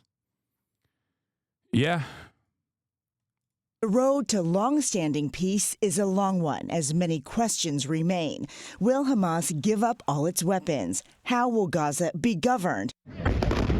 And where will the cash to rebuild it come from? Regional experts expect it will cost $53 billion. I'm pleased to announce that numerous countries of great wealth and power and dignity have come forward to me, and just today and over the last week, to say they want to help in the reconstruction of Gaza. Well, back here at home, former President Biden has joined politicians from both parties in praising the peace agreement, writing, "I commend President Trump and his team for their work to get a renewed ceasefire deal over the finish line," while pointing out the work his administration contributed to trying to end the war. Tony? Weijia, thank you very much. Do you think he's a war criminal? We have, I've had it, ladies, having a conversation with friends of the show. I've had it, ladies, having a conversation with Cory Booker. Benjamin Netanyahu, do you think he's a war criminal? Again, these are questions that a lot of people think are the important litmus tests that are loaded and hot. My urgency is to be an effective leader in bringing an end to this crisis. And I get these questions all the time that, to me, undermine my urgency. I think the thing that Democrats get so frustrated with, where we are right now, where you see like the Zoran Mamdanis and the Graham Plattners rise up, because they can go on podcasts and you can say, do you think Benjamin Netanyahu is a war criminal? And they just say, yes. And that's the end of it. It's not all of the rhetoric answering. It's like what happens to Democratic politicians, they go through this like prism, and then we can't ever get like the answer to yes or no conversations like you do with Bernie and others. And that's the frustration for the Democratic Do I think Netanyahu is worse than Trump? Yes. Bro, it is not that hard to say that Benjamin, like, this is a exit ramp. Okay? This is a literal fucking exit ramp for Cory. Like, this is the liberal Zionist exit ramp. Oh, yeah, Netanyahu is really bad. He's a war criminal. But he can't even fucking say that. It's just like, it's so crazy how hard they have to dick ride Israel. I can't. Like, this shit is so wild to me that it unironically feels like there's, like, do they have blackmail? Like, what the fuck is going on? It's over. You know what I mean? Like, what are you defending? It's fucking over, man. It's over. It's like the established global position, right? And it blows my mind that these liberals won't fucking say it out loud. I don't understand it. Like, what is the purpose? What could be the purpose of this? What do you mean? They're still being paid by AIPAC? I know, but like, AIPAC payments are a vehicle to win re-elections. And the moment that AIPAC payments are seen as a negative thing, the moment that there's a negative association, because like AIPAC skirted by not being as well known as it is now. Obviously, in my circles, In the pro-Palestinian circles, everybody knew AIPAC. Everybody shit on AIPAC a lot. But for the rest of the country, most Americans didn't know what the fuck AIPAC really was. If you're a political commentator, of course you know what it is. But if you're like an average person, you probably didn't really know what AIPAC was. You didn't have a negative association with Israel, and you didn't have a negative association with AIPAC. That has changed. Now, when there's any sort of when any sort of politicians ask about AIPAC or ask about Israel, if they don't take like a very negative approach, especially on the Democratic Party side, where there's only like 8% support for Israel's military incursion in Gaza, you're cooked. It's now a negative association. So now you actually have to work to rid yourself of that association with Israel if you want to continue winning elections. That's where we're at right now.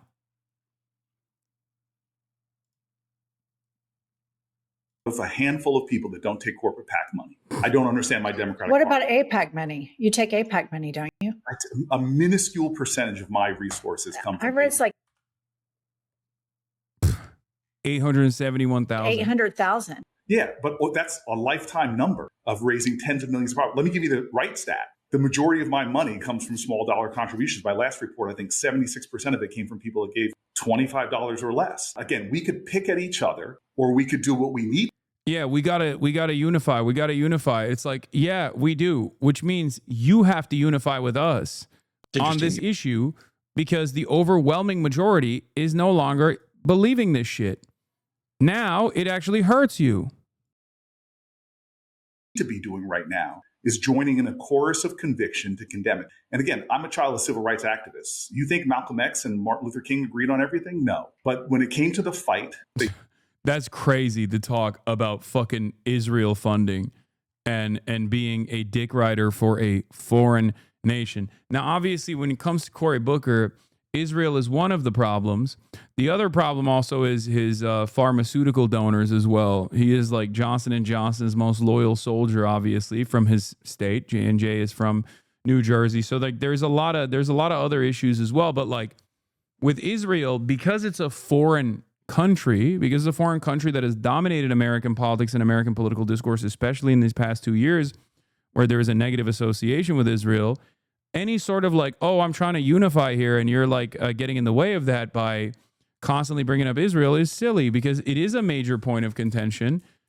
It is a major point of contention where you are at odds with the population. You are at odds with your voters. You're at odds with the broader population in general. This is a perfectly valid issue to bring up. It's not being a spoiler. It's not like finding minutia to disagree on and then engage in like purity spirals or purity politics. This is a major issue. They joined together and created a movement that was successful. And that's really what my focus is. And as the only person in the caucus. Your analysis on AIPAC funding seems a little premature, might be more apt in the coming years. No, I disagree. Especially among Democrats, no shot. Democrats do not look at not just AIPAC, any kind of like association, positive association with Israel as a positive. They do not. They see it as dishonesty, which is correct. They should see it as that. Okay? So you're absolutely wrong about this, because the inverse of this already took place for Democratic voters. Yes. When the Democratic voters see a politician dick ride Israel this hard at a time when there's unprecedented negativity associated with Israel for good reason, especially in the Democratic Party's base, where it's like 80% of Democrats don't fuck with Israel. If you are a Democratic Party politician and you are still united in this like pro-Israel narrative without actually offering any significant concessions, without even trying to take the Benjamin Netanyahu is bad off-ramp, which I think still doesn't go far enough. You are telling all of the voters that listen in, that tune into this stuff, you're telling all those voters you don't give a fuck about them. You don't give a fuck about their opinions. You don't actually care about anything other than defending Israel. Being anti-Israel in this day and age is one of the most effective ways of communicating earnesty. Okay?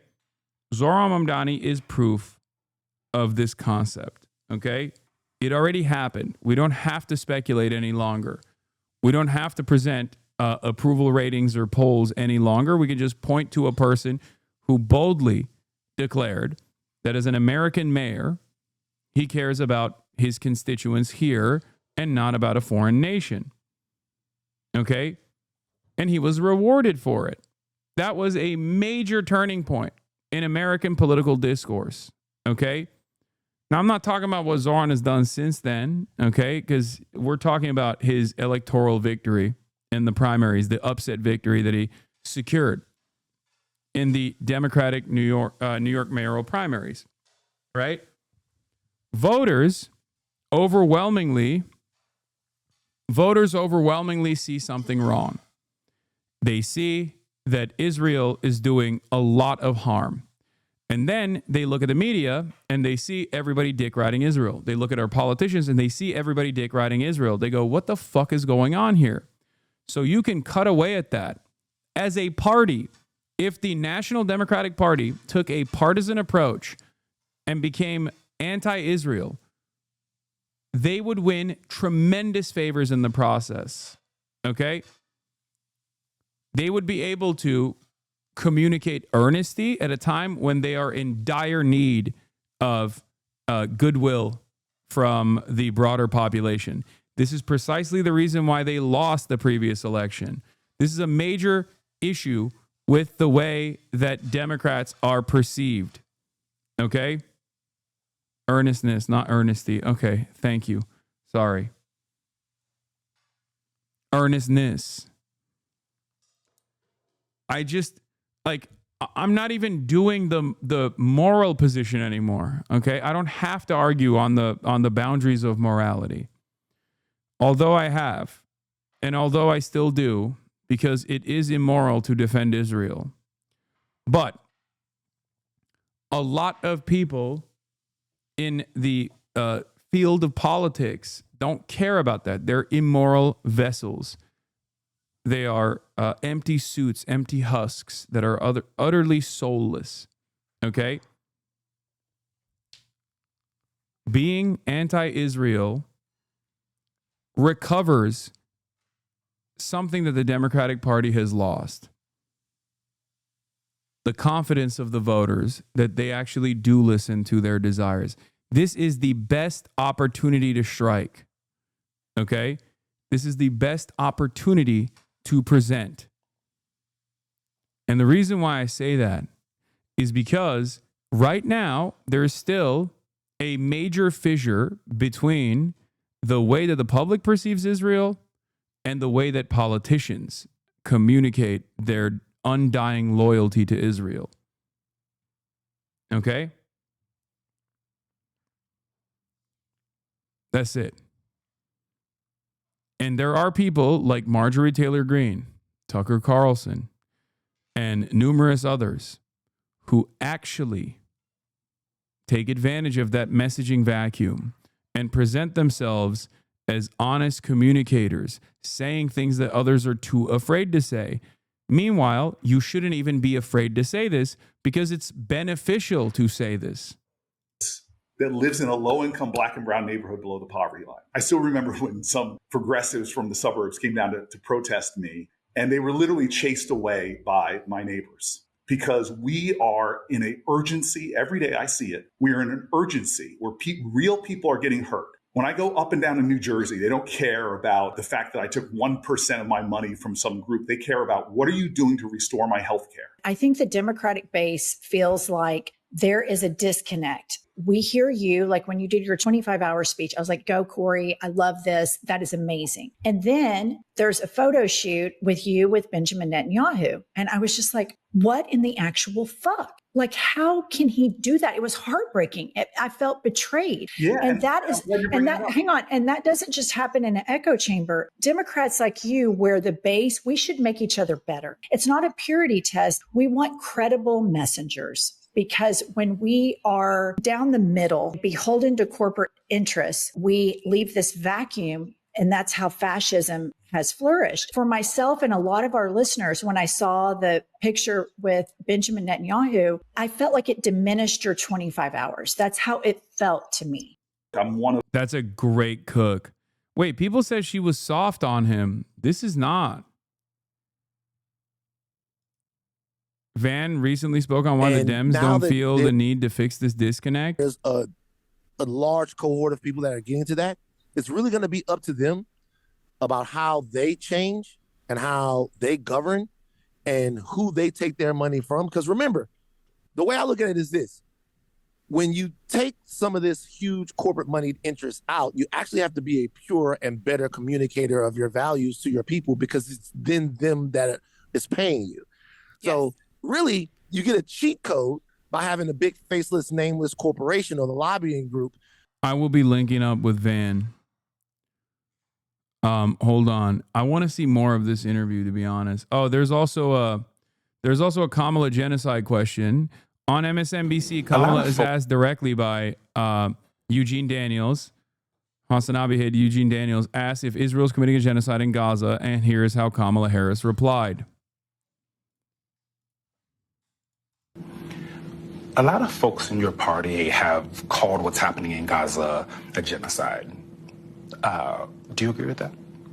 I think that, listen, it is a term of law that a court will decide, but I will tell you that when you look at the number of children that have been killed, the number of innocent. Oh. This is what I mean, bro. This is what I mean. Riff K, thank you for the 25 get the subs, by the way. It's just like, oh, the court of law will decide this. Like, let's leave it up to the courts. Only the court of law will be able to decide this. It's like, okay, well, the United Nations already conducted an investigation and found that Israel was committing a genocide. Okay? Like, at this point, even Bernie Sanders has recognized it. I mean, he still does the but Hamas shit, but like, he has recognized that Israel's doing a genocide. Like, what the fuck are we doing? Oh.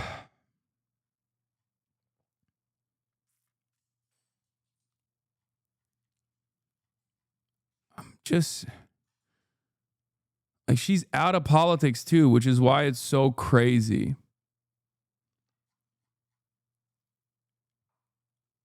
But I feel like you're cutting the vid short. Civilians that have been killed, the refusal to give aid and support. We should all step back and ask this question and be honest about it. Yeah.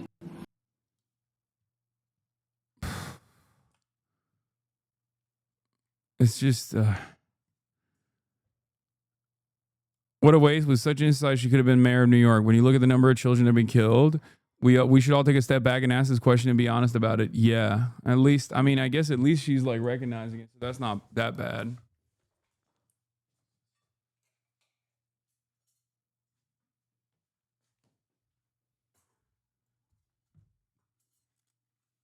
Oh.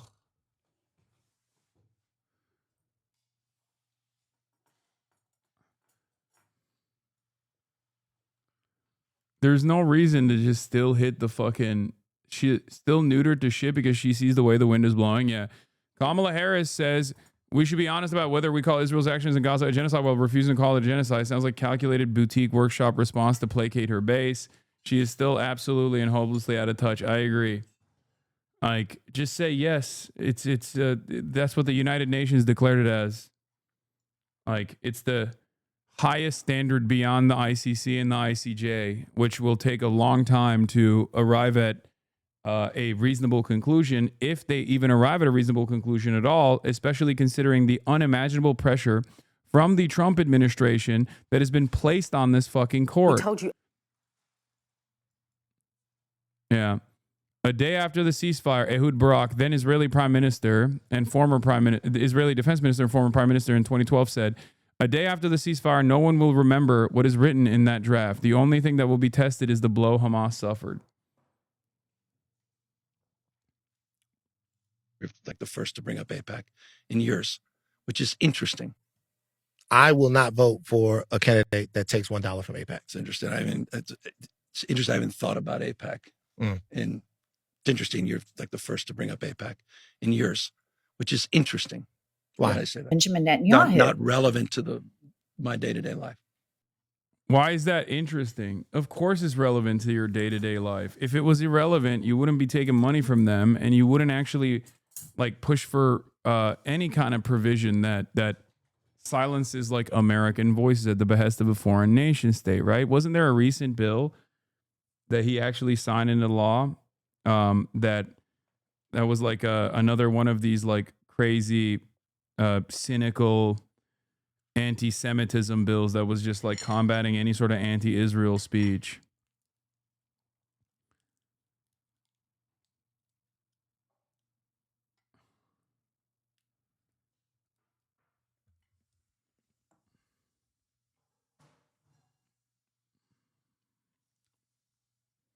He told Brianna on her pod that he would keep pushing on this. AB715.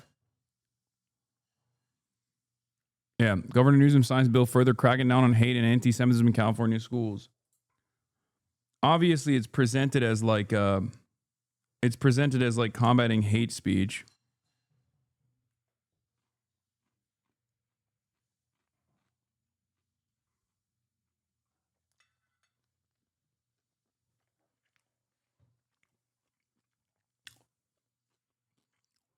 But this is a terrible way to respond to this. Okay. Which is just interesting. Listen. It's interesting you say that. JPAC perhaps more, but APAC less and less. Okay, fair enough. Which is just interesting. What's interesting about it? That it's just interesting as you bring up APAC that it hasn't been part of. I'm just reflecting quite openly and honestly. Hasn't been part of the day-to-day. Yeah. The only reason why I ask is because it's not even JPAC, it's J Street. Because with that, what I'm talking about is lobbying in and of itself.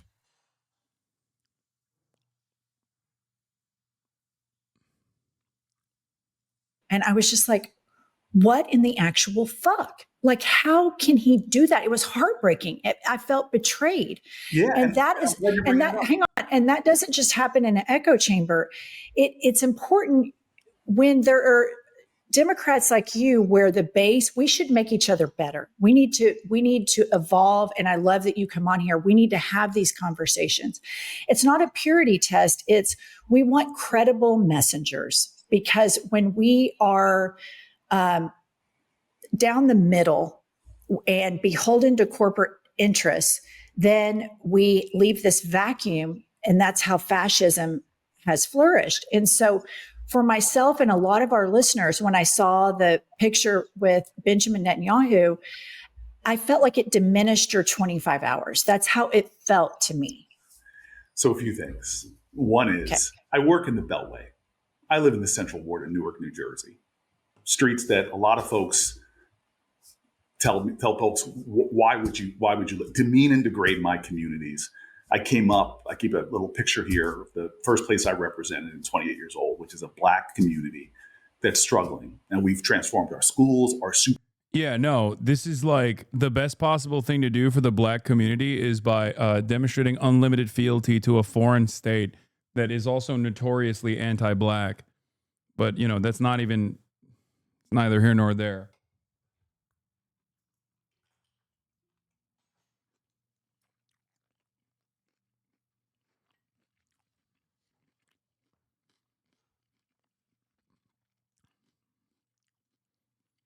I think that's a crazy answer. And it is literally the exact same kind of like transparent identity politics weaponization that the Democrats claim that they want to move away from. Like, not even on this issue, on any issue really. When you are asked if this is like if this is something that is pertinent, if the question revolves around like Black issues, of course it's perfectly valid to talk about your background as a Black person or the Black communities that you represent. But if it has nothing to do with Black people whatsoever, and you so cynically deploy this identity shield, I think most people understand exactly what you're doing. people oftentimes have a negative association with this kind of identity mention anyway, even in instances where it's perfectly valid and perfectly appropriate to bring up your background. Right? Most Americans immediately get fucking in their feelings when someone says, oh, I represent black and brown people, even if you're talking about black and brown issues. Right? But when someone goes, hey, why are you demonstrating unlimited loyalty to a genocidal nation that is killing black and brown people, genociding black and brown people, as a matter of fact, and you go, well, I represent black and brown constituents, and I'm a black man, I come from a very poor working class background, I think everyone understands exactly what you're doing. Supermarkets, new parks, urban farms, and the like. And the wonderful thing about those folks that I serve is that none of them question where I stand and how long, for more than a quarter of a century, have I stood with the people in their neighborhoods. Number two, so I may work in the Beltway, but I know where I came from and I know who got me here. And it's the struggling people that our party has done a pretty shitty job for, to be honest with you. I agree. Okay, number two, when you say things like Kushner, this and whatever, I remember the people who actually, when the Democratic Party was doing things like passing crime bills that put black people like me, when I was in my 20s and stopped by the police all the time, behind bars, the Democratic Party failed and fueled mass incarceration. And so the people that were there for me 30 years ago, doing prisoner reentry programs, getting people jobs and housing, I'm sorry. People like Kushner, who was there 30 years ago fighting for those fights, I'm not going to forget that they fought for black people when other people seem to be gung-ho with, hold on, you let me finish. Wait, is this the first CARE Act? What was that act called that you passed? Well, that was only 10 years ago, the First Step Act. What was that? Okay, I've read about that. That's really good. Yes, it's excellent. And I'm sorry, I have to work across the aisle, and Charlie Kushner was, but for him, it wouldn't have gotten done. So when I go home, people do know people that got out of prison because of the First Step Act, and they knew the bipartisan coalition. Third, I'm sorry. I have real problems with Benjamin Netanyahu. Outrageous things that he's doing. The way you fight for those things is you sit down face to face with somebody and you fight with them. I'm not going to be outside of the room screaming. I want to look him in the eye, like me, Amy Klobuchar, and a whole bunch of other people did, and talk to him about humanitarian aid. And if people want to criticize,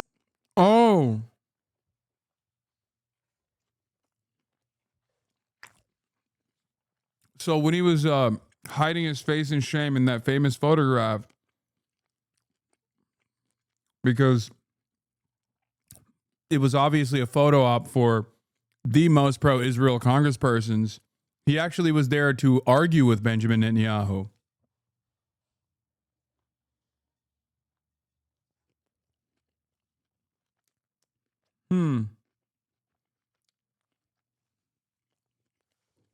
Totally makes sense.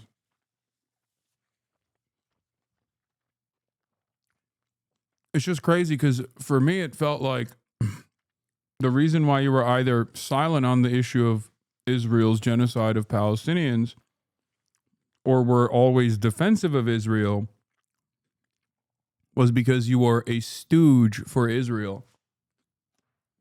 My mistake.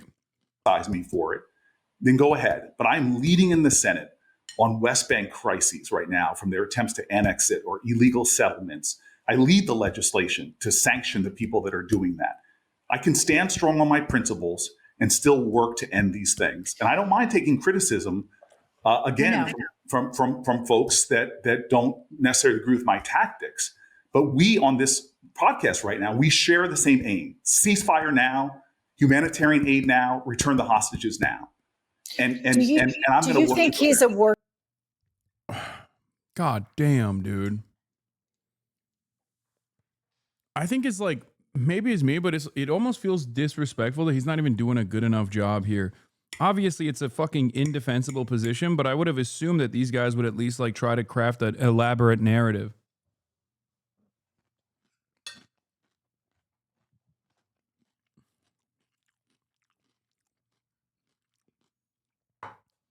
The question is, do you agree with the United Nations investigation that Israel is committing a genocide? Do you agree with the preliminary investigations that have come out of the ICC and ICJ that Israel is an apartheid state and must immediately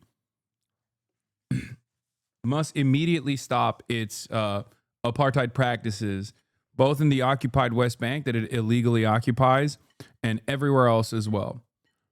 Like, that's the question. And he can't even, I mean, this is like the fact that he has a wishy-washy answer for, do you think Israel is committing war crimes, is ridiculous, because that's like the most pleasant question he could get on this issue.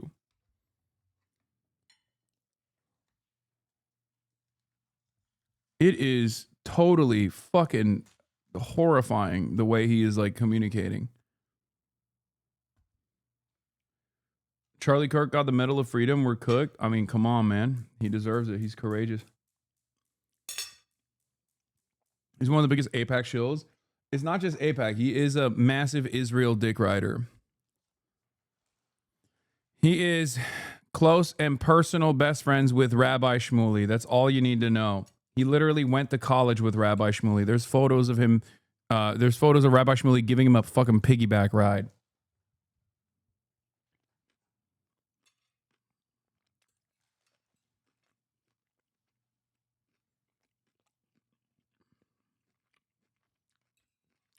Like,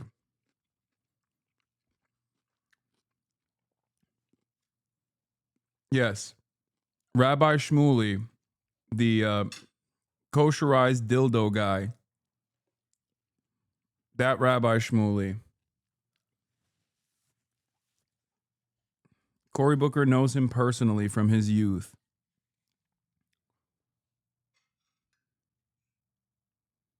There's video footage of them dancing around too, I think, in like a Jewish holiday celebration. Do you think they explored each other's bodies? I don't know.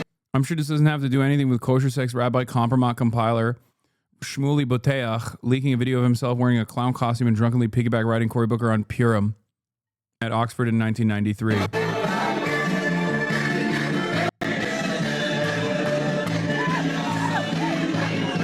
Do you think they explored each other's bodies?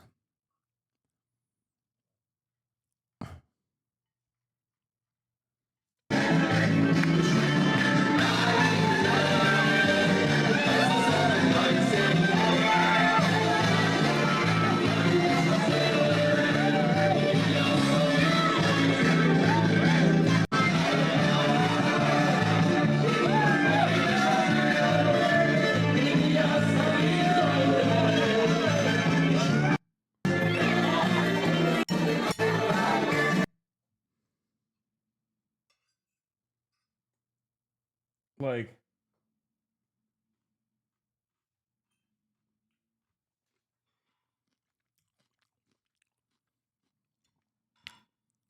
if you want people, if you're truly worried about exploding anti-Semitism, and you want people to not believe insane anti-Semitic conspiracies, don't fucking live them out, okay? Because no one would have this opinion on Cory Booker and like look into his background and see like Rabbi Shmuley getting a fucking piggyback ride in 1993 in Oxford if Cory Booker had a reasonable approach to Israel. As a matter of fact, they would look at this video and go, wow, in spite of his relationship with Rabbi Shmuley Boteach, it's very obvious that he's still like firmly committed to the human rights approach when it comes to Israel. That's what people would say. But when you take the stances that you do, and then this kind of video comes out, of course, people are going to be like, all right, well, what the fuck did you guys do that you're, taking this unimaginably unpopular stance? Criminal, Benjamin Netanyahu, do you think he's a war criminal? Cory Booker attending a Jewish holiday has nothing to do with Zionism by itself, to be clear. The undertones, yeah, he's not. He's not just attending a Jewish holiday. He's getting a fucking piggyback ride by Rabbi Shmuley Boteach, who he has been a close personal best friend to for numerous decades. And when you package that up with Rabbi Shmuley Boteach's prominent placement as a Hasbara advocate, as an Israel advocate, and you match that with like the inconsistencies in terms of like communicating a response against Israel, a foreign country, from a random black American congressperson, of course people are going to lean into anti-Semitic conspiracies.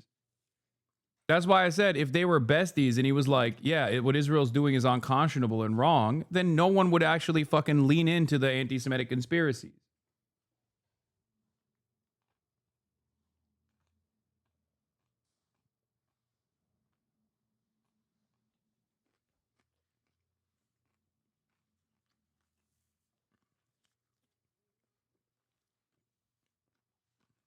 Again, these are questions that a lot of people think are the important litmus tests that are loaded and hot. My urgency is to be an effective leader in bringing an end to this crisis. And I get these questions all the time that to me undermine my urgency. I think the thing that Democrats get so frustrated with, where we are right now, where you see like the Zoran Mamdanis and the Graham Plattners rise up, because they can go on podcasts and you can say, do you think Benjamin Netanyahu's a war criminal? And they just say, yes.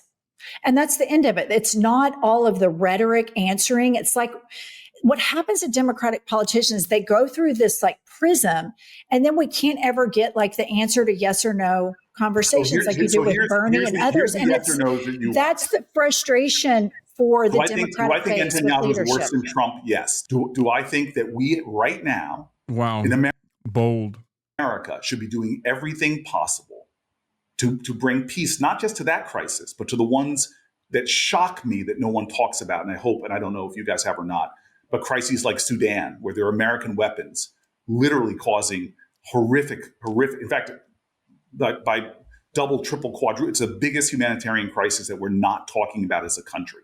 When I was coming up, everybody was talking about Darfur. Now the moral silence is outrageous when American weapons are being used in that conflict. And the same with Israel. I mean, I think it's insane to straight up use the genocide deflection to be like, well, what about this other genocide? Okay, you are calling me out for my loyalty to a state that is committing genocide, but what about this other state that's also committing genocide, which ironically enough is also aligned with the state that is committing genocide, UAE, aligned with Israel, like attached to the fucking hip to American foreign policy goals in the region.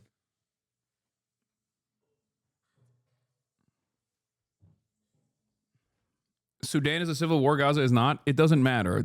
Sudan is also a genocide, and the civil war component is being actively accelerated by the United Arab Emirates. And it's also, the human toll is unimaginably costly. And part of that support is the indirect support by the United States of America to the RSF on the side of the UAE. Having said that,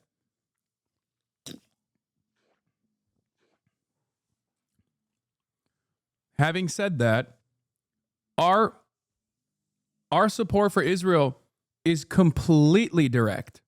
Okay? There is no like weapons transfers being made to UAE that make it to that make their ways to the rapid support forces who are now using it to blockade the capital and commit atrocities. Okay?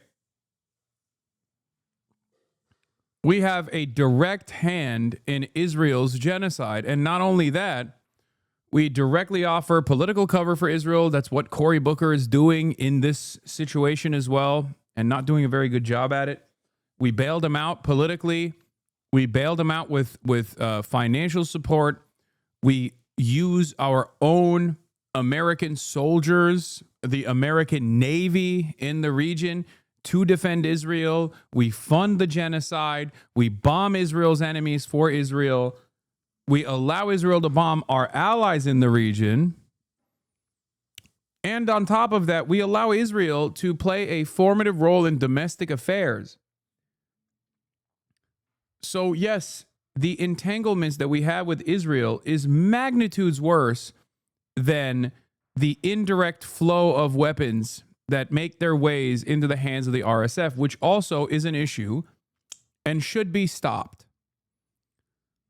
But a big part of that problem is that the UAE support for the RSF is never called into question because the UAE support for Israel.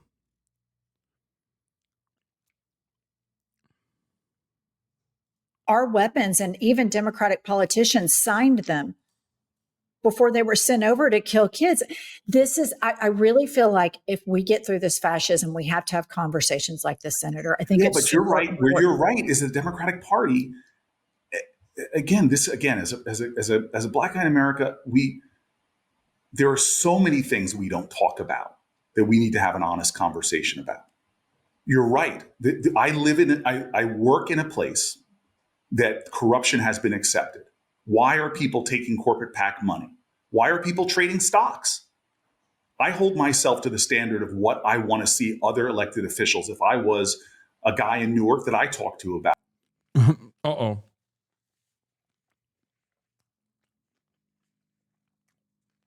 He's like, I want everyone to be as big of a dick rider of a foreign nation state doing a genocide as myself. Not a good standard. That don't believe their politicians stand and fight for them. And so I agree with you that there are real corruptions that we tolerate that we need to do something about. Campaign finance is one of the things. This is why I do not take certain money from everything from oil company C-suite folks to pharma company C-suite folks.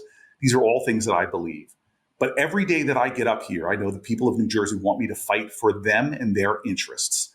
And so when it comes to the fights we're in right now, I'm happy to be in a trench with everybody in my caucus, from Mark Warner all the way to Bernie Sanders. The whole caucus, we are united in a fight right now that I'm hoping, despite the...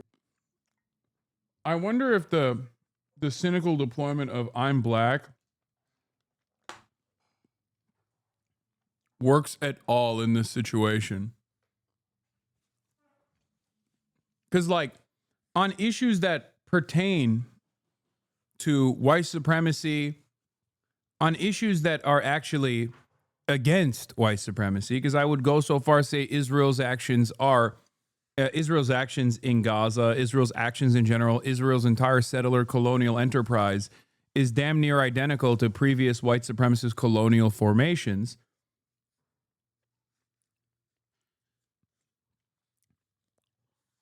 But, like, this is one of the most transparent attempts of deploying your personal background and your personal identity as a shield.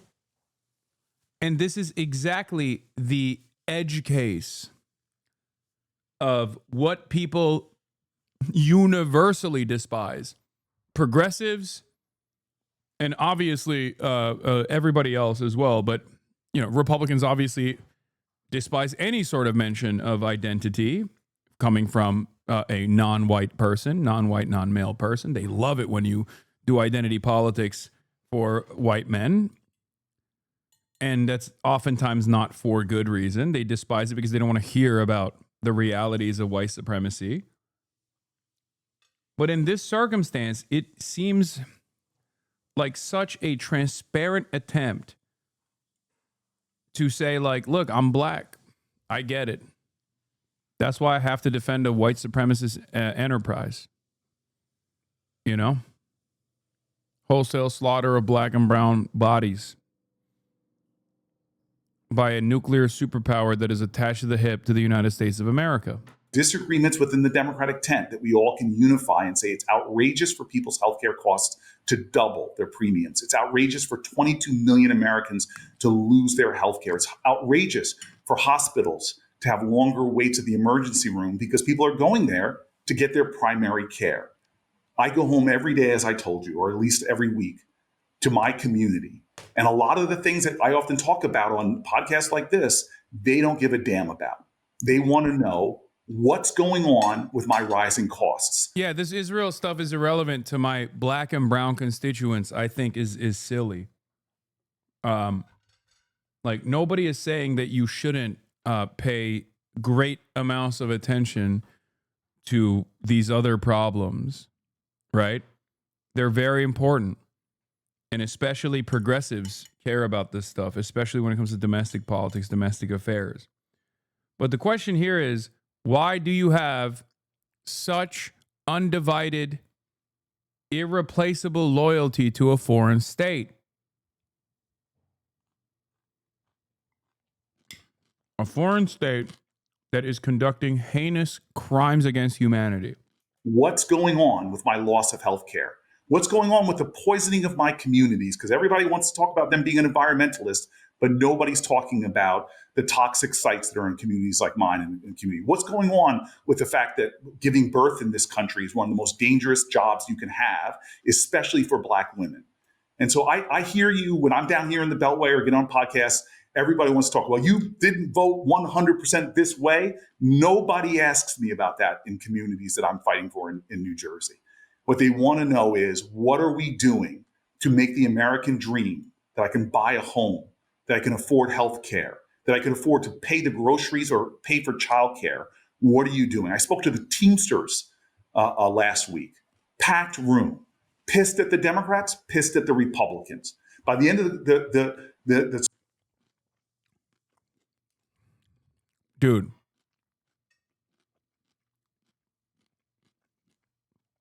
this is pure whataboutism, pure deflection. It's the same as when Republicans say, oh, now is not the time to talk about gun control because we have to focus on mental health. Or when Republicans say, wait a minute, now is not the time to talk about immigration. Immigrants are coming into this country, but what about our veterans who need mental health and who need housing?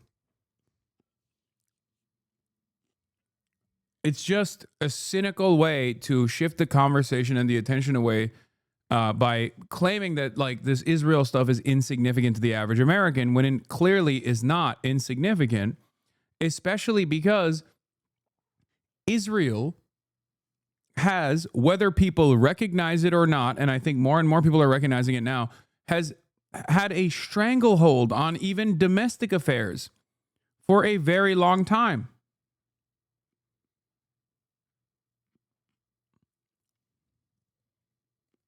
It's ridiculous.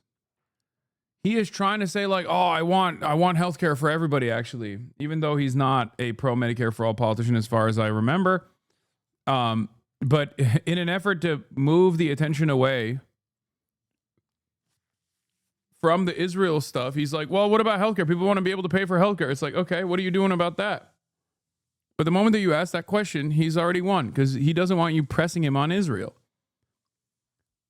Israel would be an irrelevant talking point if it was not attached to the fucking hip, suckling on the American teat on a daily basis, while simultaneously interfering in the domestic affairs of everyday Americans. Americans love to talk about how much they believe in the First Amendment and the Constitution, freedom of speech, freedom of association, freedom of assembly, free press.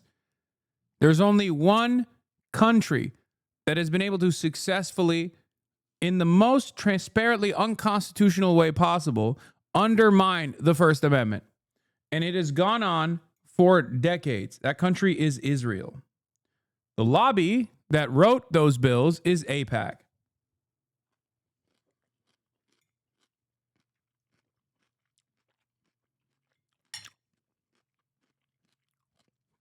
There is a reason why nobody asks people that are running for local office if they would go to, I don't know, Lima, if they would go to Estonia. Okay, they ask, would you go to Israel? And when you say no, they say, why are you anti-Semitic? There is no equivalence to this. Okay? That's it. There's no lobbying arm. There is no massive influence peddling operation for any other fucking country like this. This is domestic politics. So people that say, oh man, I just don't care about this at all. Like, why do you care about this? My constituents don't care about Israel. It's like, first of all, you're lying. Okay? Because they absolutely do. They 100% do.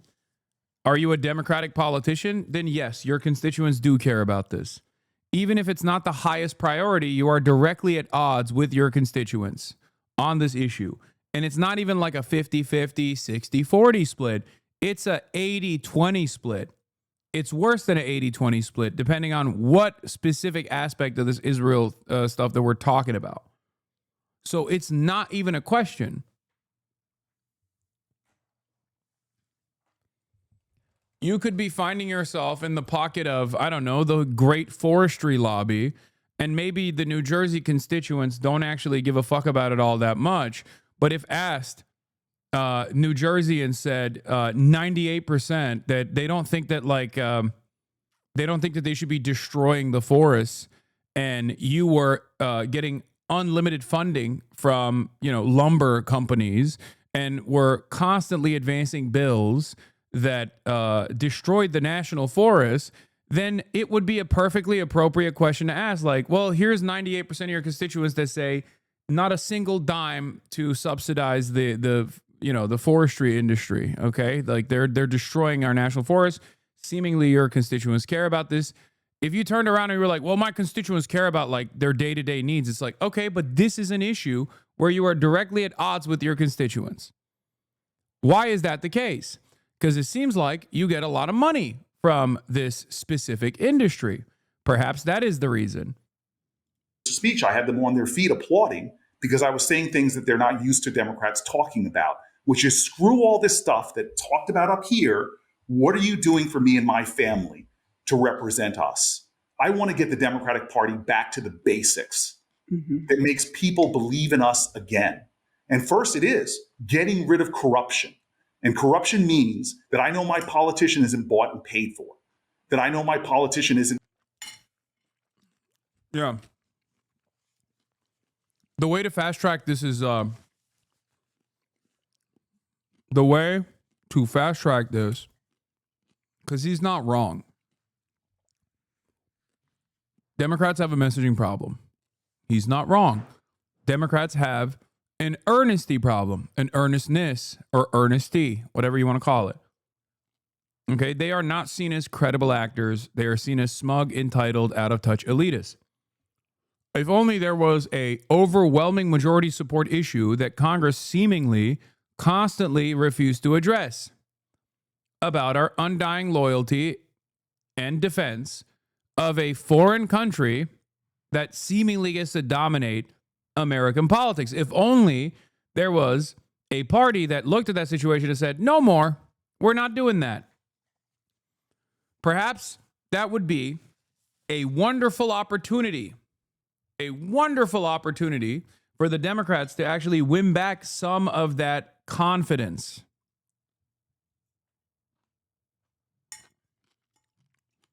Especially considering that there are plenty of Americans or plenty of politicians who are doing that right now. Trading stocks on information that I don't have, that I know my politicians aren't playing to somebody else's tune. Second is, what are you doing to make my life economically easier? Because 60% of this country can't afford America anymore, can't afford the American dream. Third, what are we doing for families? Because raising a kid in this country increases your chance of going below the poverty line by over 100% just by having a child, because that's how expensive it is. And again, healthcare, being able to have a child without dying. These are the basics our party wants. People don't want all the bells and whistles. They don't want all the bullshit political talks that we all always get tripped up on. What are you doing for us? And the fight that we're in right now in Washington against Donald Trump, and you and I might agree on a lot of the things, threats to democracy, a lot of these things that we talk about.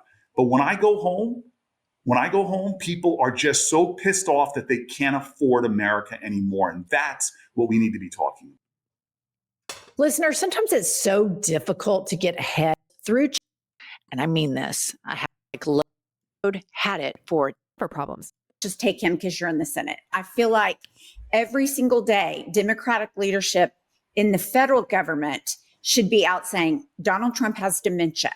He's running around calling it the Department of War, when it is the Department of Defense. He is lying about inflation. I mean, just every day he's demented. He should be impeached. He's lying. And I am not seeing that. I see sound bites a little bit here and there. It's like he basically got them to stop pressing by unironically going on a filibuster.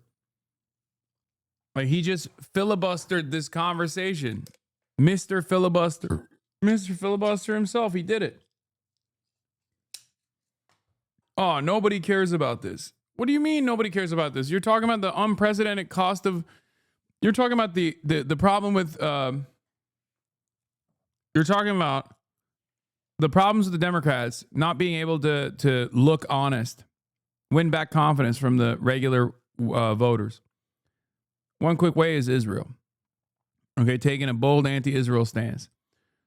Then you talk about all of the financial predicaments that your constituents are experiencing and how you want politicians to address that. Meanwhile, a big part of the reason why people are anti-Israel is because they keep looking at the unlimited billions of dollars going to Israel, where they do have all of these fucking benefits, where they do have better social safety nets, they do have healthcare. Even if people don't know that Israel has that, by the way, which when they find out that Israel does have that, they get even more mad. But even if they don't know that, they're like, okay, why aren't we spending this on me? Why aren't they spending this money on my neighborhood? Why is this money going to Israel so they can go kill fucking black and brown children? I don't understand that. They said something that is very close to this when it came down to Ukraine.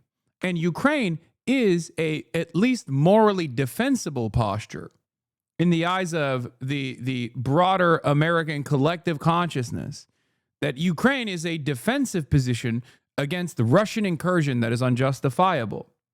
And even then, Americans were like, why the fuck are we giving so much money to Ukraine, bro?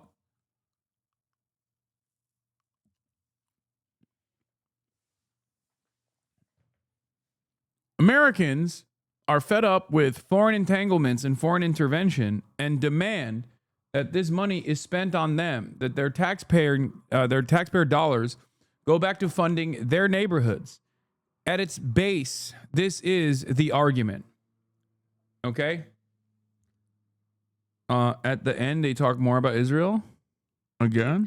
But I will say, now that we've been doing this for 3 years, I do think that the United States, and particularly the Democratic Party, we have to be leaders on this issue with Israel and Benjamin Netanyahu. It's something that there is a big, loud beat in the base that's permeating all across the country. When you have people in Oklahoma that have never been political before start to talk about it. And here's what I'm scared about. And I've been talking to other politicians that have come on the pod about this. You have Marjorie Taylor Greene, who is an anti-Semite. She is a real Jew hater to the core. And she is starting to message now. MAGA is not America first, where they've been Israel first. And for rural people and suburban people, when they hear that messaging, it allows a grifter and an opportunist like Marjorie Taylor Greene, for people that don't follow the 24-hour news cycle, to say, yeah, why do they have free healthcare and we don't? Why are we sending them all of these bombs and they're killing kids and we don't? I think in order for us to come together as a party in 2026, it's going to take leadership saying things like Benjamin Netanyahu is a war criminal. We have to stop funding the war. And we've evolved on the issue. And I think it's okay. I think we're all at a place right now where we can accept that we have the leaders that we have. And I agree with you that we agree on 98 out of 100 things. And if we agreed 100 out of 100, we'd be in a cult, would be MAGA. And we're not that. We're always going to disagree on things. And I genuinely hear you when you say, yeah, obviously she's not saying we need to fund the bombs for our children, chatters. Come on. Like, she means all the funds going to bombs to kill children overseas. Why don't those funds go back to our children? people don't know who Chuck Schumer is. You're exactly right. So many Americans do not know who that is at all. We all do, obviously. And I think the economic messaging, but I do think that if the Democrats leave this vacuum there, it's going to get filled by the people in MAGA that are seeing a post-Trump America. And it's super easy messaging with the America First thing. It's just something I want you to think about, because I think it's a political liability for our party right now. They're calling me for a vote. Let me just say this. So first of all, why aren't people talking about when Obama was using American jets to bomb, to refuel Saudi planes that were... What the fuck? Brother. First of all, I mean, we here in this community have talked about that consistently, but that is a crazy...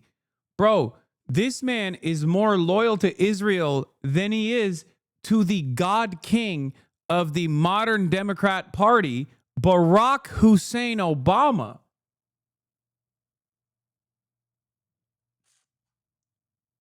That is, I don't even know what's going on there. I've never even, what? Dropping bombs on Yemenis children. Why weren't we yelling and screaming about it? I spoke out against it. But no, it was bad, but we have to talk about current. Please let me finish, because they're going to pull me away. Okay. Why? And again, I've been fighting for more funding from the Horn of Africa to the Congo to Sudan. Why can't we get people to care? I mean, did Obama give him $800K? True. You know, when you put it like that, when you fucking put it like that, makes a lot more sense.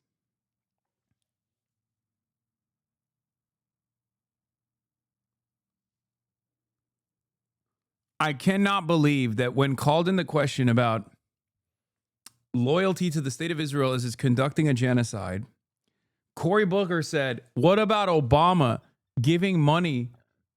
What about Obama giving money to fucking Saudi Arabia to bomb children in Yemen? Hasan just stops the video when someone says something he thinks is controversial to go, what, why, what, who, what are you talking about, bro? Meanwhile, I mean, that's just, it's like seriously. This is true. That's all I do. You called it. You smacked my ass, chatter. You are a brilliant intellect. I will be DMing you my stream key. Anyway, going back to the point, I cannot explain how fucking insane it is to deflect away to Barack Obama of all people. In this country, enough, where our top podcasts are saying it's wrong that we are implicated in so many things, people dying on the continent of Africa. Why Haiti? Why can't I get top mainstream media people?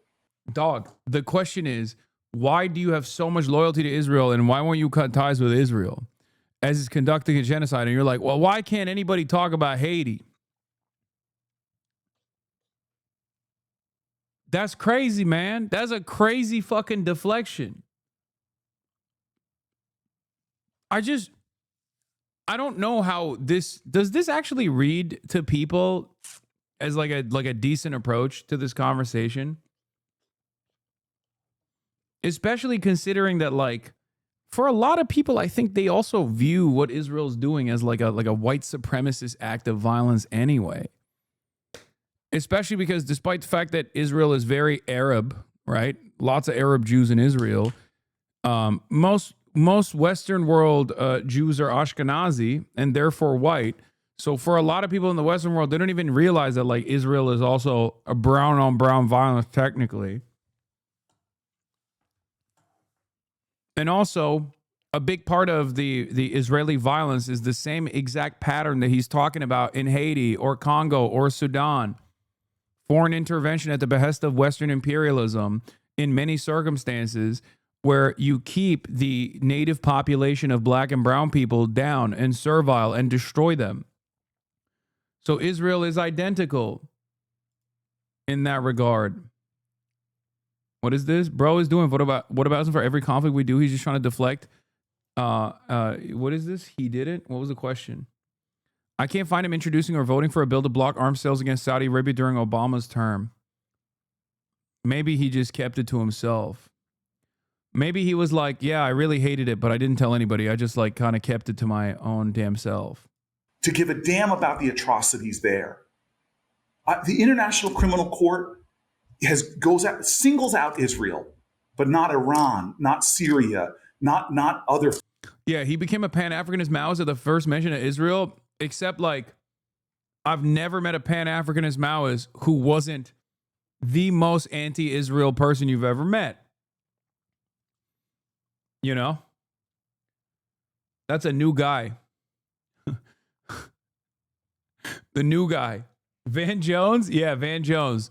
Van Jones is like Thomas Sankara, but also pro-Israel. Folks, I don't understand. I'm with you on the ending of the nightmare and the ceasefire. I'm with you on criticizing the Netanyahu administration, which I think is worse than the Trump administration. Oh, but wow. As a guy who is focusing so much of my effort. Wow, I can't believe it. Wow, you hate Trump and you really hate Netanyahu, except you don't hate him enough to like refuse to fucking visit him. And also on top of that, oh, sorry. A little burpy burp came out of my mouth while I was trying to fucking talk here. But you just have consistently defended his genocide, Israel's genocide. And you're doing that right now by deflecting to other instances of American death and destruction around the globe. I can't believe it, dude. I cannot believe it. I can't believe the Obama mission is so wild to me. I've had a podcast unit for Welsh implores Cory Booker after he refused to call Netanyahu a war criminal to take the outrage over Gaza seriously. Booker claims he has to go, says the ICC singles out Israel and criticizes the podcaster for not focusing more on Africa instead. He's not exactly wrong to note Obama's crimes in Yemen, but it's interesting that this where Booker has reached in his defense of Israel's conduct. Yeah, push him a little bit further. Push him a little bit further, and he's going to start talking about, like, the USSR or some shit. Like, he's going to start talking about how the USSR absolutely did the right thing to quash the counter-revolutionary Hungarian revolution by force. He's just going to start taking more radical positions increasingly. He's just going to keep leveling up. He's like, honestly, a lot of people in China have betrayed Mao by even criticizing the Cultural Revolution. It was actually objectively good, and you should be able to kill as many sparrows as you want to, and that famine isn't that bad. It actually makes people a lot stronger in the aftermath of that famine. Like, just keep building on it all the way until you defend Pol Pot in an effort not to criticize Israel, okay? Yeah. Fucking awesome. The Khmer Rouge were demonstrating real revolutionary potential by assassinating people en masse for the crime of wearing glasses because we hate fucking nerds. Okay? You don't understand. This is a valid approach to revolutionary violence, and you simply don't understand it with your mind. Okay? You just don't get it. He's a communist. Please stop me. Please stop demanding that I talk about Israel. Every time you push me on this, I'm going to get more and more ultra. I'm going to turn into an ultra here, okay? I'm going to make fucking Jason Unruhe blush. He is not an ultra anyway. What the hell are you talking about? I'm just making a joke because he literally fucking talked about Obama's foreign policy against Yemen in a negative tone in an effort not to talk about Israel. Human suffering on the planet Earth, on the biggest humanitarian nightmares. I can't get people with powerful platforms to speak even. Yeah, in this clip, Booker says his efforts are focused on ending all human suffering on planet Earth.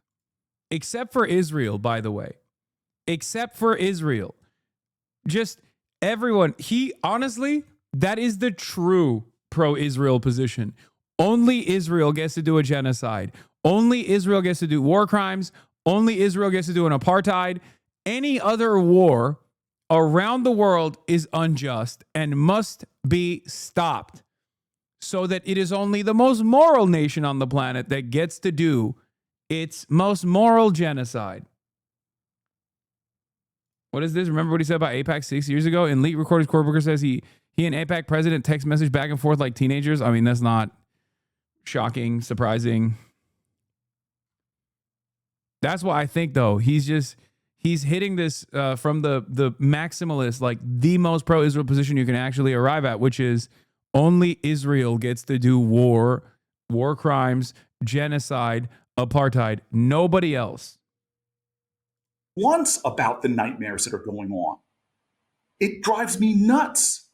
And it makes me feel like I have felt when I was representing. As one of the few Sudanese chatters in here, the weaponization of the genocide, famine, and struggles of my people to justify and deflect from the Israeli genocide is so fucking infuriating. It probably stings even more when you realize that the perpetrator of this inhumanity, this genocide in Sudan, is also allowed to do so because of their unconditional, uncompromising loyalty to the state of Israel and the United States of America. That's what makes us, like, that is insult to injury right there. Because these guys who are fucking pro-Israel also never really talk about Sudan at all, because the main perpetrators there are also pro-Israel. Yeah, 12 million people displaced and horrific famines funded by the UAE, and in common political discourse, we get reduced to an Israeli deflection. It is so infuriating. It is mind-boggling, dude.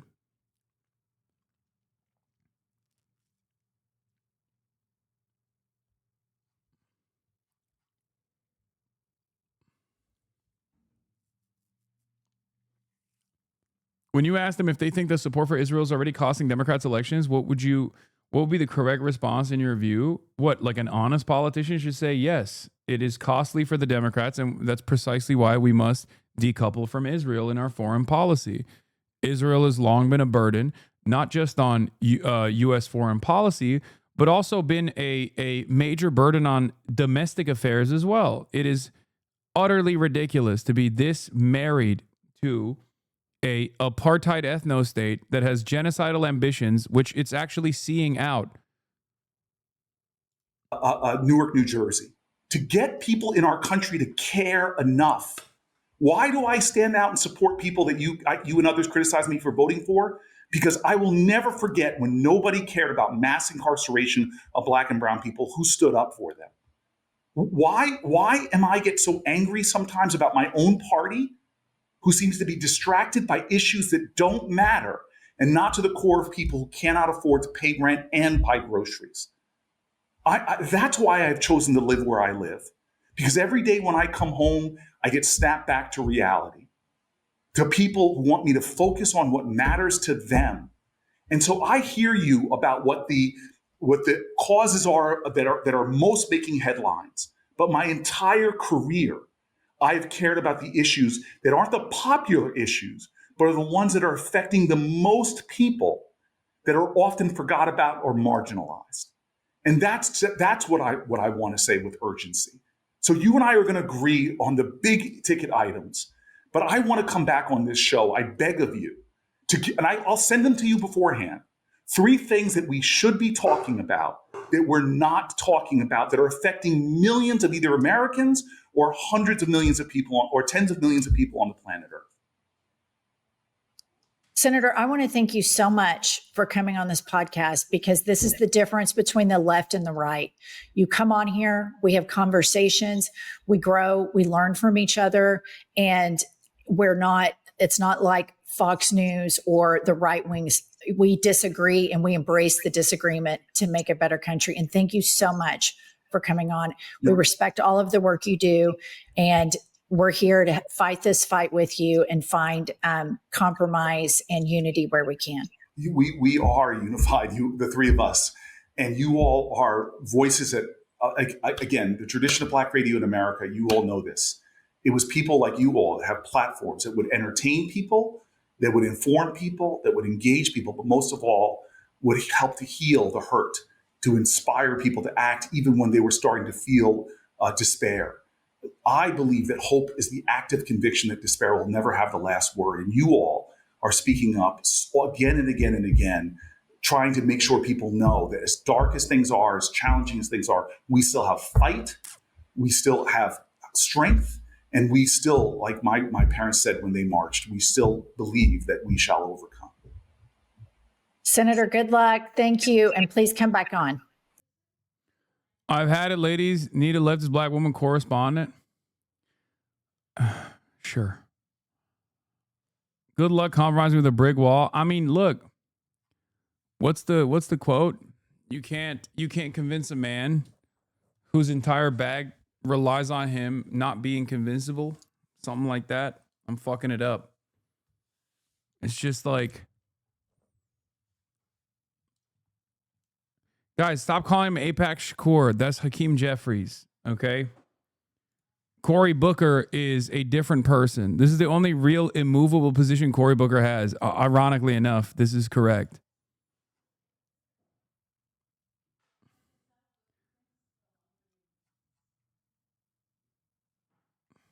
Have you seen the Politico stuff? I haven't gotten to it yet, but I will in a second. And for those who are wondering what Politico stuff, we'll get to that in a moment. JD Vance just defended the group chats. Republicans never apologize for anything. This is far worse than anything said in a college group chat that the guy who said it could become the AG of Virginia. I refuse to join the pearl clutching when powerful people call for political violence. Oh, he's using the other private text message between the AG of Virginia to deflect away from the Politico group chat. Speaking of group chats, JD Vance is a big group chat boy. He has been in those group chats with a bunch of fucking groypers. And who knows what the hell he said, to be fair, in those group chats. We know some of the things that he has said.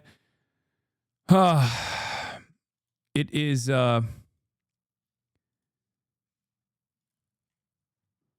he was in that one? Oh, he was. Okay. Breaking New York Times said, Israel said Hamas violated the new ceasefire deal. We already covered that. Here's the Politico thing. Okay. Exclusive. Thousands of leaked messages show leaders of young Republican groups joking about gas chambers, slavery, and rape in a private Telegram chat. Inside the rising GOP leaders' racist chats obtained by Politico spanning more than 7 months. I will be honest. I don't think this kind of stuff has motion anymore. I don't think people care. It's the least surprising thing of all time.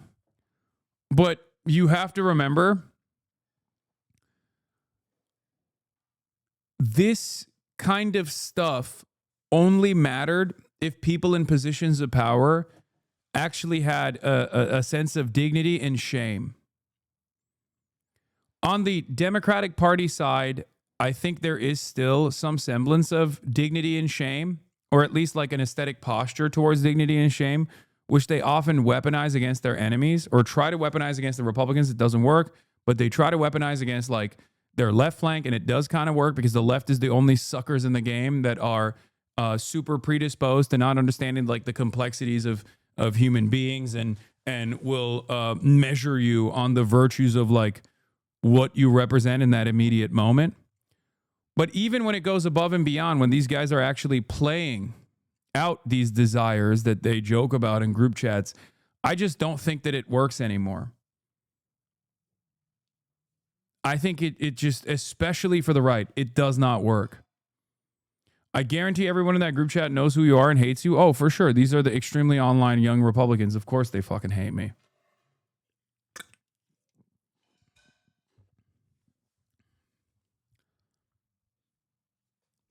It's just...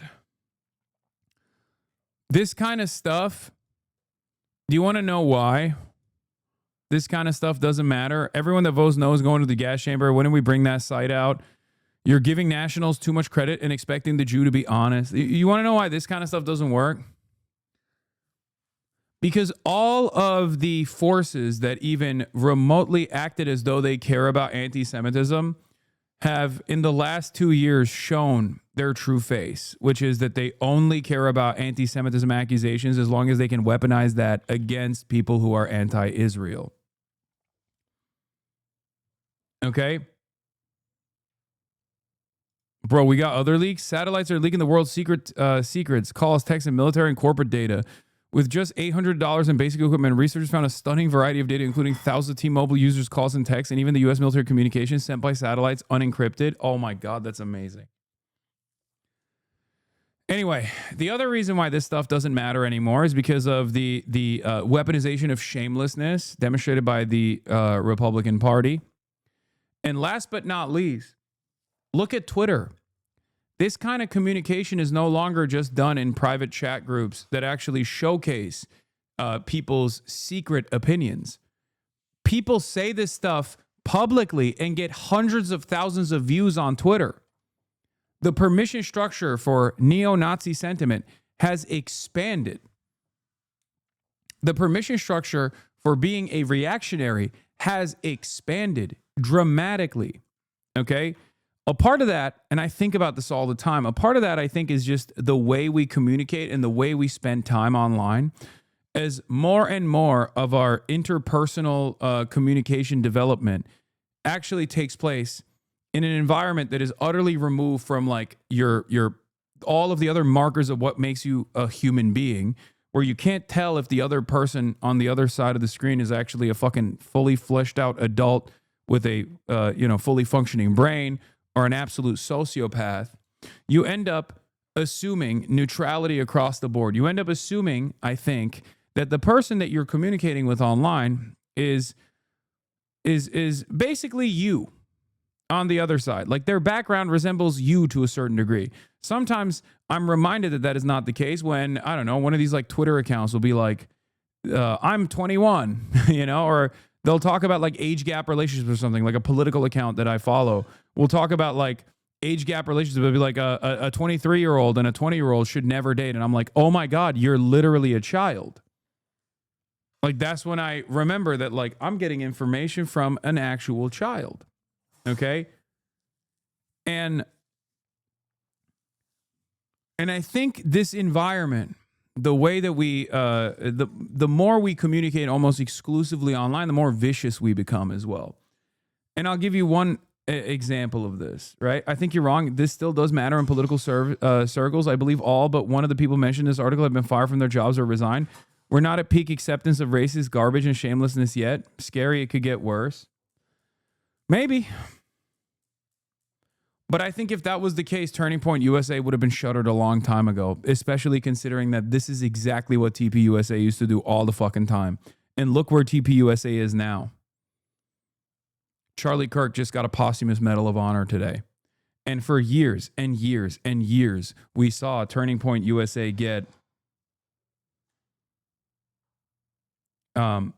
for years and years, we saw Turning Point USA get this kind of coverage over and over again.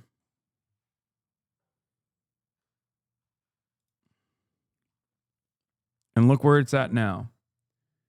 Yeah, Big Balls remained in government after his racist messages got leaked. I think they just don't care. I think people don't care, especially because the administration is openly putting to policy what these opinions actually are behind closed doors.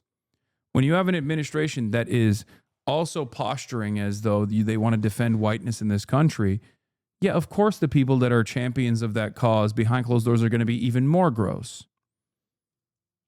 Okay? This is what I mean when I say that the permission structure has expanded so dramatically on the right. On the one hand, you can't have a conversation about like the violent retaliation to the endless amounts of violence that colonial subjects receive without being branded a terrorist. It's completely unacceptable. You can't say that. You can't even say that like Hamas is a national emancipatory group and has no like jihadist or Salafist ambition beyond that without being branded a terrorist.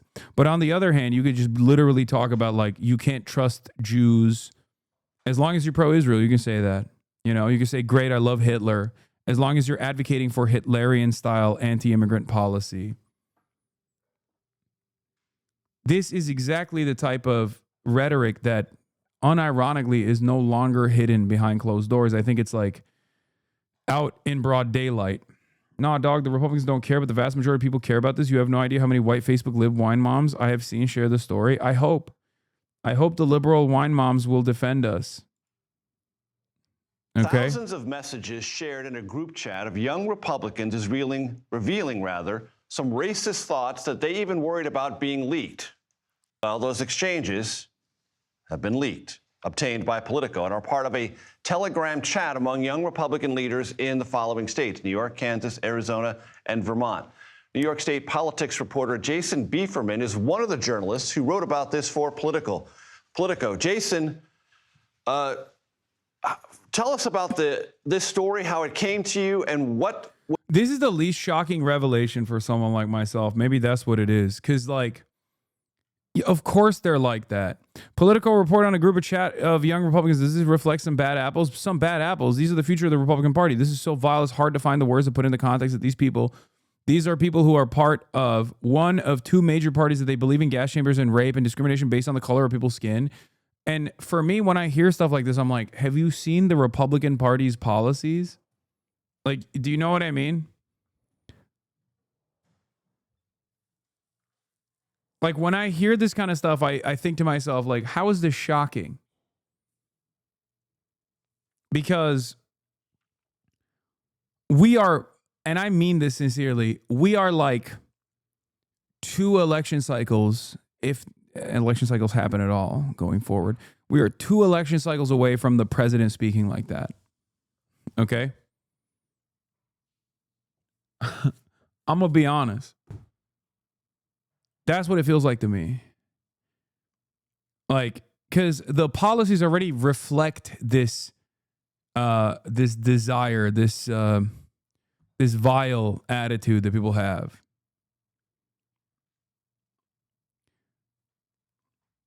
And slowly but surely, the Republicans have redesigned political discourse in this country to make people, sometimes by force, be much more open towards this kind of ridiculous, fascist, violent policy making. For us, it's a fork found in the kitchen moment, but for people who are less tapped in, it genuinely is upsetting to see. It's also especially insane because people in the older generations, especially older libs, don't see people in Gen Z and Gen Alpha talking like this because they see the younger generation as a hopeful generation that will fix everything. Yeah, for me, it's not even fork found in the kitchen. It's just like this is fork found in the fork factory, because I've known that the young Republican crop is almost entirely grouped up.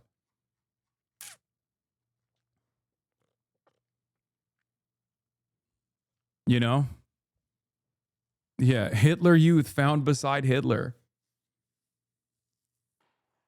Like, for us in this community, for us in this chat, for as tuned in as we are to like the back and forth and the commentary on the right-wing spaces nowadays, does this come even remotely as a surprise to you that a group chat of young Republicans leaked and it reflects the virtues, the values that you see from young Republicans that publicly posture in this way all the goddamn time?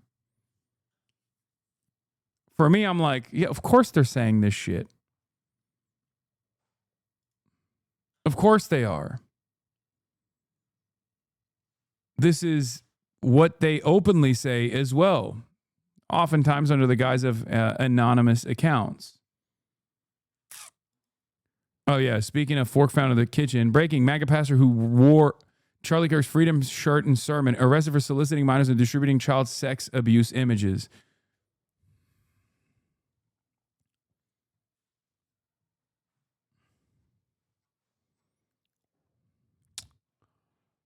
Wow. How shocking. What? How? Oh my God. Another one? Wow. Remarkable. Let me tell you how confused I am, okay? This is confusing to me. I am a guy who was born yesterday. I actually just got out of a coma.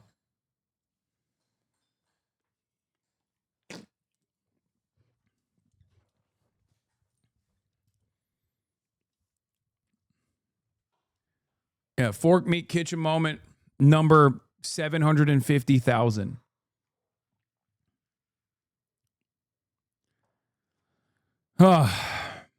Let's continue. Was exchanged in these Telegram messages.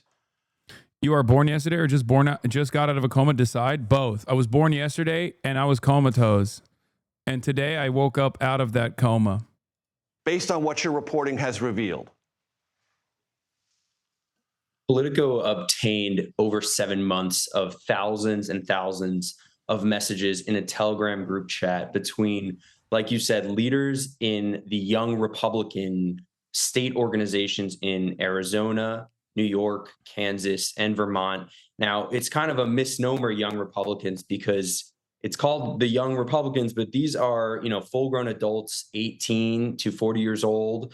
And over the course of these 7 months, they exchanged messages with, extremely anti-Semitic and racist comments. They referred to Black people as monkeys or the watermelon people.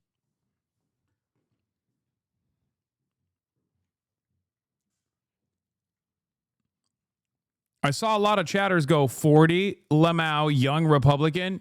Yes, for the Republican Party, 40 is young. Come on now. Yes, bro.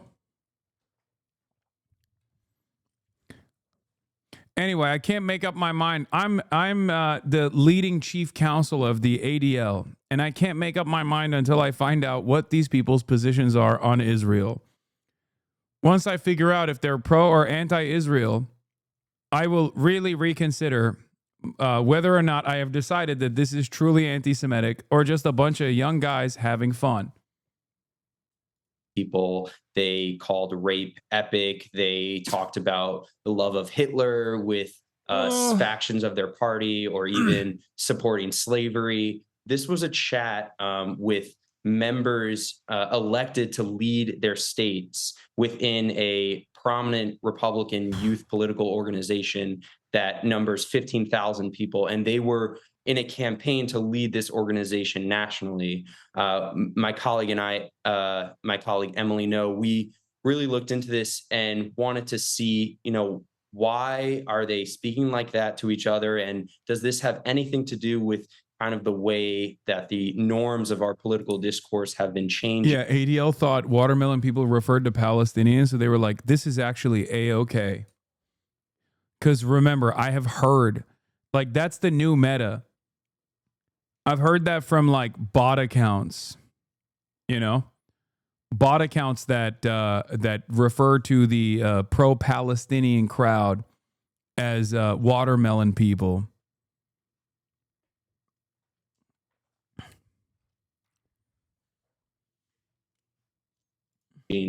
Some would say since President Trump came to power. It's just, bro, the Department of Homeland Security is literally Groyper posting every day, bro. They are literally straight up Hitler posting. Oh my God, these are the fucking racist Nazi losers. Of course they are. Oh my lordy. Holy moly.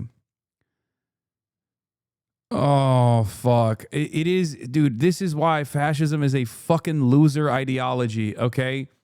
It is a fucking loser ideology. It's an ideology that you only abide by if there is something lacking in your life, okay? And it's not because they're thick and chunky. There's plenty of thick, chunky boys out there who are fighting the good fight. But you can see them reeking with insecurity. Fascism is the ideology of fucking losers. They have no great ambition to redesign society in an equitable fashion. They have no interest in helping others.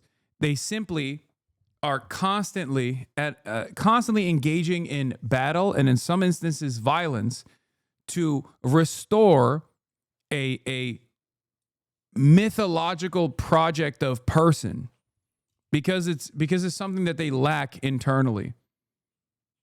They have something that's missing, and that insecurity causes them to fantasize about the entire in-group being this superior, playing a superior role in society, and we have to like reassert dominance in this way.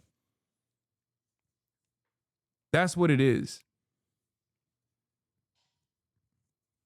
That's what I've seen in so many circumstances. Like when you're lacking something in your life and you have a sense of overwhelming entitlement, and your personal experiences in the real world do not match what you thought society owed you, you turn to ideologies like fascism. Okay? That's when you do it.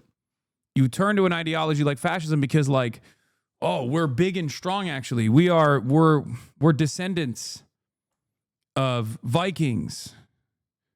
We're descendants of great Roman legionnaires. We're descendants of Romans, which is really interesting because Rome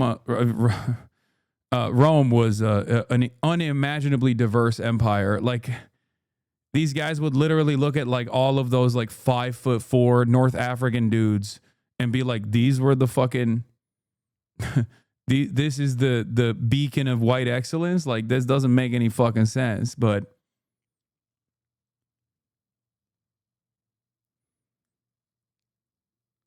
it's just,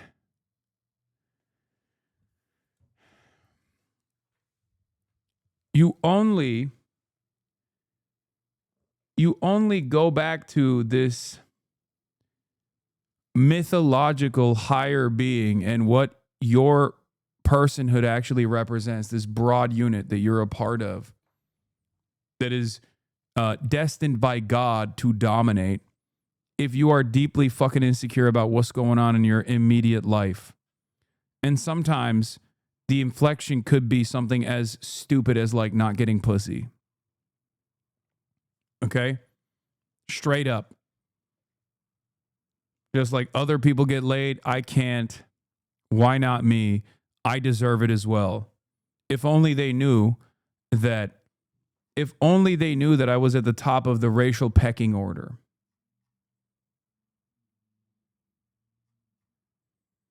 Hasan, better watch your knees? What does that mean? Are you saying I'm old? Because you're not wrong. I am getting there. I'm getting up there in age.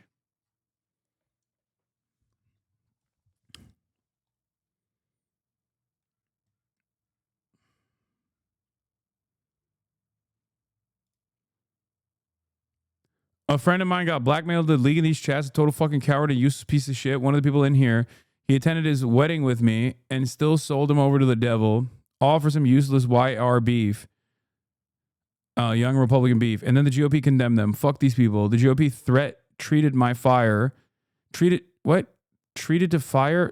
to fire my friend and vice chairman from his AG job because of TikToks I posted about immigration. I wasn't allowed to talk about replacement theory or any mainline immigration stances. They asked me to resign over Trump's green card diploma mill comments. I was blacklisted by Young Republican National and blocked by their accounts because their leader is a BLM sympathizing closet case. Oh, the GOP tried to fire my friend. Everyone in this article is a patriot, and everyone attacking them is a dirty, treacherous, impotent, cowardly bundle of sticks. They all deserve to be destroyed. I like that Evan says, own your beliefs. I think he is, to be fair. To be fair to the fucking neo-Nazi, it seems like he is owning his beliefs. He's saying that the Republicans or the Republican Party broadly is not owning their beliefs. A bundle of sticks, I assume, is the F slur, right? That's what he's like. I guess he isn't owning his beliefs in that regard because he won't say the F slur. Instead, he's just saying bundle of sticks. He is whining about the leak, though, is Evan's point. True. All right, let's get to the fucking article. The article is titled, I Love Hitler. Leaked messages expose young Republicans' racist chat. Leaders of young Republican groups throughout the country worried what would happen if their Telegram chat ever got leaked, but they kept typing anyway. They refer to black people as monkeys and the watermelon people and mused about putting their political opponents in gas chambers.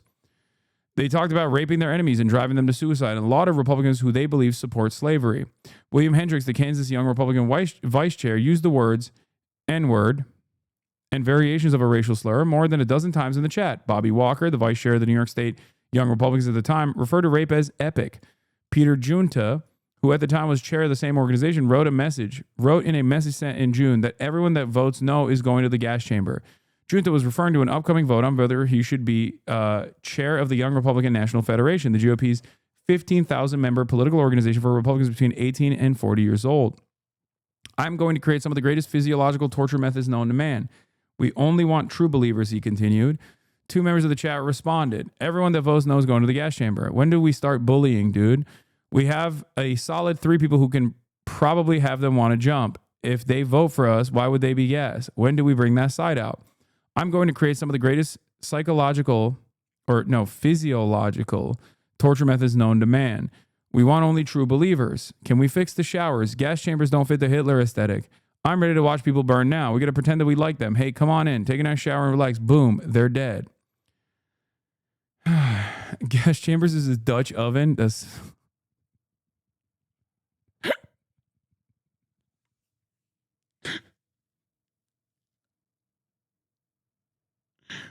He's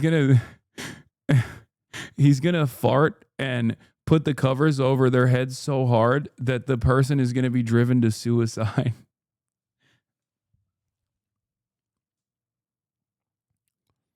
Also, it doesn't make sense. Gas chambers absolutely fit the Hitler aesthetic. What is this guy saying? Not to be that guy, but like, is that just like, is he also like denying the Holocaust while demanding more of it? Because it kind of feels like it, where he's literally, he goes, can we fix the showers? As in like, you know, it's like a common Holocaust denial, while simultaneously, like guess he wrote that. Next sentence reveals the statement. Can we fix the showers? Gas chambers who don't fit the Hitler aesthetic. Joe Maligno, who previously identified himself as general counsel for the New York State Young Republicans, wrote back.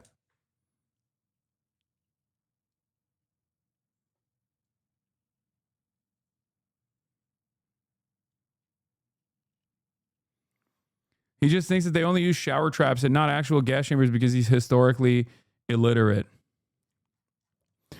I'm ready to watch people burn now. Annie K. Katie.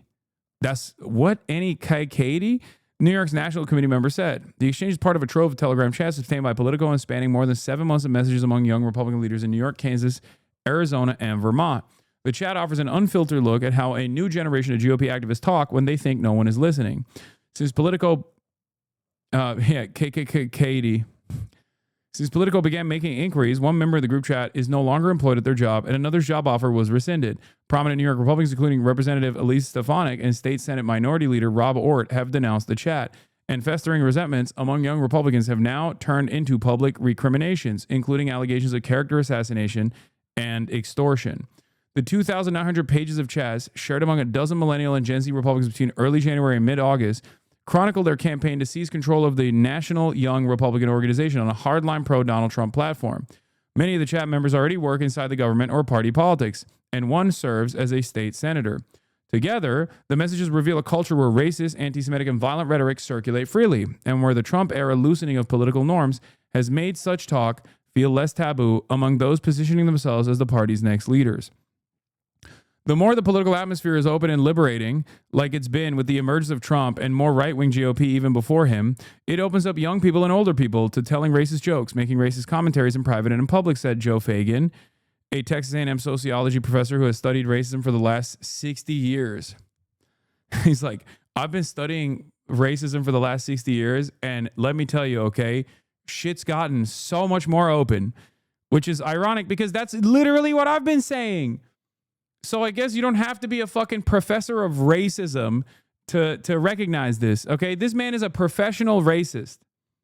This man is a doctor of racism, okay? It turns out your boy, your dumb fuck favorite Twitch streamer, also has a doctorate in racism, maybe a PhD.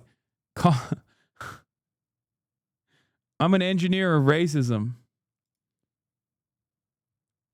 This is Annie Kate. Annie K. Katie, Bobby Walker, and Peter Junta and Joe Maligno are the ones that talk shit in here, lol.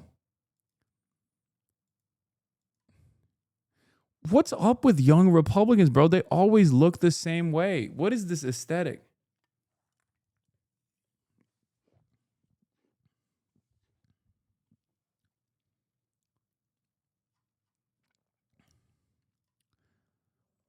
Anyway, but yeah, see, look. Young people and older people use the expanded permission structure of jokes or racist quips left and right in an effort to normalize this kind of behavior, normalize this kind of attitude.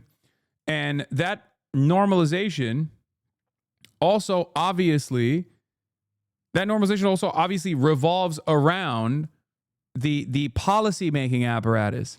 In the past, Republicans used to still have racialized policies. That much is true, right? But nowadays, they also openly say that they're doing this for racial animus. And the more this becomes commonplace, I think the more it softens people's approach. The more it makes people, the more it makes people feel comfortable with this kind of approach. He's also concerned that the words would be applied to public policy. It's chilling, of course, because they will act on these views. Except, unlike Joe Fagin, I am not a professor of racism for the past 60 years. I'm a professor of racism for the past 34 years. Okay? And let me tell you, they've already been applying this stuff. They're just getting more ruthless openly and also communicating the ruthlessness of these policies without trying to even shelter the broader public from the racialized element. There will come a point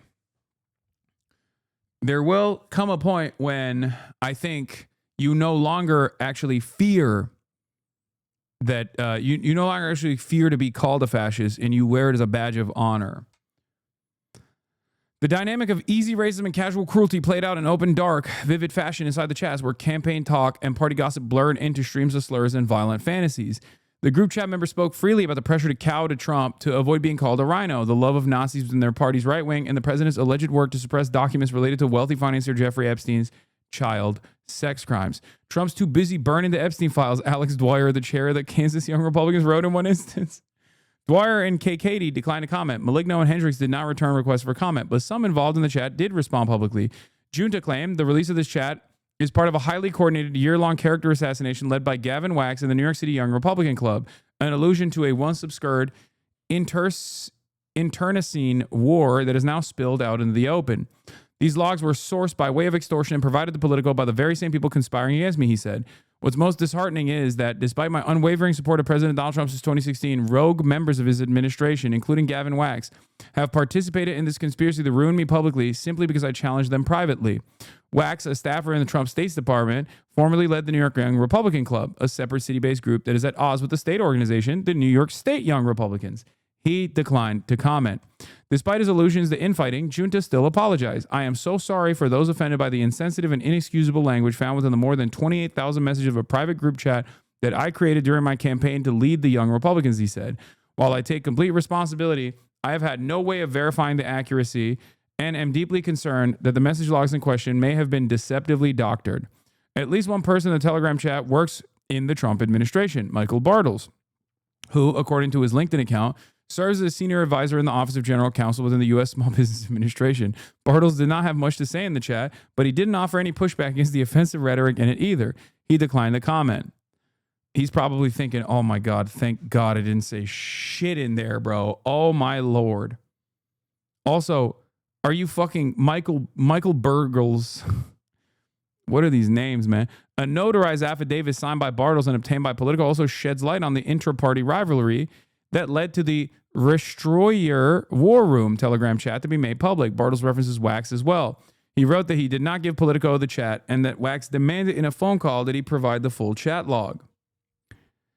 When I attempted to resist that demand after providing some of the requested information, Wax threatened my professional standing and raised the possibility of potential legal action related to an alleged breach of non-disclosure agreement. Bartels claimed in the affidavit. My position within the New York Young Republican Club was directly threatened. Walker, who now leads the New York State Young Republicans, touched on a similar theme. saying that he believes portions of the chat may have been altered, taken out of context, or otherwise manipulated, and that the private exchanges were obtained and released in a way that clearly intended to inflict harm. He also apologized. There is no excuse for the language and tone of the messages attributed to me. The language is wrong and hurtful, and I sincerely apologize, Walker said. I am going to once again explain something that I have said for years. Ronald Reagan was a monster. Ronald Reagan was a racist. Ronald Reagan openly advanced racist policies both at the governor's office and as president. Okay? But liberals still revere him. Only until they found out that Ronald Reagan called African diplomats monkeys who don't know how to wear shoes did some liberals turn around and go, oh, wow, that's so racist. If you recall, that was recently at the time, it was like a newly recovered tapes between him and Nixon, their private correspondences. Okay. And liberals were like, oh my God, I can't believe how racist Ronald Reagan is. And it's like, dude, look at his policies. Of course he's fucking racist. What are we talking about? And it's like, it's always shocking to me that the administration right now that is acting out the desires of these young Republicans, who sometimes even use the language that these young Republicans are using, with the exception of basically saying the N-word or wholeheartedly endorsing Adolf Hitler, okay? With those two exceptions, they are advancing Hitlerian policy. But unfortunately for the average American, they can't comprehend that. They just look at state violence, or they look at the agenda of the federal government as just the agenda of the federal government. They cannot comprehend that this is just pure Hitlerian domestic fascism until they hear Donald Trump say the N-word, and I don't mean nuclear, the other N-word. I don't think people will assume that Donald Trump is like a racist person. I don't think the overwhelming majority will assume that. And by that point, it might have been normalized anyway. Look at this other young Republican law. Mike Johnson's friend Bobby Walker said rape is epic. Dude, what is happening? Look at how jolly this person looks. You shouldn't be saying that, little man. You should not be saying things like that.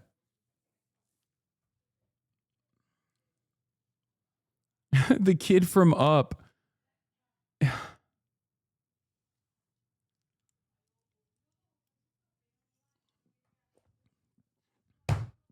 What do you say?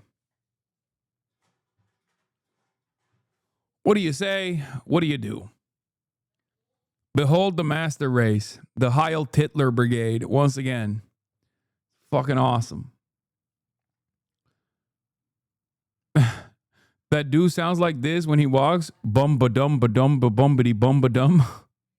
Bumba bumba.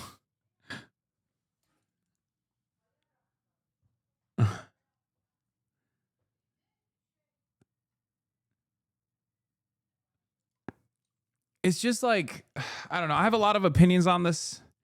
On the one hand, it's like these guys have basically decided that vice signaling shows your honesty, your earnesty, okay? And I don't think a lot of people understand that. On the Republican side, they have fully adopted villainous behavior, okay? They see that as being real. And I'm afraid that even a lot of normies who get brain broken by correspondence online also kind of feel that way. This is something that I criticized a while back when people would come after me and Pokey and be like, you guys are, Disney streamers, right? You're bad, you're wrong. And it's like, and I think a part of that was because like people on the other hand who like present themselves as like bad dudes or advocate for awful shit or make edgy jokes, those those people were seen as like honest. Those are content creators that were being real, right? Because on the internet, it's very difficult to figure out if the person that is on the other side of the screen is being a real one, right? So most people assume that any sort of graciousness, any sort of open-mindedness, it immediately means you're being fake, you're being phony, you're just fake nice, you're fake nice, you're fake nice. You couldn't possibly be real nice. And it's really interesting because no matter how evil someone is on the internet, no matter how evil they present themselves on the internet, in the real world, they would never in a million years behave that way. Okay? That's the difference.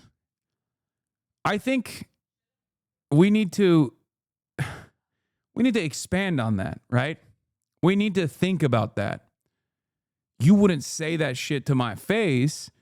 Might come across as like some truism or a trope, something silly that people say, but in reality, it is actually an accurate reflection that we are much more mean to one another. We're much meaner to one another on the internet as opposed to in the real world, because there are so many other factors in the real world that come into play when you can actually hurt someone, both physically or mentally, when you can watch their anguish. All of a sudden, when you're not anonymous, the way that you approach people changes dramatically. You become an infinitely kinder person. Okay?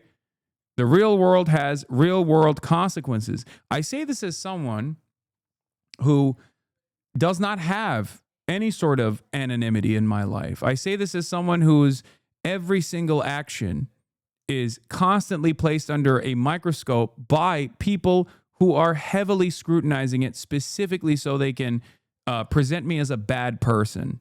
Okay?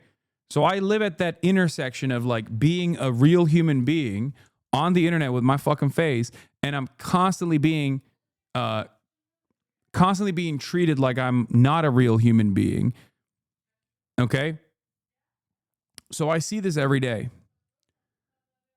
And I think it genuinely stems from the way that online has reshaped interpersonal communications in its entirety. I think that's part of the reason why people feel much more confident expressing these sorts of desires in private group chats, and maybe even feel confident expressing these sorts of desires in the form of white nativist policy and in the ways that they promote it openly on the internet. I guess this is the longest way to say the internet is making us more mean. Okay? Mixed into formal conversation about whipping votes, social media strategy, and logistics, the members of the chat slung around an array of slurs, which Politico is republishing to show how they spoke. Epithets like the F slur, R-worded, and the N-word, soft A, appeared more than 251 times combined. In one instance, Walker, who at the time was a staffer for Ort, talked about how a mutual friend of some in the chat dated this very obese Indian woman for a period of time. Ginta responded that the woman was not Indian.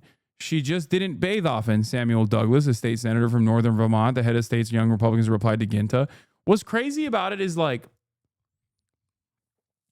what's crazy about this anti-Indian hatred is that like for the longest time, this kind of like anti-Indian sentiment was fairly limited, I would say, in like mainstream discourse, because in comparison to Canada or in comparison to the UK, there's just not a lot of like Indian people or Pakistani people in America as a significant minority population.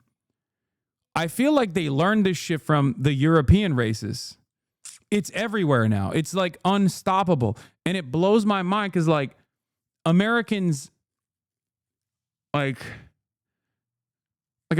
Americans don't really know the P slur, for example, right? Like I used to talk about that all the time. Like the P slur, Pakistani shortened to the first four letters, is not known in the United States of America as like a common slur. And it's really interesting because it's so not known as a common slur that, like, I think George W. Bush once famously said it and didn't realize that he was saying a slur and had to apologize for it.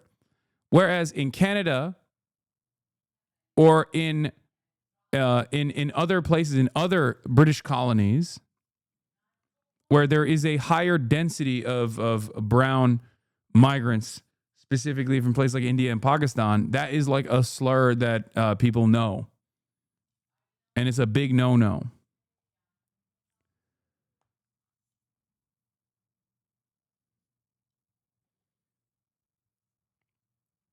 It's very interesting.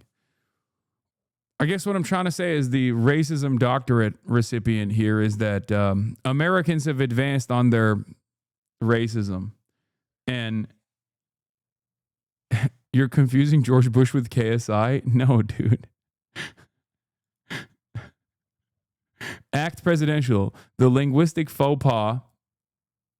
An embarrassment. In yesterday's speech advocating for peaceful negotiations between longtime rivals India and Pakistan, President Bush stressed that the U.S. is working hard to convince both the Indians and the bleep that there's a way to deal with their problems without going to war. The White House said Bush had no idea the P word was considered an ethnic slur.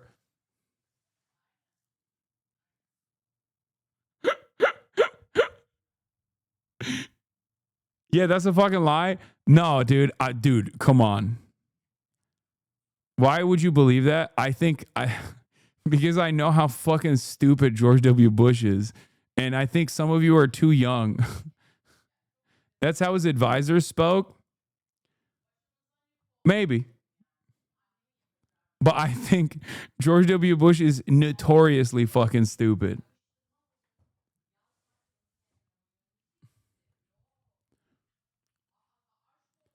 This is probably true. It's unlikely that Bush would want to upset Pakistan, given its importance to the cause of the moment. However, Bush's offhanded, if unwitting insult, the White House's subsequent dismissal of it, and the fact that the whole ordeal was largely ignored by the American media will only worsen the United States' already lousy international sensitivity record.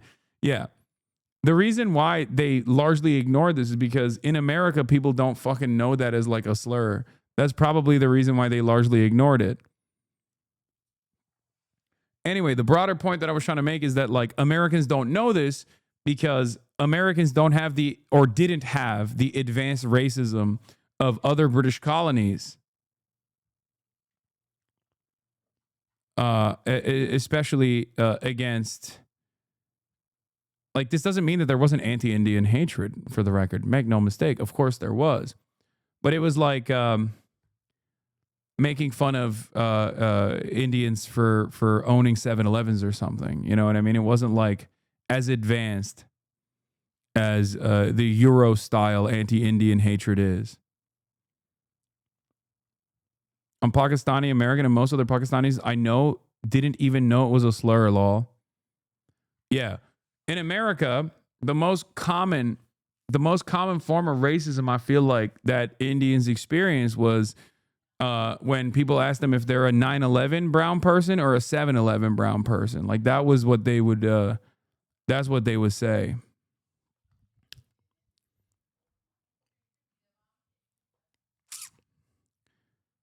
Americans, I'm trying to explain, are indiscriminate in their discrimination. Okay? They don't have the advanced mind of a Euro style racist, if that makes sense.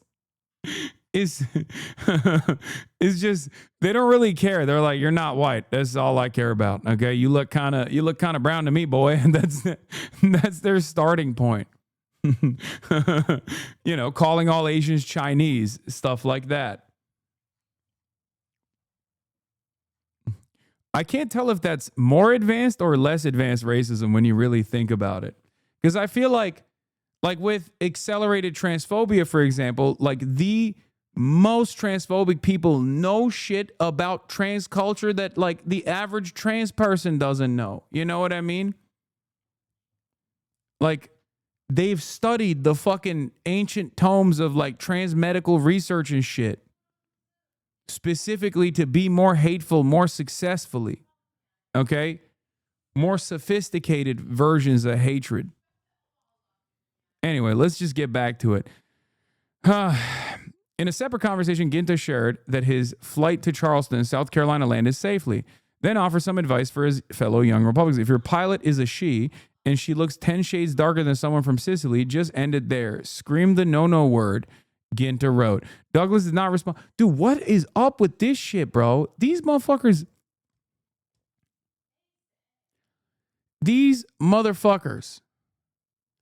I feel like maybe they believe it.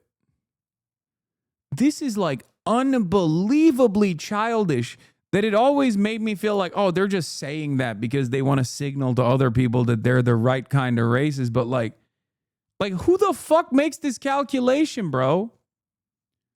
Honestly, like there's never been a moment in my life where I have been fearful of a person that is in control of my destiny on the virtue of the color of their skin. Okay?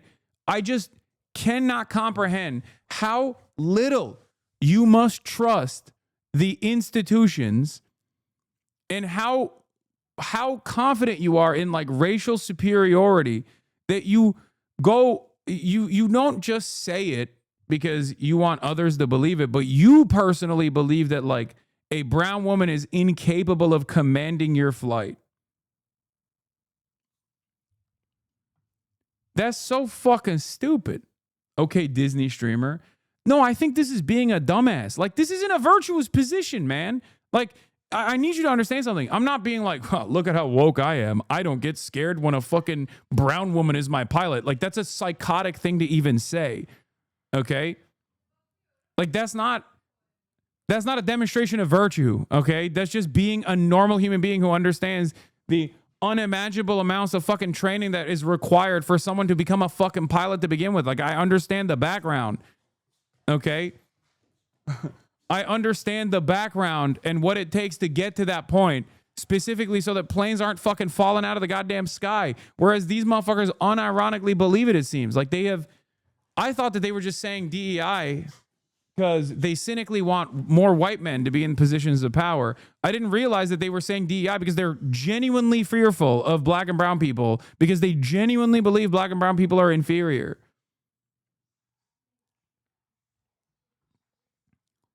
I thought they just kind of cynically said that. Does that not make sense to you? Do you... Like, it's just... I feel like this is... Sorry, not being a fucking dumbass is woke. Yeah, literally. I guess that's where we're at now. Oh my God. You're fucking virtue signaling because you're not the stupidest person I've ever encountered in my entire life. In a statement, Ort called for members of the chat to resign. I was shocked and disgusted to learn about the racist, anti-Semitic, and misogynistic comments attributed to members of the New York State Young Republicans, Ort said. This behavior is indefensible and has no place in our party or anywhere in public life. Really? Because this statement right here was very famously channeled by a posthumous Medal of Honor award recipient that got a Medal of Honor after his untimely demise today. His name was Charlie Kirk.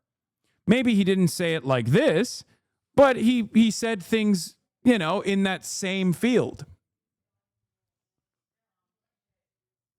Oh, Medal of Freedom. Sorry, not Medal of Honor. Yeah, Charles James Kirk, Medal of Freedom recipient. Not Medal of Honor. I apologize.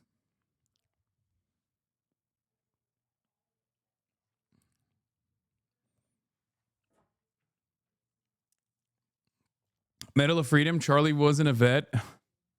Listen.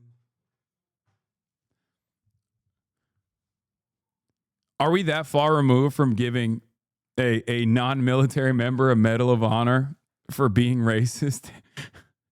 You know? Especially considering how he passed away. I feel like that's something that the Trump administration could have entertained, I think.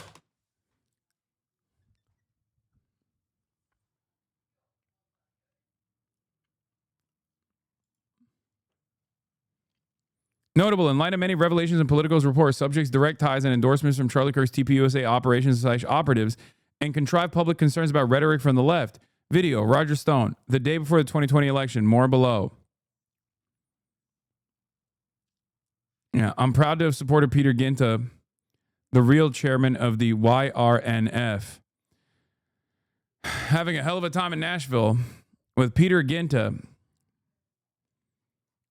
Tex Pileski. Like, these guys are all intertwined with all of these other. These guys are all mixed and mashed in all of the National Republican Party political machine.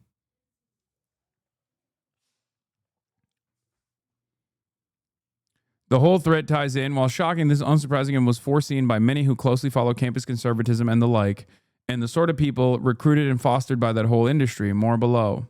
There are threads, have numerous related receipts, pictures. Holt's observation from 3 years ago. This is Jared Holt, who used to be at Right Wing Watch. I don't know where he is now. Leader of one of the most powerful GOP youth orgs today, returns to Twitter the post, great replacement theory, light to his 1.7 million followers. Oh, 2022.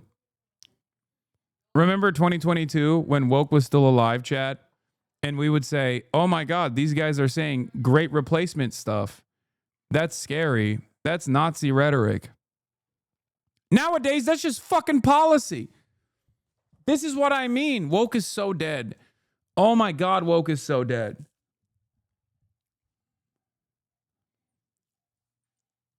Yeah, Charlie Kirk. There's an undeniable war on white people in the West. Not a great political environment we've got here in the U.S. where folks like Kirk feel comfortable posting racist psychobabble like this. Yeah. The representatives of the youth wing of the party have become overtly Hitlerian. And that is reflected in the overtly Hitlerian policy of the administration. That is my point. Okay? That is my point. And this didn't happen overnight. The type of shit that, you know, Jared Taylor used to fucking say for years and years was an analog to what Tucker Carlson was saying. And slowly but surely, people looked at that kind of messaging and went, this is great. I love this. And the permission structure expanded day by day. Jared Taylor is a famous white supremacist. Nowadays, it's hard to separate the fucking Grand Duke of the KKK from like the average young Republican in the way that they communicate on this stuff. Honestly, when you go back to it, I think Gamergate did do a fucking number on American men. Seriously. All it took was for a bunch of insecure dudes to feel like the one safe space that they had was being threatened by yucky women and gays. And they just all became like straight up fucking neo-Nazis. And then the second wave of that Gamergate was with the rise of Andrew Tate and accelerated misogyny. Also, the subtext that you called out right up top, Trump Vance admin wants to deport people for criticizing Israel, which they say is anti-Semitic, but apparently this is not. Of course. Of course. Come on. I can't think of a more anti-Semitic thing that you can do, which is to combat anti-Semitism while simultaneously being an overt anti-Zionist. This is the maximum anti-Semitic position you can arrive at. In his 2024 campaign, Trump spread false reports of Haitian migrants eating pets, and at one of his rallies, welcomed comedian Tony Hinchcliffe, who called Puerto Rico a floating island of garbage and joked about black people carving watermelons on Halloween. Liz Huston, a White House spokesperson, rejected the idea that Trump's rhetoric had anything to do with the chat members' language. Only an activist left-wing reporter would desperately try to tie President Trump into a story about a random group chat he has no affiliation with, while failing to mention the dangerous smears coming from Democrat politicians who fantasize about murdering their opponent and called Republicans Nazis and fascists. No one has been subject to more vicious rhetoric and violence than President Trump and his supporters. In the group chat, Ginta tells fellow Republicans that he spoke with the White House about an endorsement from Trump for his bid to become chairman of the National Federation. Trump and the Republican National Committee ultimately decided to stay neutral in the race. A White House official said it has no affiliation with Restore YR, that hundreds of groups asked the White House for its endorsement. Ginta was the most prominent was the most prominent voice in the chat, spreading racist messages, often encouraged or liked by other members. When Luke Moisman, the chair of the Arizona Young Republicans, asked if the New Yorkers in the chat were watching an NBA playoff game, Ginta responded, "I'd go to the zoo if I wanted to watch monkey play ball." Ginta else refers to black people as the watermelon people. Hendricks made a similar remark in July. Bro is at a chicken restaurant ordering his food. Would he like some watermelon and Kool-Aid with that? Bro, this is like... I feel like this is so... Like, this is either like 70-year-old racism or like a 7-year-old's racism. Like, this is not... Do you know what I mean? Like, this is the type of racism that like 7-year-olds hear from their grandparents and then say in the fucking playground until, you know, they actually get into trouble. They experience their first timeout or some shit. It's so strange. Oh, you're at a chicken restaurant? What's next? Watermelon and Kool-Aid? Like, what the fuck? Hendricks was a communication assistant for Kansas Republican Attorney General Chris Kobach until Thursday. He also said in the chat that despite political differences, he's drawn to Missouri's Young Republican organization because Missouri doesn't like F slurs. Wait, this is the guy? This is Hendricks? I think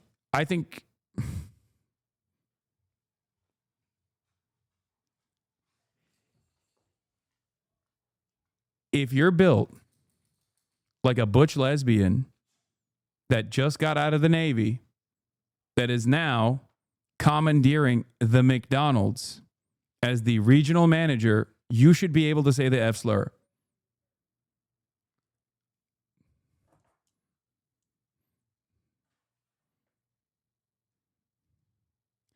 It's actually fucked up because ladies who look like this are some of the kindest individuals on the planet. They're the most aggressive in defending social justice, and they have such kind hearts in general. This haircut is appropriation, though. Butch lesbians, fight back. Do not allow this. This is literally my non-binary aunt. Messed up.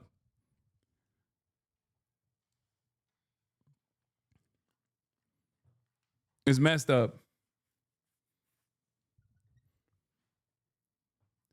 This is the built-in haircut of the most selfless lover who spends their entire lifetime rescuing former dogfighting pit bulls, okay?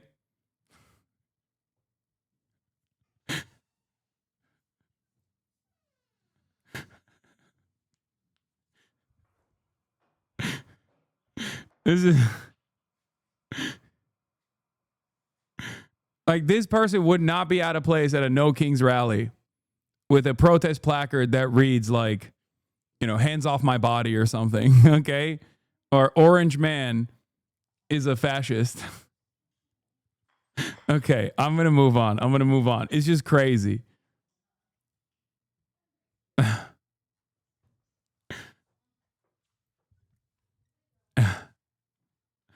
Politico reached out to Denadri Herbert, a spokesman for the Attorney General who serves the Kansas GOP chair, and shared with her excerpts of the chat involving Hendricks. In response, Herbert said, "We are aware of the issues raised in your article and that Hendricks is no longer employed in Kobach's office." Great. I love Hitler. What the fuck? Yeah, I had some back and forth with the VC in Michigan. Current chair is a deer in headlights. We have a call on Wednesday. Many agree. He did say my delegates I bring will vote for the most right-wing person. Great. I love Hitler.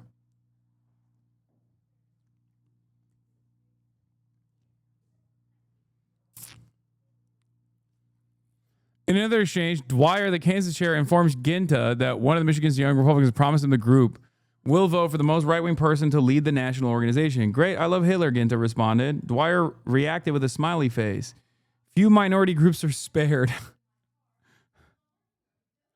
Ginta, who serves as chief of staff to the New York State Assembly member Mike Riley, ultimately fell 6 points short of winning the chairship to lead the Young Republican National Federation earlier this year. Was it like he was too racist or something? Is that what it is? Like, or was he not racist enough?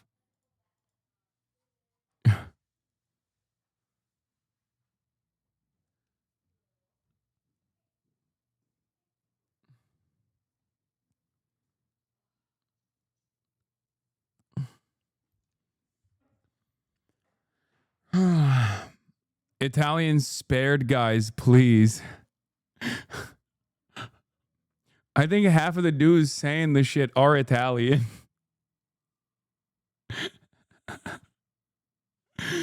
Earlier this year, Stefanik accepted an award for the New York State Young Republicans. She lauded Ginta for his tremendous leadership in August and had her campaign and the political PAC she leads donate to that state organization. Alex DeGrasse, a senior advisor for Stefanik, said the Congresswoman was absolutely appalled to learn about the alleged comments made by leaders of the New York State Young Republicans and other state YRs in a large national group chat. According to the description provided by Politico, the comments were heinous, anti-Semitic, racist, and unacceptable. He continued, noting Stefanik has never employed anyone in the chat. If the description by Politico was accurate, Congressman Stefanik calls for any New York Young Republicans responsible for these horrific comments in this chat to step down immediately. Stone also condemned the comments in a statement. Do we even believe that prominent national Republicans don't also speak exactly like this? I certainly don't. I believe that they do speak exactly like this. Am I crazy for this assessment?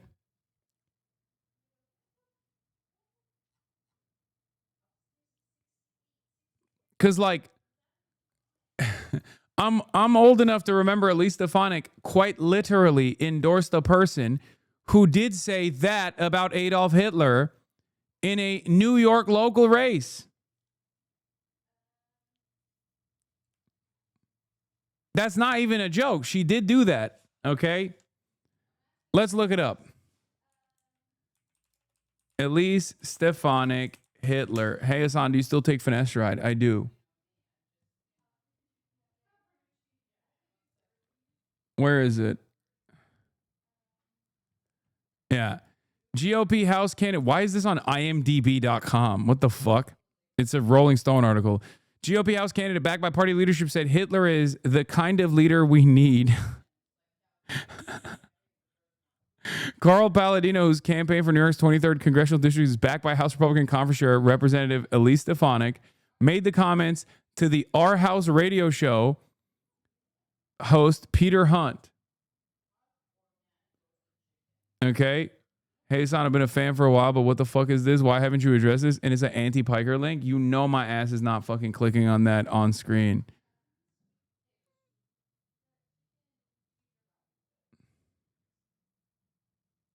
Yeah, bro said that on radio, dude. I remember this about Elise Stefanik because Elise Stefanik has been seen as a champion of the rights of Jews in America, famously, with her blistering critique of numerous presidents of elite institutions of higher learning that weren't sufficiently pro-Israel. And she got a couple people fired as a consequence of her scathing interrogations.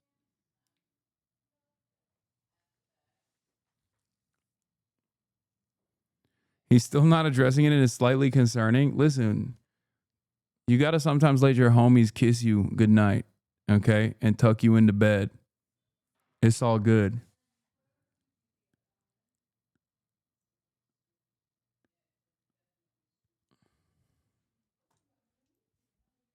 It's not gay, man. Of course, I've never seen this alleged chat room thread, he said. If it's authentic, I would, of course, denounce any such comments in the strongest possible terms. This would surprise me as it's inconsistent with Peter that I know. Although I know him in his capacity as the head of the New York Young Republicans, where I thought he did a good job.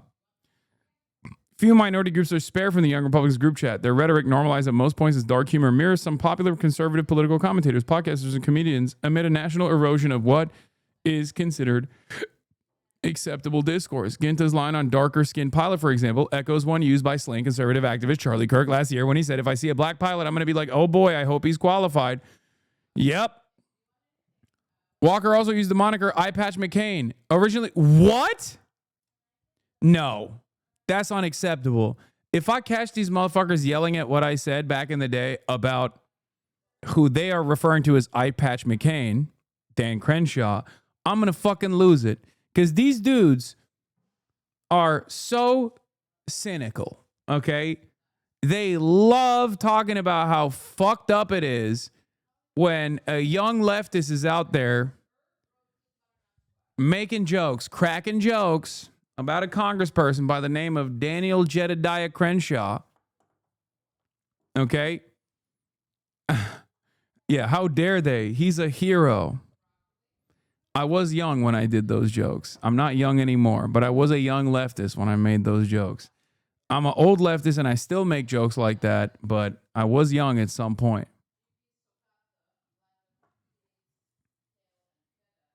Yeah, one eye hole joke and I'm a fucking monster.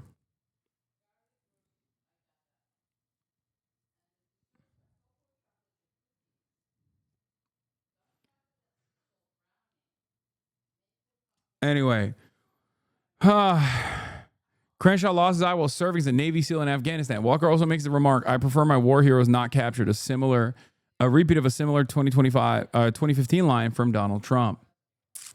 Art Gibson, a professor at the University of Dayton who specializes in white racial extremism, surmised the young Republicans in the chat were influenced by Trump's language, which he said is often hyperbolic and emotionally charged. Trump's persistent use of hostile, often inflammatory language that normalizes aggressive discourse in conservative circles can be incredibly influential on young operatives who are still trying to figure out what is that political discourse, Gibson said. White supremacist symbols. Gibson reviewed multiple excerpts of the Young Republicans chat provided by Politico. One was a late July message where Moseman, the chair of the Arizona Young Republicans, mused about how the group could win support for their preferred candidate by linking an opponent to white supremacist groups. But Moseman then realized the plan could backfire. Kansas Young Republicans could end up becoming attracted to that opponent. Oh my God. Oh my God. Come on, dude.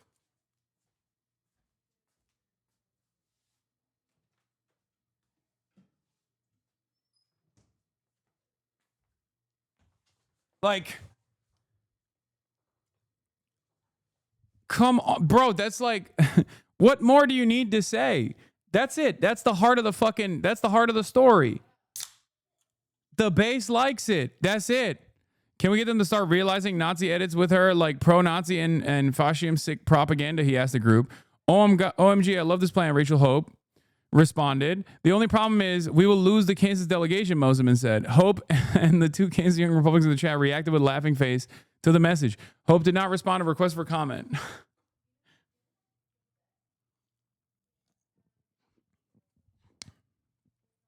Too woke take, but I think calling Abbott Hot Wheels is bad, just like Eye Patch McCain, but I don't know.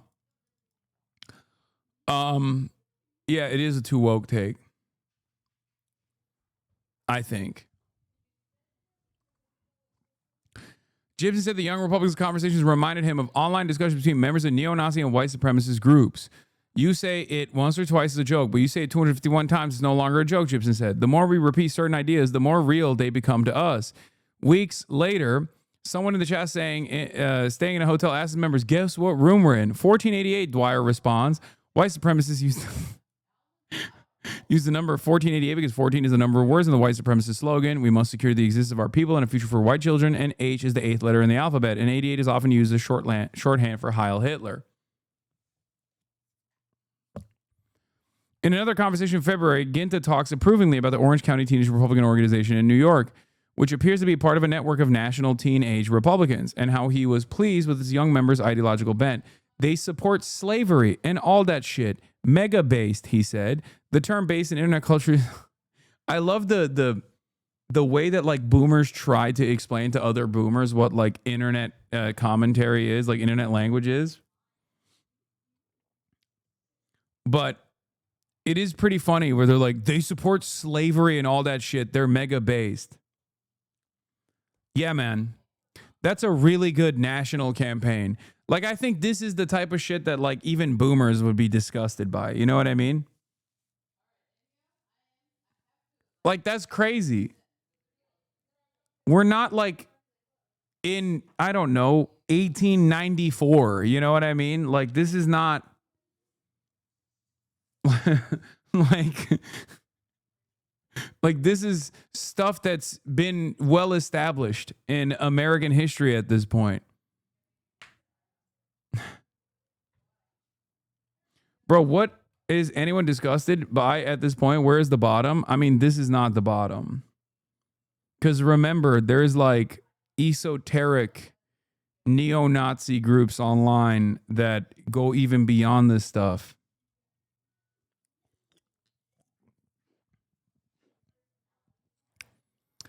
Give it a couple more years and you'll see where the bottom is. Except it won't be the bottom. There will always be a new bottom. Bottomless mimosas. In a statement, Orange County GOP Chair Courtney Canfield Green said the party was disappointed to learn this teen group was mentioned in the chat. Our teen volunteers have no affiliation with the New York Republicans. She said this behavior has no home within the Republican Party of Orange County. Ed Cox, the chair of the New York State GOP, also condemned the remarks made in the chat. I was shocked and disgusted to learn about these reports and comments made by a small group of young Republicans. Dude, this is how all young Republicans are. They are so unimaginably groped up. Ironically enough, Charlie Kirk was trying to pack this up to the best of his fucking ability before his untimely demise. But we already know this is exactly what young Republicans look like, because the ones that work for the Ron DeSantis team couldn't stop themselves from placing the Black Sun logo behind Ron DeSantis edits. Okay? It is so unimaginably common. Most Republicans at this stage, most young Republicans at this stage identify by these vices. Okay? They find this to be cool and based. Like they want to restore some kind of like full-blown fascist movement.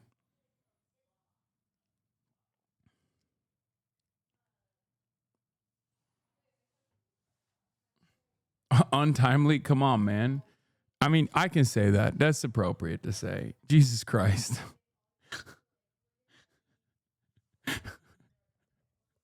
Come on, man. He was 31. He was literally like, that's ridiculous. Chill. Okay. Anyway. Members of the Telegram chat speak about their personal lives too. Extensive discussions about everyday lives include one exchange about how devoutly Catholic some chat members are and how often they attend church. Many of the slurs, epithets, and violent language used in the chat often appear to be intended as jokes. Mosman was derided by members of the chat as a B word and the S word. Stay in the closet F word. Walker of New York also jested in July, though he is the group's main target for the same epithet. The group used slurs against Asians too. My people built the train tracks with the Chinese, Walker says at one point, referring to his Italian ancestors. Let his people go, Maligno responds. Keep the C words, though. In another instance, Mosman tells a group that the Spanish came to America and had sex with every single woman. Sex is gay, Dwyer writes. Sex, it was rape, Mosman replies. Epic, Walker says.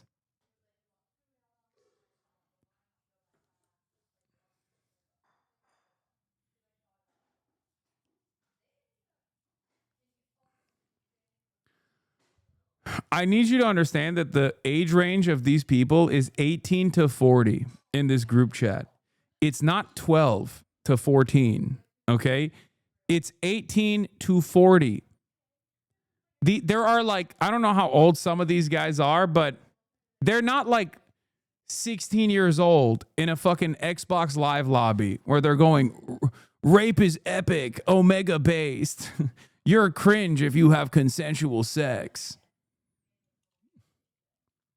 Like the very fact that he said epic instead of based implies that he is at least a faillennial.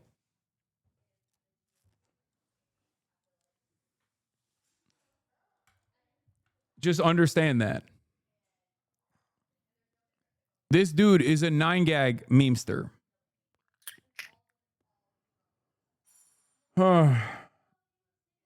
It was pictured with Mike Lawler too. Another Bobby Walker photo. Dude, he is so rotund. Oh my God, he looks like Kyle Rittenhouse bass boosted. I just realized all of these young Republicans turn into Kyle Rittenhouse. Matt Walsh coming to defend this as edgy. Virginia Attorney General candidate fantasizes about murdering children, and no Democrat at any level call for him to resign or denounce him in any serious way. Meanwhile, a few college kids make edgy group jokes in a group chat, and conservatives are tripping over themselves to denounce it and disavow and call for fines and resignations. Absolutely pathetic. If you still playing by the rules the left sets, but doesn't even follow themselves, you're hopeless, completely hopeless. They called rape epic, and this proud Christian's response is to engage in whataboutism. I don't know, man. I feel a lot like this kind of shit. This kind of shit only works if the opposition party goes, you know what, you're right. Yeah, it's edgy locker room talk when it's Republicans, and it's hateful terrorist rhetoric when it's the left. And the hateful terrorist rhetoric from the left is sometimes just saying that Trump's policies are fascist. Like that's just an objective reflection of contemporary events matching up with historic patterns of fascist ideology, fascist movements. Okay? That's not terroristic threats that must be stamped out. It's just the truth. And I say this as someone who does sometimes go above and beyond with my rhetoric. Okay? Sometimes. Not all the time, but sometimes. Yeah, the real F slur is fascist. Anyway. There's more explicit malice in some phrases too, especially when they turn their ire on opponents outside the chat, such as the leader of the rival Grow YR Slate, Hayden Paget.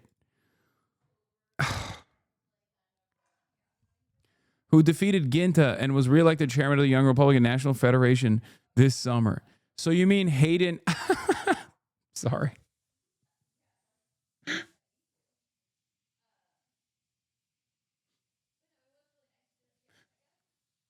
That one caught me off guard. That one's...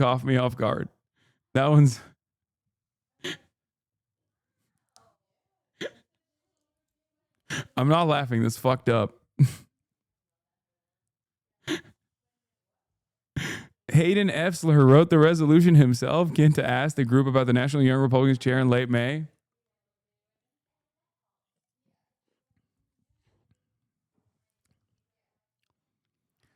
True. Missed opportunity to make the first name Gaydon. That's also a good one. You're not wrong.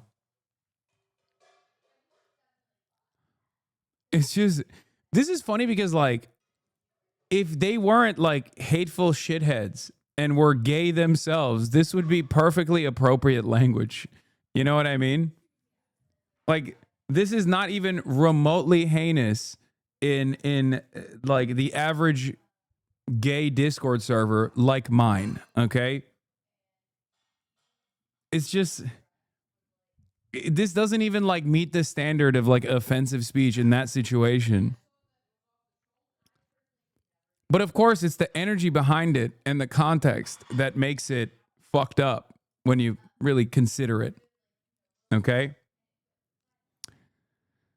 Rape Hayden Moseman. This guy, man, this guy's a real threat. Okay? This is different. This guy keeps constantly talking about raping people. I don't understand what the fuck's going on in this dude. Adolf Paget is in the F-word bunker as we speak. Paget responded to the chat's language in a statement. The Young Republican National Federation condemns all forms of racism, anti-Semitism, and hate, Paget said. I want to be clear that such behavior is entirely inconsistent with our values and has no place within our organization or the broader conservative movement.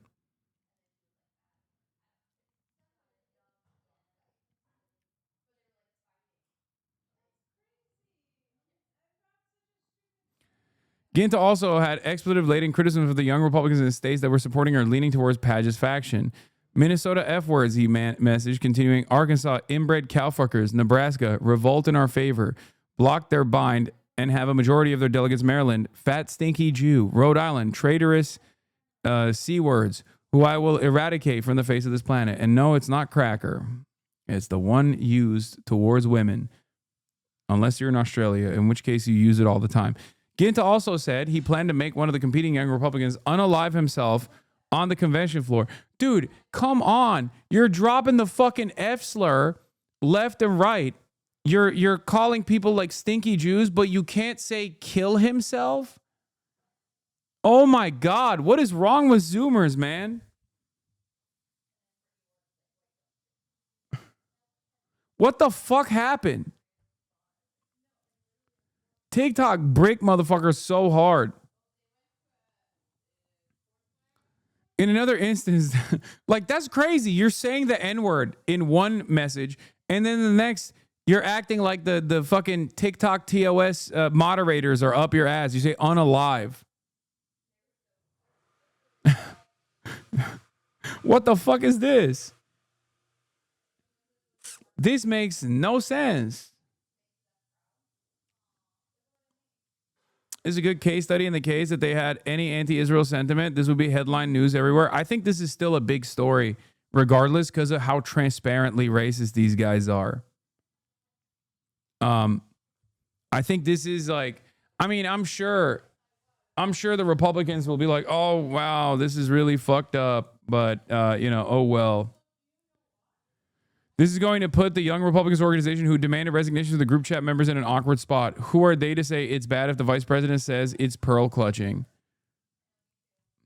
By the way, I told you that this was going to be the response from JD Vance and even Donald Trump and shit, if it even gets to Donald Trump at all. I love how in a story where someone called rape epic, the thing you were most upset about was when one of the literal Nazis said unalive. Yes.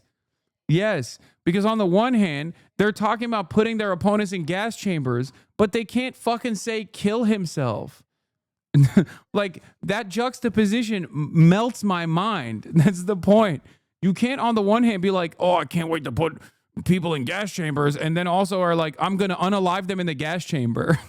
It's like getting mad at Hitler for being in an inappropriate age gap relationship, okay? Like, what the fuck are we doing? Like, it's crazy. Oh, Jesus. I was going to say you're giving nationals too much credit and expecting the Jew to be honest. Breonna Douglas, Sam's wife and Vermont Young Republicans National Committee member, replied to her husband's message. Breonna Douglas did not respond to a repeated request for comment. If we ever had a leak of this chat, yeah.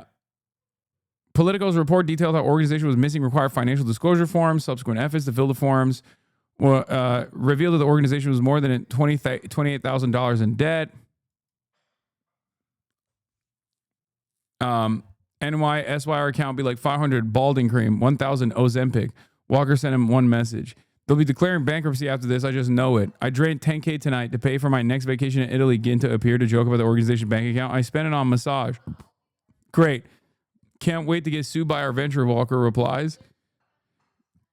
All right. Anyway, the story basically ends with, in one instance, he joked about bombing the Young Republican National Federation's convention in Nashville and then remarked, just kidding, for our assigned FBI tracker. In another, he considered the totality of the 1,000 message he and his peers had written and what would happen if the public saw them come to light. If we ever had a leak on this chat, we would be cooked for real, he wrote.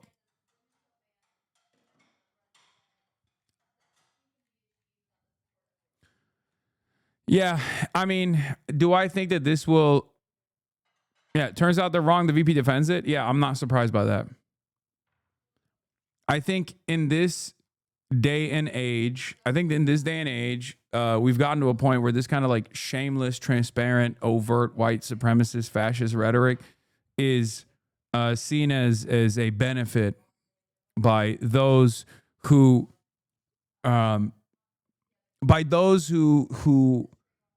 see the future of the Republican Party. Like, that's the reason why JD Vance is defending it.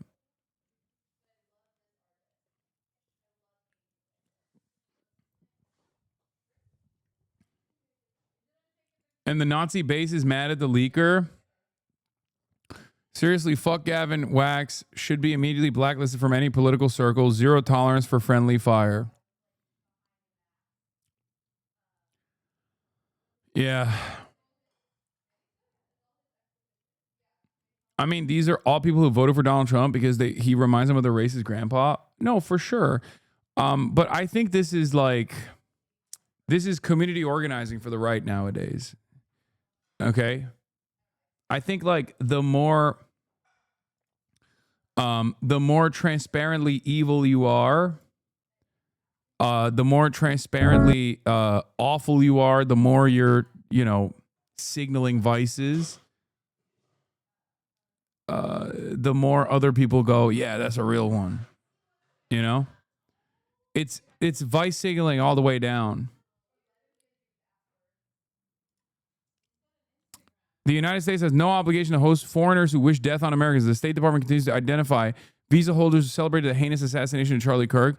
Here are just a few examples of aliens who are no longer welcome in the U.S. Just came here to say Charlie Kirk can rest in fucking piss. And yet again, if you have any empathy at all for people like this, you can go ahead and remove yourself as my friend. I do not give a fuck about the death of a person who devoted his entire life to spreading racist, xenophobic, misogynistic rhetoric. It's hot as fuck where this man currently is, and it's deserved. An Argentine national said that Kirk devoted his entire life. Okay. A South African national mocked Americans grieving the loss of Kirk, saying they're hurt that the racist rally ended in attempted martyrdom and alleging he was used to astroturf a movement of white nationalist trailer trash. Visa revoked. Neanderthals can't have their cake and eat it. This evening, they went openly anti-black racist, and now they're hurt that the racist rally ended in attempted martyrdom. Charlie Kirk won't be remembered as a hero. He was used to astroturf a movement of white nationalist racist trash. A Mexican national said Kirk died being a racist, he died being a misogynist, and stated that there are people who deserve to die. There are people who would make the world better off dead. Visa revoked. A Brazilian national charged that Charlie Kirk was a reason for a Nazi rally where they marched in homage to him, and that Kirk died too late. Visa revoked. Wait, first of all, Charlie Kirk was the reason for a Nazi rally. That's true. A German national celebrated Kirk's death and attempted to justify his murder, writing, "When fascists die, Democrats don't complain. When Faschisten sterben, jammern Demokraten nicht." A Paraguayan national charged that Charlie Kirk was a son of a bitch and he died by his own rules. Visa revoked. POTUS and Secretary Rubio will defend our borders, our culture, and our citizens by enforcing our immigration laws. Aliens who take advantage of America's hospitality while celebrating the assassination of our citizens will be removed. This is so fucking ridiculous, dude. This is the free speech presidency, okay? This is supposed to be the administration that places a lot of emphasis on free speech, okay? Charlie Kirk himself used to always say free speech is not about free speech is there's no such thing as hate speech in this country. There's bad speech, there's gross speech, but we don't have a hate speech provision for a reason because that's all covered under free speech. And now the administration is using his death to advance some of the most ridiculous erosions of the First Amendment. Every single one of these statements are constitutionally protected. Remember, a lower court already ruled that the administration actively going after documented migrants for their constitutionally protected First Amendment rights, where they have demonstrated or where they have written op-eds against Israel, is not valid for visa removal or is not valid to reconsider their legal status in this country. Okay? It is utterly ridiculous and, dare I say, possibly unconstitutional to do this. Now, for these guys, I don't even know if they want to fucking stay in this dumbass country, right? But having said that, it is still fucking illegal. What is this? Oh my God, Taylor Swift has a Nazi controversy. No way Taylor Swift has an SS necklace with 8 bolts. Oh my God. That's crazy. Is this a joke? Be for real.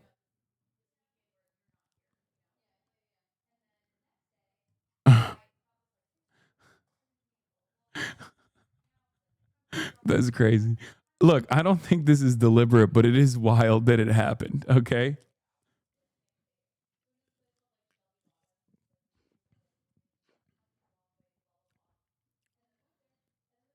That's crazy. Taylor SS Swift. 8 bolts and the star has 8 points. Yeah, 8-8. Heil Hitler. That's a real, yeah, there's a real Northern Lion moment right there.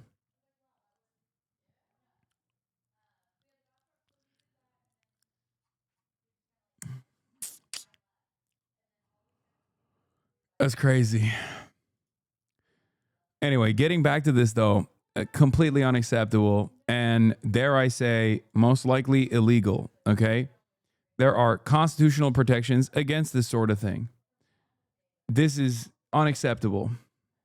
She has a hat too. This is not a joke, it's real. And the hat that goes along with it says protect the family. Wait, what? Protect the family? I mean, do I think Taylor Swift is like actively signaling white supremacist dog whistles? I don't. I don't, but I also don't know. I don't know. Guys, everyone on the internet is yelling at me. I don't want the fucking Swifties to come after me too, okay? I need some support. I need some support from the Swiftie Groiper 88 on Twitter. I need one group. I need one group of ladies to defend me. Jesus Christ. Fuck, man. Nah, you're on your own on this one. Didn't she have a song like I Love Hitler? No, she did not have a song like that.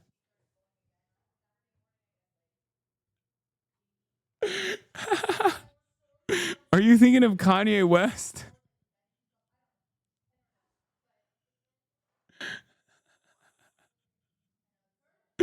I feel like the largest recording artist in North America having a song like I Love Hitler would probably make people a little bit more skeptical about her position, right?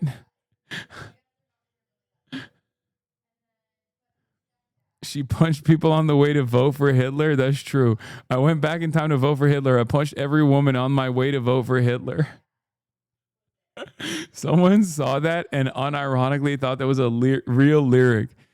If there's anyone that actually said, I went back in time in a time machine to vote for Hitler and punched every woman, it's Laura Trump. Okay. And on that note, let's watch. Laura Trump will be performing her critically reviewed single to close the TPUSA halftime Super Bowl show.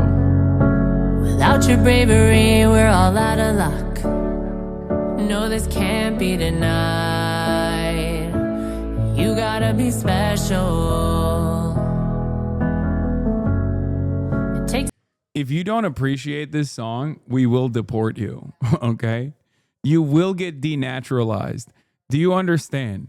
If you don't listen to Laura Trump and I see real tears coming down your eyes, okay, on the side of your fucking face, I'm telling you right now, you're Hamas, you're actually a radical socialist, and you are going to be denaturalized and also deported. Do you understand? To put your last and everybody first. Who's she talking to? Another win for the deaf. Oh, what a horrible time to have ears.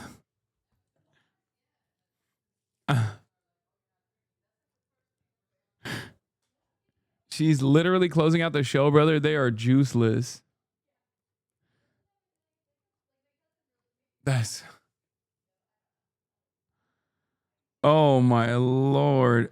No Laratic here. I'm a Laratic. I'm a Laratic. Respect. Find the note, dear. Better Trump song. Oh, my God. Tiffany Trump. This, for the record, is the lost Trump daughter that Trump avoids. Tiffany Trump. This is a real song. This used to be a banger on this broadcast. I used to play this all the time. I'm not gonna lie, this grew on me.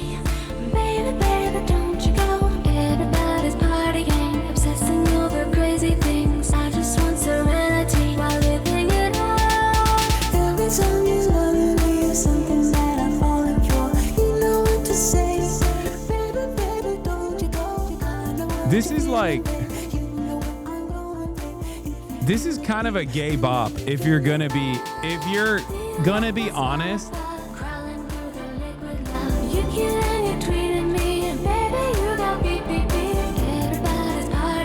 Like, the problem with this song is that it's like a little too ahead of his time. Like, oh, if Grimes was the one, she was pregnant with Addison here, and JoJo thinks she invented gay pop. I don't know why, but the Amazon Prime sticker in the upper left corner just makes it even more hilarious. I just want serenity while living it up. Tiff speaking straight facts. Damn, son, where'd you find this? Yeah. I feel like, 100 Gex needs to do a hyperpop remix to this. And you don't even have to tweak it that much to hyperpop it. Yeah, I think Logic is on this track.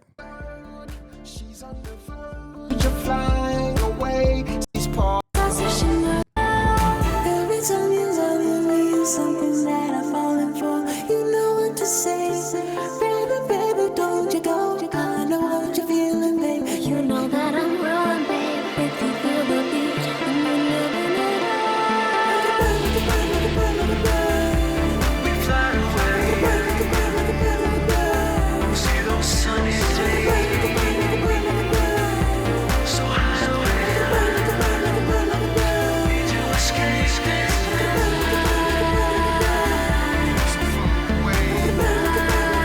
What is the background? Look, what is he saying? Ba-da-ba, ba-da-ba, ba-da-ba, ba-da-ba. What the fuck? What is happening, bro? Yeah, they put this out again in July 19, 2016, but I'm pretty sure this song is far older than that. Oh, they're saying like a bird, like a bird, like a bird, like a bird. Yeah, the song is come on. They stopped making shit like this in the early 2010s, I think. This song goes hard on coke. This song is so spiritually stuck in like 2007 at most.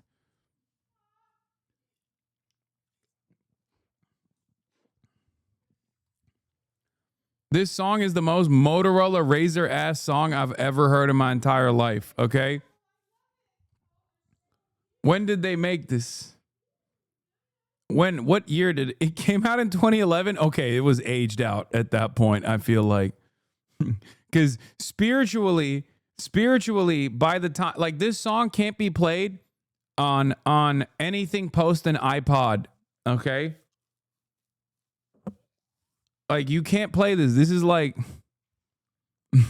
this is the song that you can only either play on a Walkman, Discman, not a Walkman, a Discman, or like the early iPods, iPod Shuffle.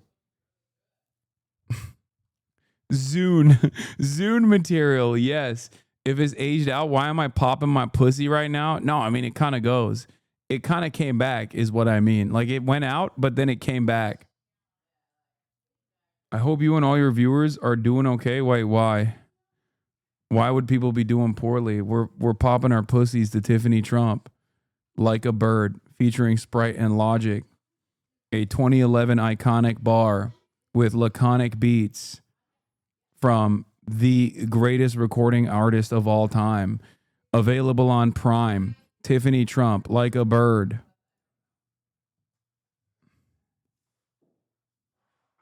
Excuse me.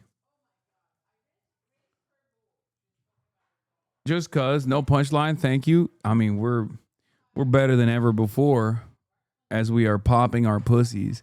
Is it a hot take to say she's the hottest Trump? I disagree with you. I do think that Ivanka is the hottest.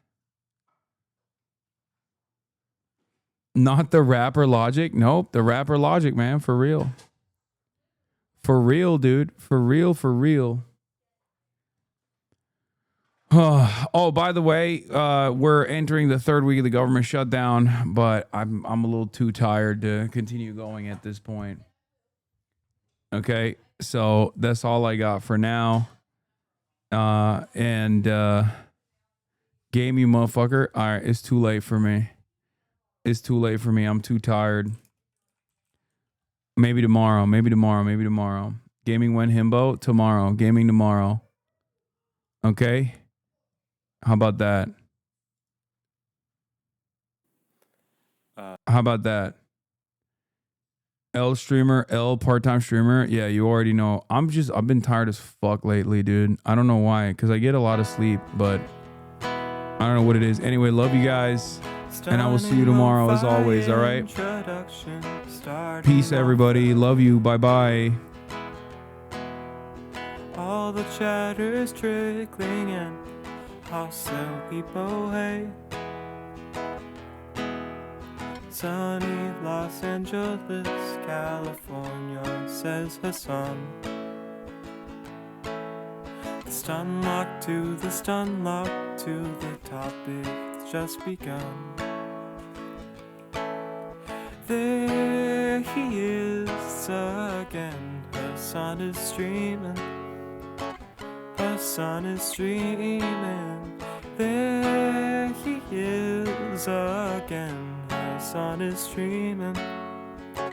Hasan is streaming. Reviewing the P.O. box, Uncle Euger's face. Sudden discord agitprop, gray names take on race. Tiny Bernie Sanders, LGBTQ Air Force. The whole left at your fingertips, and Anye out your door. The H3 Crowder debate, the Young Turks online show. 3 full fucking years of this, and plenty more to go. 90-day fiancé talks of champagne bourgeoisie. A Trump rally live reaction, a mass riot in DC. There he is again. Hasan is streaming. Hasan is streaming. There he is again. Hasan is streaming. Hasan is streaming. Reading live stream fail comments, Austin show chat advice. In all the ways the right-wing pipeline can suck you in online. JCS react lord, frame gets broken, cover blown. A full-blown mass pandemic, months of streaming in your home.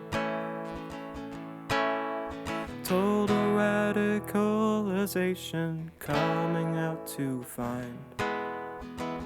The system you were taught to trust in was broken the whole time.